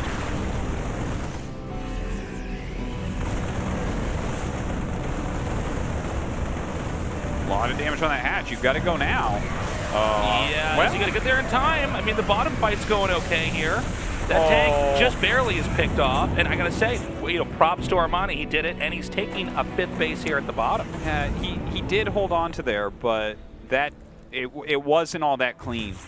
It was just like slightly off, and you can really still see the difference between like when Rogue or Dark or someone like that clears something like that, where he almost killed the tank with Lings, but he didn't quite, and then he had to hit it with like 4 Banes to finish it. Right. And it's like, oh, that is a big difference, Okay, and again, this hatchery's very low, so he might try to come in here and finish what he started. The Banes get close, but he picks them up before a single Bane can connect with a Marine. Meanwhile, down here at the bottom, same idea. Another push coming over here, this time off creep, though. And, this is Maru for you. Never miss clicking. Just snipes each Baneling, controls perfectly, relocates. Meanwhile, there's actually an attack up at the top. We're not following it, but there's another. Did he kill all the Marines? No, he picked him up and got out. Hive is on the way. 2 Siege Tanks at a time, though, here for Maru. Getting that additional command center ready. And Hydras are being joined in now. But, the 2 factory Siege Tank, for a very long time, was considered the counter to this Sling Bane Hydra type of play. Yeah. And obviously, he'll be going into Lurkers. I'd be really surprised or anything else. He would have to develop in that direction, I think. Yeah, but Maru already has the 2 factory Siege Tank, which is, basically where you want to go. He basically has the answer already. Yeah, everything looking pretty clean for Maru here. Now, Armani is staying alive here. The thing is, we got to watch this base at 3 o'clock, because, I mean, if this isn't protected, this could be killed in a second here. Yeah, it looks like it's going to get target down no matter what. He just kites over there, picks up. He's willing to sack the tanks to take that out. And that means that we see Armani drop down to 4 bases again. Yeah. That 5th one was just now finishing, so he'll swap the drones over to that area. But we got to see how the next set of sequences, kind of pan out here for Maru, because this is really where he starts to get the ball rolling. Going to continue these drops. Looks like he just flies past towards the main base. Not sure exactly what's up here for defense. Not very much, it looks like. Does have creep spread to the edge, which is kind of a nice touch. Yeah. A lot of people neglect getting creep in the main. So the next push is coming here. Oh, I'm sorry, were there 2 tanks there? Was that it? I didn't notice. Yeah, so he's going to come in here again. Now, he has a drop that's going through the main, although I don't know where the destination is going to be. And then he has another attack coming up here at that 3 o'clock spot we saw earlier. And he's kind of throwing a bunch of stuff out there at once and seeing what sticks. So he's going to get the denial on this base up here. Meanwhile, down at this bottom base, hatchery a little bit above half health here. A big amount of range here with these tanks. Beautiful blinding cloud, though. The Banes come in, harpooning one of the medevacs and the other. But again, he's keeping him on 4 bases. And, when Terran does this, if they keep the Zerg even on bases with him, the Zerg is in fact behind. So, if he can keep this up, this will probably be the last game in the series with Armani losing. Yeah, it definitely does look that way. But maybe it's a bit healthier than the other Lurker game that we saw him get into on game 1. I think this is the best, out of all 3 games, this is the best Armani's played, to be totally honest. Yeah, I kind of liked that last game because it was interesting, but here, and remember, the Lurker push he did was pretty strong in game 1, despite the fact that he had taken a ton of damage and everything throughout the game. And sure, he's taking damage here, but I think it is a slightly healthier position, so maybe he'll have a bit more play as he gets into Lurker. Uh-oh. Oh, boy. He's coming up. Oh, my God! Okay, the siege tanks really doing work. They're not a medevac in sight here. I know. But any Banelings connecting there is just death. Dude, Maru's so insanely good. Yeah, he's some of all these right. engages are like, he's like, I'll just pick off exactly every Bane and then pick up and leave. I used to think I'd like to win a GSL, but then I see how good Maru is to have to do. I'm like, Look at this. This is ridiculous.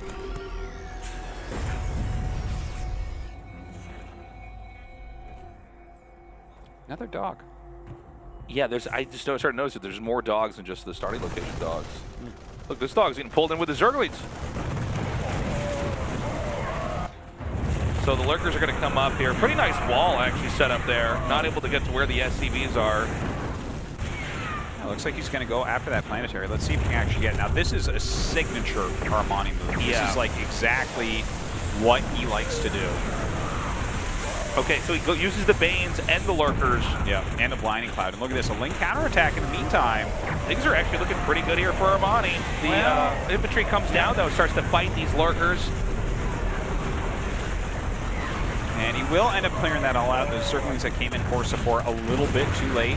The links that killed off all the SCVs at that other base do run in here and pick off like a tank and a sensor tower and stuff, but don't do all that much. Both players dropping down in supply quite a bit. Armani, though, does get his 5th base up again, and he does have that very healthy 84 drones. So let's see if he can produce back into an army that can push this off his creep. So the push is going to come in here now. Now, what does Zerg actually have? So we saw some counterattacks that did some damage, but is he able to muster up an army with the complexity to try to take this on? Again, the siege tanks are in a very good spot right now. Really far away. Lots of Banelings can be picked off in this process. Oh, some good blinding clouds come down for sure. Yeah, actually pretty crazy blinding clouds there. And the question is, does he have just enough to try to push through? The Hydras are starting to thin out. The Queens are starting to pull away. The Lings and a bad rally are mowed down. Yeah, those snipes pretty massive there. This hatchery has about 1/4 of its hit points left, so it could be popped like a balloon here. And that goes down. Yeah, and that is rough. We see disaster on the horizon here for Armani. Look at the drones here as well. If he can't get these drones out, he's actually trying to use them with the Lings to hopefully overcome this.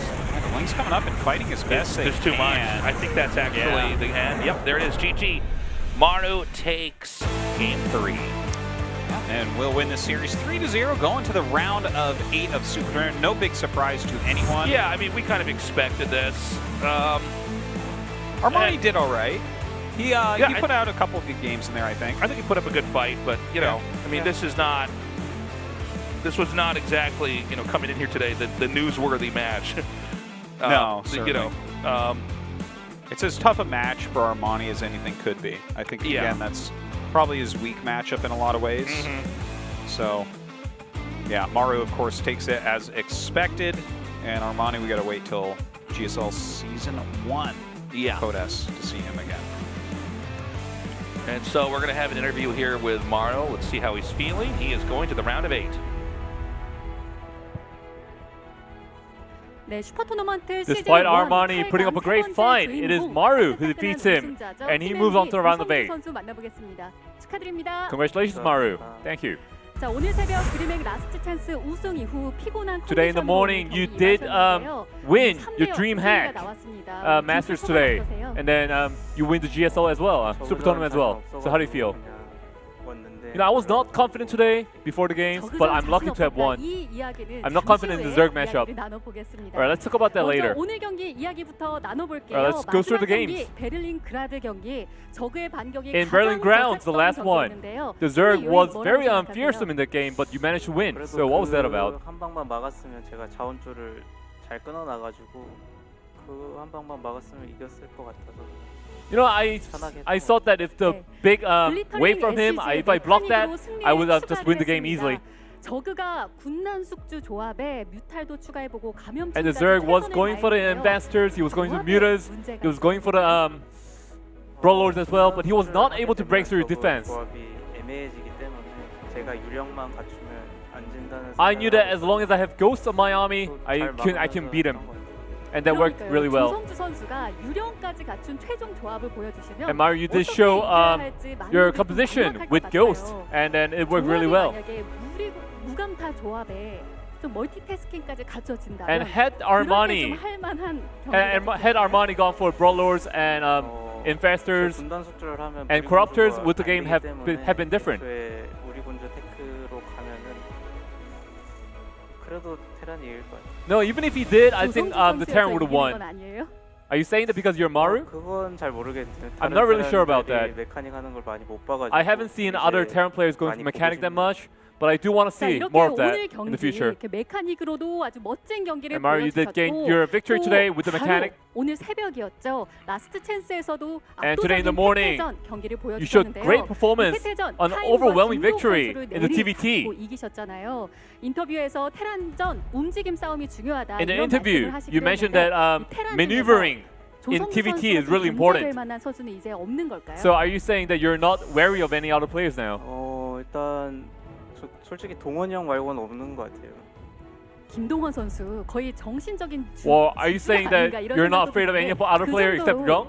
조성주 선수에게 That's right. 중요한 선수인 건가요? So Ryung is a great mentor for you, right, Maru? 너무 많이 해가지고 이제 I mean, Ryung studies so well about the game, and meeting him in the tournament is really difficult to deal with. When I have a conversation with Ryung, I tend to think of better builds and better compositions. 김동원 선수와의 경기가 꼭 성사가 됐으면 좋겠습니다. We really hope to see you playing against Ryung as well. 저그전 이야기를 해볼게요. Let's talk about 저그전이 TVZ. 문제다. 이게 어렵다 이야기를 하시는데 And Maru, you always mentioned that TVZ is really hard and difficult to deal with. 국내외 저그 4대장들을 다 잡으면서 But 또 you've 활약을 always 하시고 been 있잖아요. good at playing against Zergs. 우승을 하기도 했는데 저그전이 좀 왜 문제인가요? So why do you keep whining about the TVZ matchup? 솔직히 저는 맵이 지금 저거한테 좋다고 생각하기 Well, I feel like the maps are favored towards Zergs, and that's why. 적응이 되는 것 But as I continue to play, it feels like I'm adapting to the change. But at the same time, I feel like I'm not adapting to the stage. 아쉽다는 좀 표현이 있습니다. 조성주 선수 정말 잘하시긴 하지만 So Maru, although you're very good, 꽤 있었다. you've had some runner-ups in the past, 좀 이런 아쉬움의 표현이 and 있는데 you've had 올 한 해는 very 어떻게 few GSL victories in the past. So 일단 what do you think about that? 월드 챔피언십이 이제 열리니까. Well, the World Championship will be 그거 우승하고 싶긴 한데. held very soon, and I want to win that tournament. 저그가 우승할 것 같거든. But at the same time, I think Zerg is going to take the win. 저그전 좀 많이 다듬어야 될 것 같아. So I think I'm going to have to enhance my TVZ matchup strategy. Well, this year you're off to a great start, Maru. So before you go, anything you want to say to your fans? Like yesterday and today, I'm ever grateful to my fans for cheering for me. And that's all I have to say today. Right, congratulations, Maru. Thank you. Thank you, Andy. well, Maru 3-0. Yeah, looking just fantastic lately, man. He cannot be stopped. And guys, we have one more match actually coming up here. It's going to be Hero versus Trap after the short break. We'll be right back.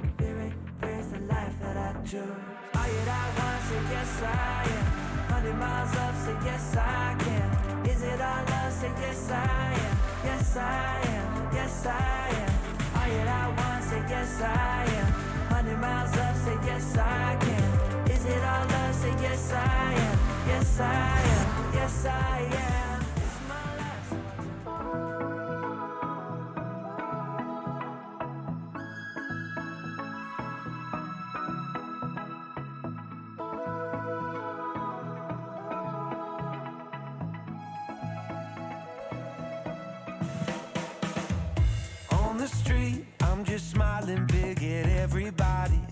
2 more blocks and I'll be at your door. Overcome, brother, nothing keeps me melancholy. Spread my wings, so damn ready to soar.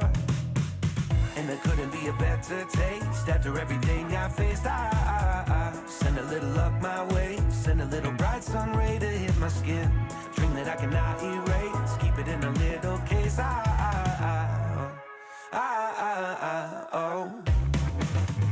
Truth be told, is I've never felt better. And if I'm honest with myself, I am so glad we're together. Because this new state of mind that I've struggled to find can now be shared with you because you showed me the light.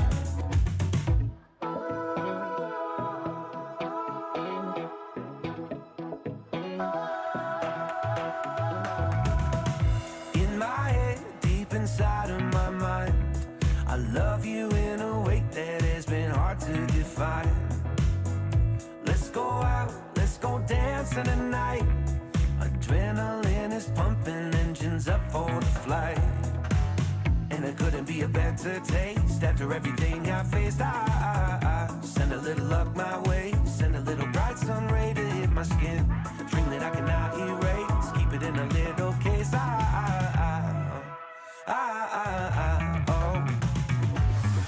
Truth be told, is I've never felt better. And if I'm honest with myself, I am so glad we're together. Because this new state of mind that I've struggled to find can now be shared with you because you showed me the light. Truth be told, is I've never felt better. And if I'm honest with myself, I am so glad we're together. Because this new state of mind that I've struggled to find can now be shared with you because you showed me the light.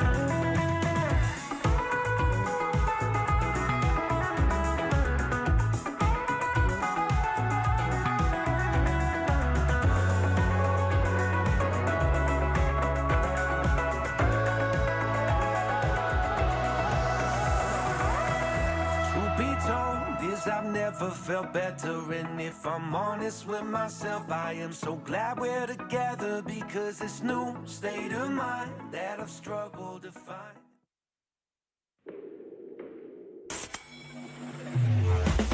I've been coming up hot for a minute. Everybody let it drop when I'm in it. Everybody let it drop when I'm in it.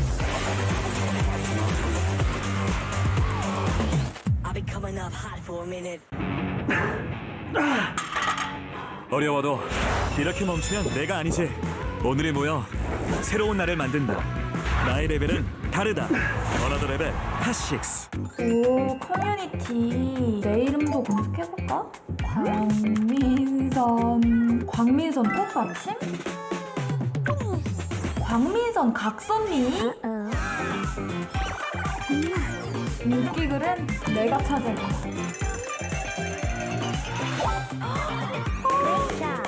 나이스! 감사합니다. e스포츠의 커뮤니티는 여기!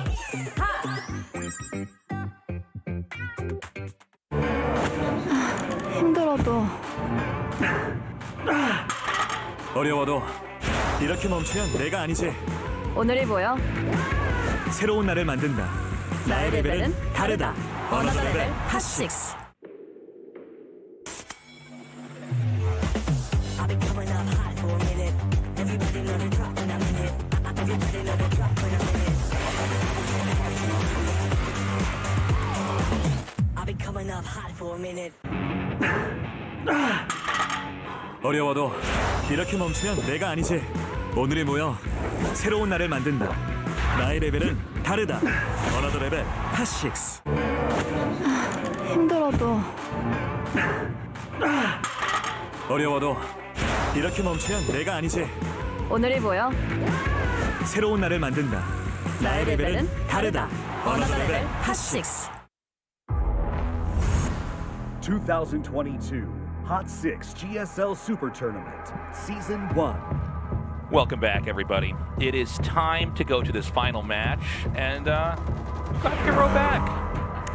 Yeah, pretty cool. I know. We're gonna have Hero versus Trap. I do think Trap is most likely the clear favorite, but let's see what Hero's got. Well, yeah, I mean, it is a super tournament, so these are kind of the two kings of super tournament going at it in many ways.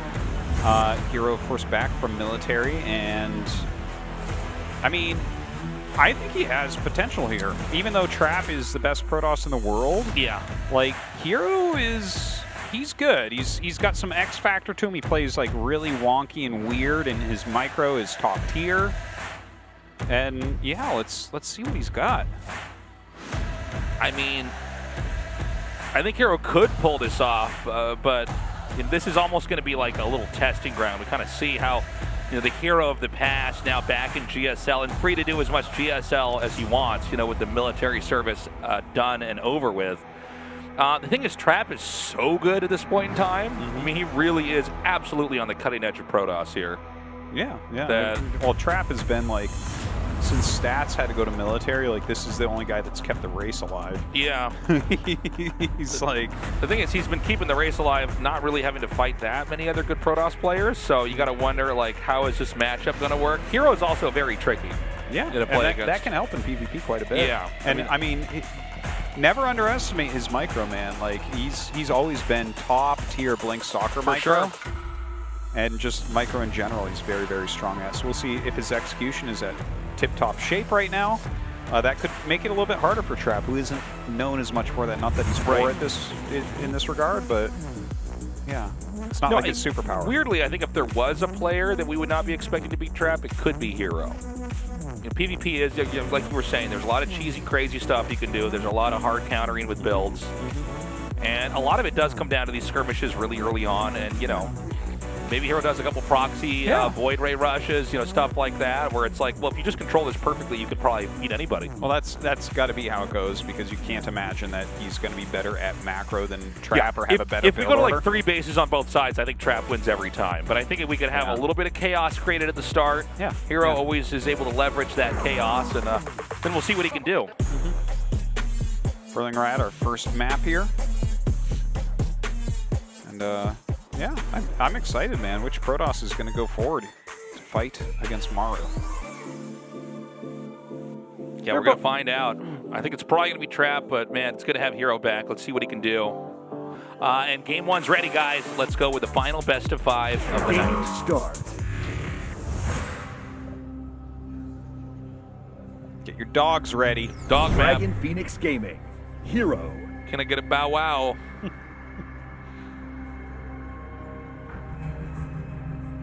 Another house dog over here.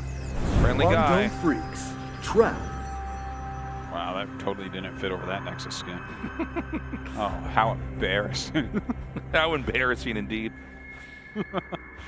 So before we get started in the casting part of this, I want to remind everybody of the time when Hero won Super Tournament having skateboarded to the studio. Do you remember that? Of course. I think how about it every cool, day. yeah, how cool of a person can you be to where you skateboard to an esports studio, win, what was it, $10,000, and then skateboard home? Yeah. You're so cool at that point in time. No, I know. It's pretty ridiculous. Like, they got to make an anime about you now. The only thing cooler than that is when Maru's mom drops him off to win GSL. So funny. Yeah, man. I will tell you, too, Seoul, not a good city to try to skateboard through. No, definitely not. A lot of uneven stuff, yeah, and a lot of little crags and crevices. And bricks, the kind of brick tile layout for the stuff. Lots of bricks. It's very bumpy to try to skateboard here. I used to skateboard a lot, like when I was in college before I came here, and like I remember the first month I figured out very quickly that I'm going to die if I try to skateboard around here. Yeah. As a mode of transportation. It's definitely not good for transportation. Yeah. Every once in a while I'll actually see somebody in my neighborhood skateboarding like with the cars on the street, and I'm like, what are you doing? Like, you're going to die. Maybe it's one of those motorized ones. I've seen a few of those around. Yeah. Where you stand on it, it's like motorized, it's like a longboard. Is that what a hoverboard is exactly? I do not believe I actually don't know. I believe a hoverboard would hover, not be a skateboard. Does it actually? But I think I can't tell if this is like, or maybe they're just calling them that. I don't know. Maybe a company like called something a hoverboard to get people excited, but it's completely not a hoverboard. Yeah, it's just got wheels. It's a scam. It's like, that's not what hover means. They're like, it's literally what hover means. You're a loser. By the way, we have a Twilight Council coming here, whereas Hero is going to be going with a Stargate. That's interesting that he started 2 Zealots there and then canceled due to Stalkers. Yeah. That's I think that was probably to just kind of throw him off on the gas count. So that was like a very tricky play, and it would take someone really good to look at that and be like, well, if he is going Stargate, it's quite delayed, because that has to be either 2 sentries or 2 stalkers or a stalker sentry, right? So it's a really cool play. But he gets that Stargate very, very quickly here. We'll see if that pays off, if he's tricked at all. Yeah, does end up canceling that. Ooh. Oh, meanwhile, you know, the Micro Machine himself does gun down that stalker there, losing the Adept. And we've got a pylon put out here. Not really a proxy pylon, but a pylon put far out on the map here in the northeast. Now, there's a battery being made over here inside the main of Trap, although I don't think that covers the probes on the very bottom left. So if he's not watching carefully, the Oracle could still do some pretty impactful damage. Yeah, this Void Ray being made defensively, I really, really like it. With the shield battery at his Nexus. This is going to be kind of interesting. I think Trap is going to have enough muscle, though, right? I think you're probably right. With Blink and like 8 stalkers or whatever, that's going to be... Oh, that's funny. Yeah, it just barely can reach it as it returns the gas. Yeah, it takes a while, but you can burn through. Oh. Yeah, the Void Ray does change everything, especially with a battery in the back like that. I think you definitely want to add another battery, though. Okay, this is a lot of kills, man. 12 probes already. We're less than 5 minutes into this game. Yeah. Shield batteries are pretty good, but so are Oracles. This means that Trap kind of needs to win here. Yeah, Trap has to like end the game immediately. Yeah, and he's targeting Stalkers. I think this is actually a really good play. If he can reduce the Stalker count, he can just barrel through a Void Ray. But a lot of damage dealt there. And no, turn around, Hero. Craziness. He chases him out. Hero's like, oh, you have Blink, and I have batteries? Well, I'm going to chase you. GG, Trap just taps out. Yeah, I think a wise decision. Trap realizes there's no coming back from that. Yeah. And Hero, get your skateboards ready. Dude, I tell you what, he took that dog for a walk. Nice. No, you are the greatest, Artosis. The greatest. Don't let anybody tell you otherwise. I never will. But the 2 Zealots he started, that might have thrown Trap off a little bit, right? Like there is a possibility there where he's like, okay, it looks like this is just an expansion we don't build really rather see than a people Stargate build. ever do that, by the way. No, you don't. Like that little trick. But that could have been That's a the mind handle game of that the trophy. screwed him up. Yeah. Take a look at that handle. There it is. In case you're wondering how you're going to carry the trophy home, you hold one of those handles. That's with one hand, and then the other hand goes on the other handle. I'd wear it home as a helmet, but you do you, Tasteless. Trap really wants to win that, so he has enough to play that cup game where he hides things under it and tries to trick his friends. All right, guys, game 2's up. Let's go. Game starts.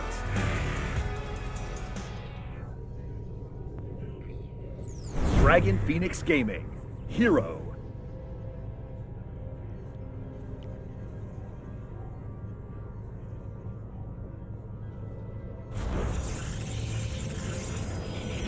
Guangdong Freaks, Trap.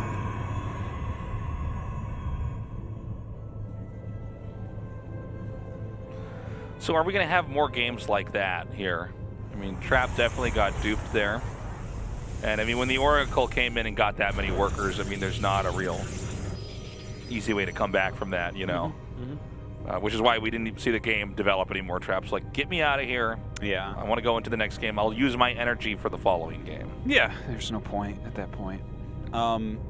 So, yeah, it looks like it's going to be a very fast expansion here from Hero. We'll see if this does turn into Void Ray versus Void Ray.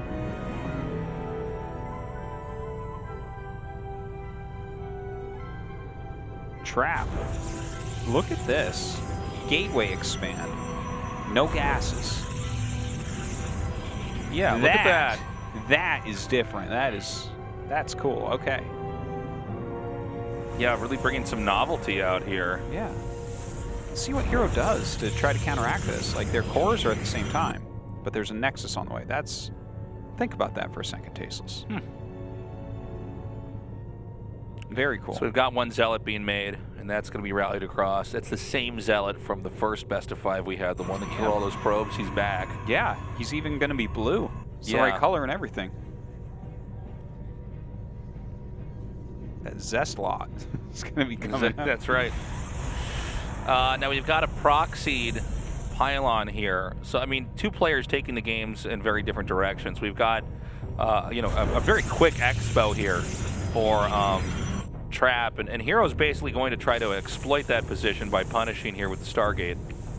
Now, Trap here is going to go 3 gate, right? 4 gate. Oh, man. Okay, so It looks like it's going to be an attempted Void Ray punish. Whoa. I actually didn't even realize that was the pylon inside the base. We're going back to 1998. Look at this. Look at this. And this actually... Gates in the main? Yeah, like he sees it. This is... What am I looking at? He's like, I'll have 2 pylons, so it can't be unpowered. Yeah. I don't even get it. Dude, we actually are going back to the beginning of StarCraft 2 right now. Okay, he's chrono boosting an empty Stargate. That's a new mind game. All right, there's a... Give me the probes. Ooh. Damn. Nice control by Trap. Did he even get a single probe there? I don't think so. I don't think so. And with the double pylon, like... Well, I guess actually if you look at how far along Warp Gate is, you are going to get a single warp in round. He can warp in 4 units right now. Does he make Adepts? Does he make Zealots? He makes Adepts. Oh my god, Tasteless. SOS would be so proud. This is a crazy game. This is crazy. And he's going to be able to shade out. But of course, 2 pylons, you could warp in maybe 4 more Adepts, I guess. Possibly. Well, hold on. Okay, he's going to shade back in here. Oh boy. So it's a pretty even worker count here. Exactly even now with those 2 kills. There's another Nexus being made now in the middle bottom of the map. Just when you thought that PvP couldn't get cheesier, Tasteless. No, this is a delight, man. This is a crazy series of these 2. Gateway Nexus and then into the main. Yeah, no, he's the one that's cheesing, and he also has a Nexus, so it's kind of insane. So there's still 1 Adept over there. Now some Adepts of Heroes are going across the map. Keep in mind though, with Hero taking the gold base, if he doesn't figure out that's coming here, and Trap might not. It's not like he's got Stargate tech where he could maybe end up, incidentally fly over it with an Oracle or something. He might just not find this and lose the game because of other reasons. That's a good point. Hero shading there. Okay, a couple probes have fallen. Oh my god, he's going to lose the pylon over here too. This is one of the most crazy chaotic games I've ever seen. This is a hard game to follow, to be totally honest with you guys. Like, who's winning? I think it's going to come down to this base. I mean, if he sees it. He's getting a shield battery. Did he see it earlier? It looks like he's going right towards it. Oh, no, he's just shift-clicked through here. So this is gone. He'll get the pylon. He'll get anything he wants there with 5 Stalkers, but down come 2 Voids. Oh my god, but 2 more Stalkers come in here. Yeah, looks like there are enough Stalkers at this point, but hold on, he warps in 2 more. So it's 4 against 3 and 2 Adepts. With the pylon staying in there, I think he's just barely got enough. Yeah. So now Hero has a gold base out in the middle of the map. Yeah. Keep in mind that Trap is barely mining from his natural. Yeah, that's true. He's only just got workers They've over there. got the same worker count. But like a gold base with actual probes at it, Hero's going to start to pull away. Yeah, pull ahead, yeah. I mean, we have the Adepts once again interrupting the mining. Hero really playing a masterful series so far, man. I guess so. Such a strange game too. I thought that Trap's build was actually like really cool and interesting and nice, but there's been a lot of good reactions and decision making. He's still just going ham on these probes. 5 more probes have been killed. Yeah.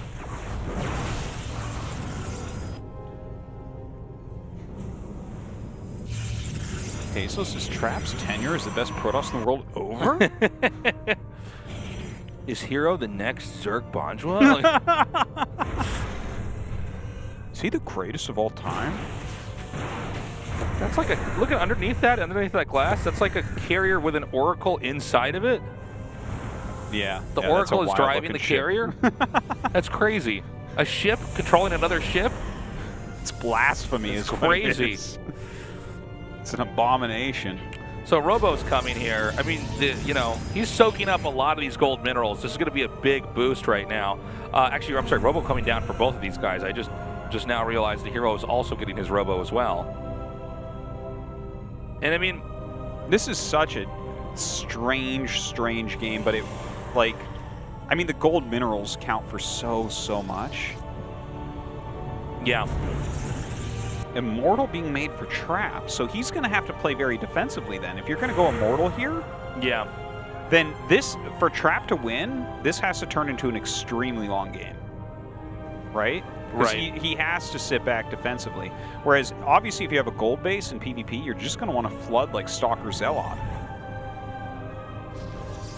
Yeah, I mean, you just basically, leverage all those extra minerals and Stalker Zealot completely. Yeah, and just try to like run him over. And the thing is, I could see Hero, like, he doesn't necessarily have to attack right away. Like, he probably wants to go up and like scuffle a bit and see if he can kill him. But I mean, he can just take bases on the map and then have so many charge lots that it's going to be almost impossible to get out there and take more bases. The game really simplifies after that. Yeah. Trap is the one that's going to have all the problems this game.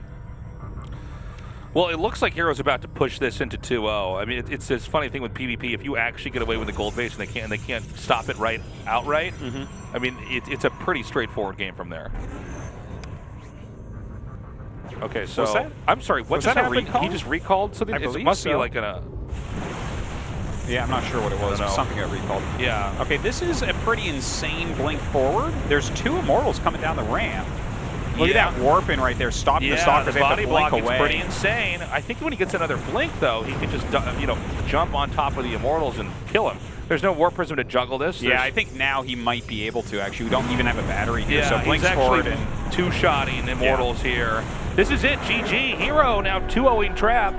I can't believe it. The New World Order is here. The New World Order, dude. I can't believe that Hero's 2-0 right now against Trap. I was like really looking forward to this series because I think these two guys are really fun in the way they approach the game. But like, I did not think we'd have Hero like 2-0ing Trap right now. Yeah. Out of all the possible results, 2-0 right now is the one I think people would think is least likely. Okay, so Hero's back with a vengeance, man. I guess so. Like, I'm replaying that game in my head, and I don't know. It's like, what is Trap supposed to do? Well, that was also a funny strategy Trap did, where he had like the gateway in the main. Yeah. And like, it was cool. It was like okay. And Well, it didn't do that much, though. one in the main double pylon. Like, it felt off the cuff. But yeah. All right, guys. Game 3. Let's see if Trap can turn this around, or if Hero's got to close this out. Is there whistling there for a second? Dragon Phoenix Gaming. Hero. Wouldn't you agree with the statement that whistling is the most underrated instrument? No doubt. I was thinking woodblock, but yeah. Guangdong Freaks. Trap. I was thinking Jim Whistle, personally.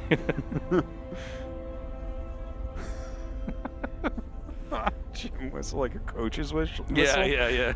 There was some song that had a whistle in it, and I was just like, I can't even believe that you could put a whistle in a song. That's funny. A long time ago, we talked about this, but there was this band, I can't remember what it was, but there was like a guy in the band who didn't play an instrument but ran around on stage with a flag. Yeah, no, I love we that. talked about this, like imagine being the flag guy in the band, like you just run around with your flag. Guys, Tasus, close your ears for a second. Yeah. Guys, don't tell him that he's the flag guy in my band. Arto's here to drop the knowledge. I'm supposed to run around on stage with a flag out, waving it around. Oh my God. And then, eventually, like all bands, there's going to be some drama, and they got to kick the flag guy out. They got to find a new flag guy, Someone who's stable and not completely addicted to drugs. Like, he was a great flag bearer, but, he partied too much. Way too much. Way too much. We had to kick him out of the band. Or we would have fallen apart. The flag bearer nearly Yoko Ono'd our band, man. By the way, this time, both players setting up with a wall over here at the entrance of their naturals.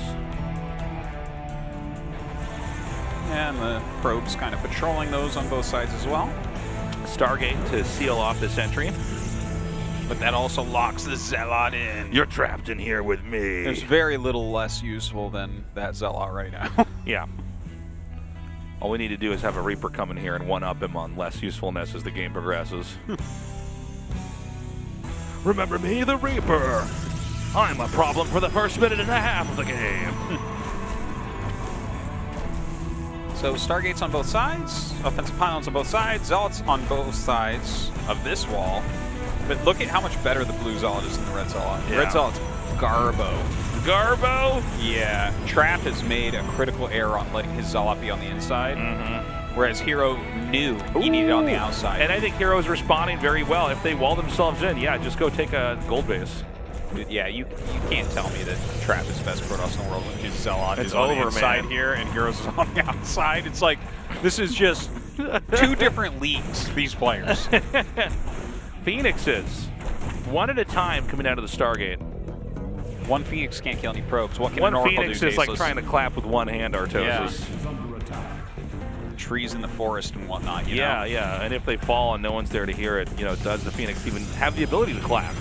Look at this, he scouts that, what's he gonna do? Yeah, he's like, does oh he my have God. a beam he can turn on to kill that probe? How many No. Phoenixes do I need to pick up a Nexus? Be amazing.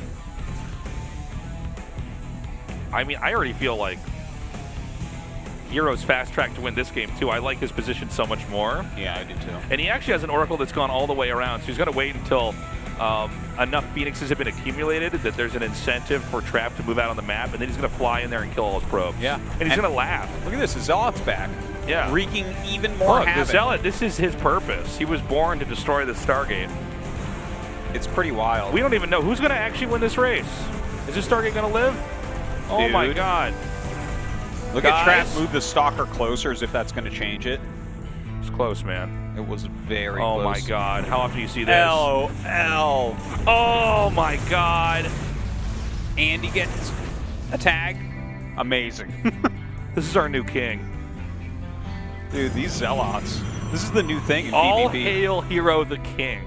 You know? It took a long time to get back to the basics. We've had a lot of different things in PvP, Yeah. okay? We've had, Adepts dominating. We've had Blink Stalkers. People rush up into, Phoenixes or Void Rays or Oracles. All along, it was about the Zealot, Tasteless. It was always about the Zealot, man. The thing about the Zealot is it's got blades on both hands. That's wild. Yeah, think about that. Stalkers don't even have hands. No. What do Adepts have? They have, like, Frisbees that The carry Stalkers Frisbees? are quadrupeds, man. Yeah, that's crazy. They're like horses. They're like half of a spider. Yeah. Yeah, they're half of a spider. You're That's right. so weak. Oh my God. Yeah, laser ponies, I call them. Laser ponies. They're half of a laser spider. That's what I call them. Half of a laser spider. Well, the Phoenixes are cleaning up the probes at the gold minerals.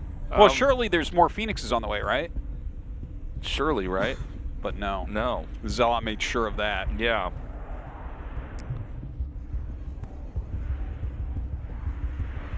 Now, Trap has 9 more workers. yeah. So you'd think that the best Protoss in the world is winning with that. You would think that, wouldn't you? Yeah. But the thing is, if he's got But is enough he? gold minerals that have come in, he might be able to offset that. Yeah, you We've don't got more actually need cadence as many coming down. walkers or workers when you have gold minerals. Yeah. And he's going to get the War Prism. We're going to blink out. And here we have a situation kind of like in the other game where it's like, I don't know, man. I mean, you could kill probes with the gold base, but like probes make very fast. He does have Somebody's an got Immortal 5 about to pop stalkers. out. I guess with the Immortal, Trap might be able to Well, hold he's on got here. Blink and he's got a War Prism here. I mean, that's Yeah. a lot you can juggle. Dude, he is one-shotting the Yeah, Stalkers. that's the Oh number, my man. God. So, I mean, there's no way to stop reinforcements between a War Prism and a Pylon. And he can see up the high ground with the War Prism as well. So if he just gets on top of the Immortal. Yeah, if he gets the Immortal. Oh my God, he got the Immortal. Well, that doesn't look too good. It looks like Hero's going to go ahead and 3-0 Trap. He's got better laser ponies. Look at that. Yeah, there's just nothing you can do. He can blink Yeah. away. He's got more reinforcements coming here. Another Immortal comes out. Yeah, pops out there for a moment. He didn't kill that many probes, to be fair. Can he hold on with this new Immortal? No, does not look Yeah, that way. body block there as well. And I think that's going to be it. It looks like Hero is going to 3-0 Trap. You know, we talked about what a crazy upset Bunny had, but here we have Hero back and looking better than ever. And again, I never saw Hero winning this, let alone 3-0. Complete and total domination, man. Pretty crazy, 3-0. Yeah. Hero just put out some beautiful games tonight. 2020 is already becoming a very interesting year for StarCraft 2, man. Bunny and Hero, yeah, both winning. Down goes yet another mortal. GG is called, and Hero advances to the round of 8. Hero the king. A bad start to the year for Trap. Yeah, Rogue and Trap are at a super tournament, by the way. That's surprising. Yeah. All we needed to do to have a full Bizarro world that was like opposite day would be to have Maru lose as well. You know how happy Dark is? First he saw the bracket, and then he saw 2 of these players eliminated tonight. Yeah. He's so happy on that other side. He's laughing right now at his computer at home. He's laughing so hard. And they're his friends, too. Yeah. But he's still laughing at them. And the prize pool went up this year. Oh, man. Oh, it's the funniest thing that's ever happened in the whole world for him. He can't get over it. Can't get over He's going to be 80 in it's a not bar, as funny as he thinks. Telling his friends, smacking his friends on the back a little bit too hard, telling them how funny this is. Interview time.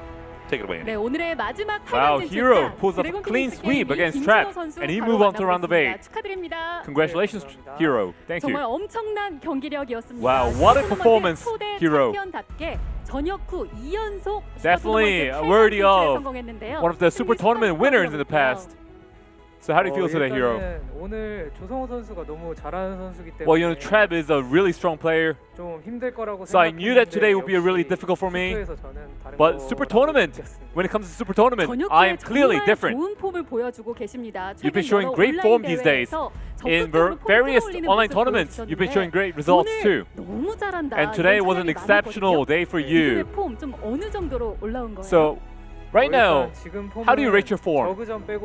Well, apart from the PVZ, I think all the other matchups are pretty good for me. I mean, I'm trying really hard with the Zerg matchup, but it's not easy. 완벽해 보였거든요. Pride of Altaris In Pride of Altaris, let's talk about that one. 사도 견제부터 전멸 추적자까지 Hero, you went for the Adept Harass and you went for the Blink Stalkers. 그 경기 두 선수의 판단이 정말 예술이었어요. And in that game, the decision making from both of you was fantastic to watch. So I want to hear the reasons why you went for the decision. Well, I think today's victory is more valuable because I was able to overcome the enemy strategy. And you know, when it comes to Phoenix fights, I'm not really confident in that matchup. So I think, you know, going for the counter against the opponent's strategy was definitely instrumental to my win today. Overall, you showed great game sense today. 이렇게 전역 후에 이렇게 경기를 So after coming back from your military service, Hero, 정말 조성호 선수 GSL you are so good at the PvP matchup. And I mean, Trap, when you were in the military, he was just like taking GSL by the storm. 사실 푸푸전은 유진이처럼 하면 잘하거든요. Well, you know, for PvP, the secret is to play like SOS. 이게 대회에서 I'm just playing like I'm playing like SOS, and it's really giving me good results. 조성주에 대한 걱정을 살짝 하셨어요. 다음 상대. And prior to this interview, you mentioned that Trap is a hard opponent. 다음 경기 좀 각오 어떠신가요? And next, your opponent, you're probably worried about that too. 없었던 게 저번 시즌처럼 다음 상대가 성주였기 때문에. I mean, like my next opponent is Maru. 처음에는 좀 무섭고 했는데. And at first, I was really scared. But right now, with my form, and I have to take my revenge against him, 다음 경기 잘 준비해서 I will try to prepare for the best and try to defeat him in my next round. 하지만 그래도 2022년 김준호 선수의 전망만큼은 밝은 편이거든요. That's right. I mean, Maru is fearsome, but not as fearsome as your prospect this year, Hero. So any goals for this year? No specific goals have been set yet. 차근차근 You know, I want to take it slowly this year 차근차근 잘 해나갔으면 좋겠고. and try to get good results. 이제 이번에 마지막에 시즌 파이널을 제가 갈지 모르겠지만. And I'm not sure if I'm gonna make it to the season finals. I do want to make it there, and I'll try to show good performance until then. 오늘도 특유의 점수 컨트롤 또 날선 But Hero, you showed great Blink Stalkers today, and then you showed phenomenal performance overall. So anything you want to say to the fans? 일단은 푸푸전에서는 저번 시즌에도 Well, when it comes to PvP, I've always shown good performance. So, you know, I'm always trying to better myself in every matchup, and I'll try to show better result, better performance in the next round. 다시 한번 8강 진출 축하드립니다. Hero, once again, congratulations. Thank you. 자, 이렇게 16강 Thank you, 1일차 Andy. 모든 All right, man, what a day. 오늘 경기 Yeah, 결과와 it really was. Bunny and Hero moving on. I think everything else is, you know, not that surprising, but this is a great day to be back, guys, for Super Tournament. I missed you guys for the last one. Sorry about that. Had to go visit family back in America. Well, I'm glad that you're back for this, Tasteless. And I got to say, this side of the bracket was more interesting than I thought it would end up being. Same, yeah. I'm very happy with today. I was very much so looking more forward to Thursday's matches compared to today's. But yeah, these turned out to be fantastic, and I think like a Hero 3-0ing Trap is so much more interesting than Trap 3-0ing Hero. Yeah, and I mean, I'm sad to see Classic knocked out again by Zest. This is seeming to be a thorn in his side, but we'll see if he can come back next time. But yeah, the Rogue upset and everything, it's crazy. Now our next match is, of course, Dream vs. Beyond, Dark Gumiho, Solar Creator, Kier Zaun. A great set of matches.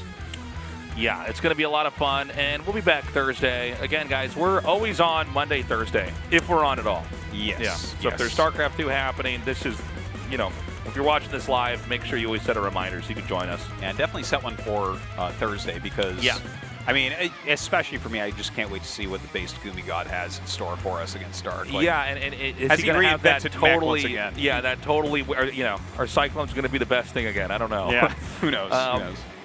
Yeah, I look forward to that. And look, man, I think 2022 is going to be a great year for StarCraft.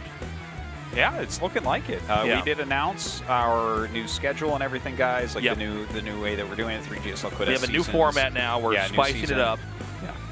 And this is the first Super Tournament. We'll have another at the end of the year. Yeah, man, it's looking good for 2022. It is.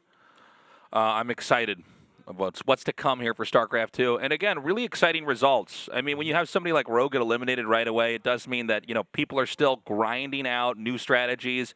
We're going to have new champions perhaps this year. Oh, I think that's at least somewhat likely, which is a strange thing to say because it's basically 5 guys that win every championship. And Hero having such a breakout performance as well, giving hope to all these people that do their military service and then come back. And again, you know, people were always saying, well, that's the end of your career. Once you've been in the military, you're going to come back. You're going to be obsolete compared to these really young, good players. And apparently not. No, Hero's still got it. I love that he gives a shout out to SOS. Play like SOS, That's and right. It's easy. And he definitely did show that. There was so many mind games that he was throwing in there. Like even those 2 Zealots being made and the very cool. Just very interesting things. Guys, that's all the time we have. Thank you so much for joining us. We love you. Take care. Have a good morning, afternoon, or night, wherever you are. Bye-bye.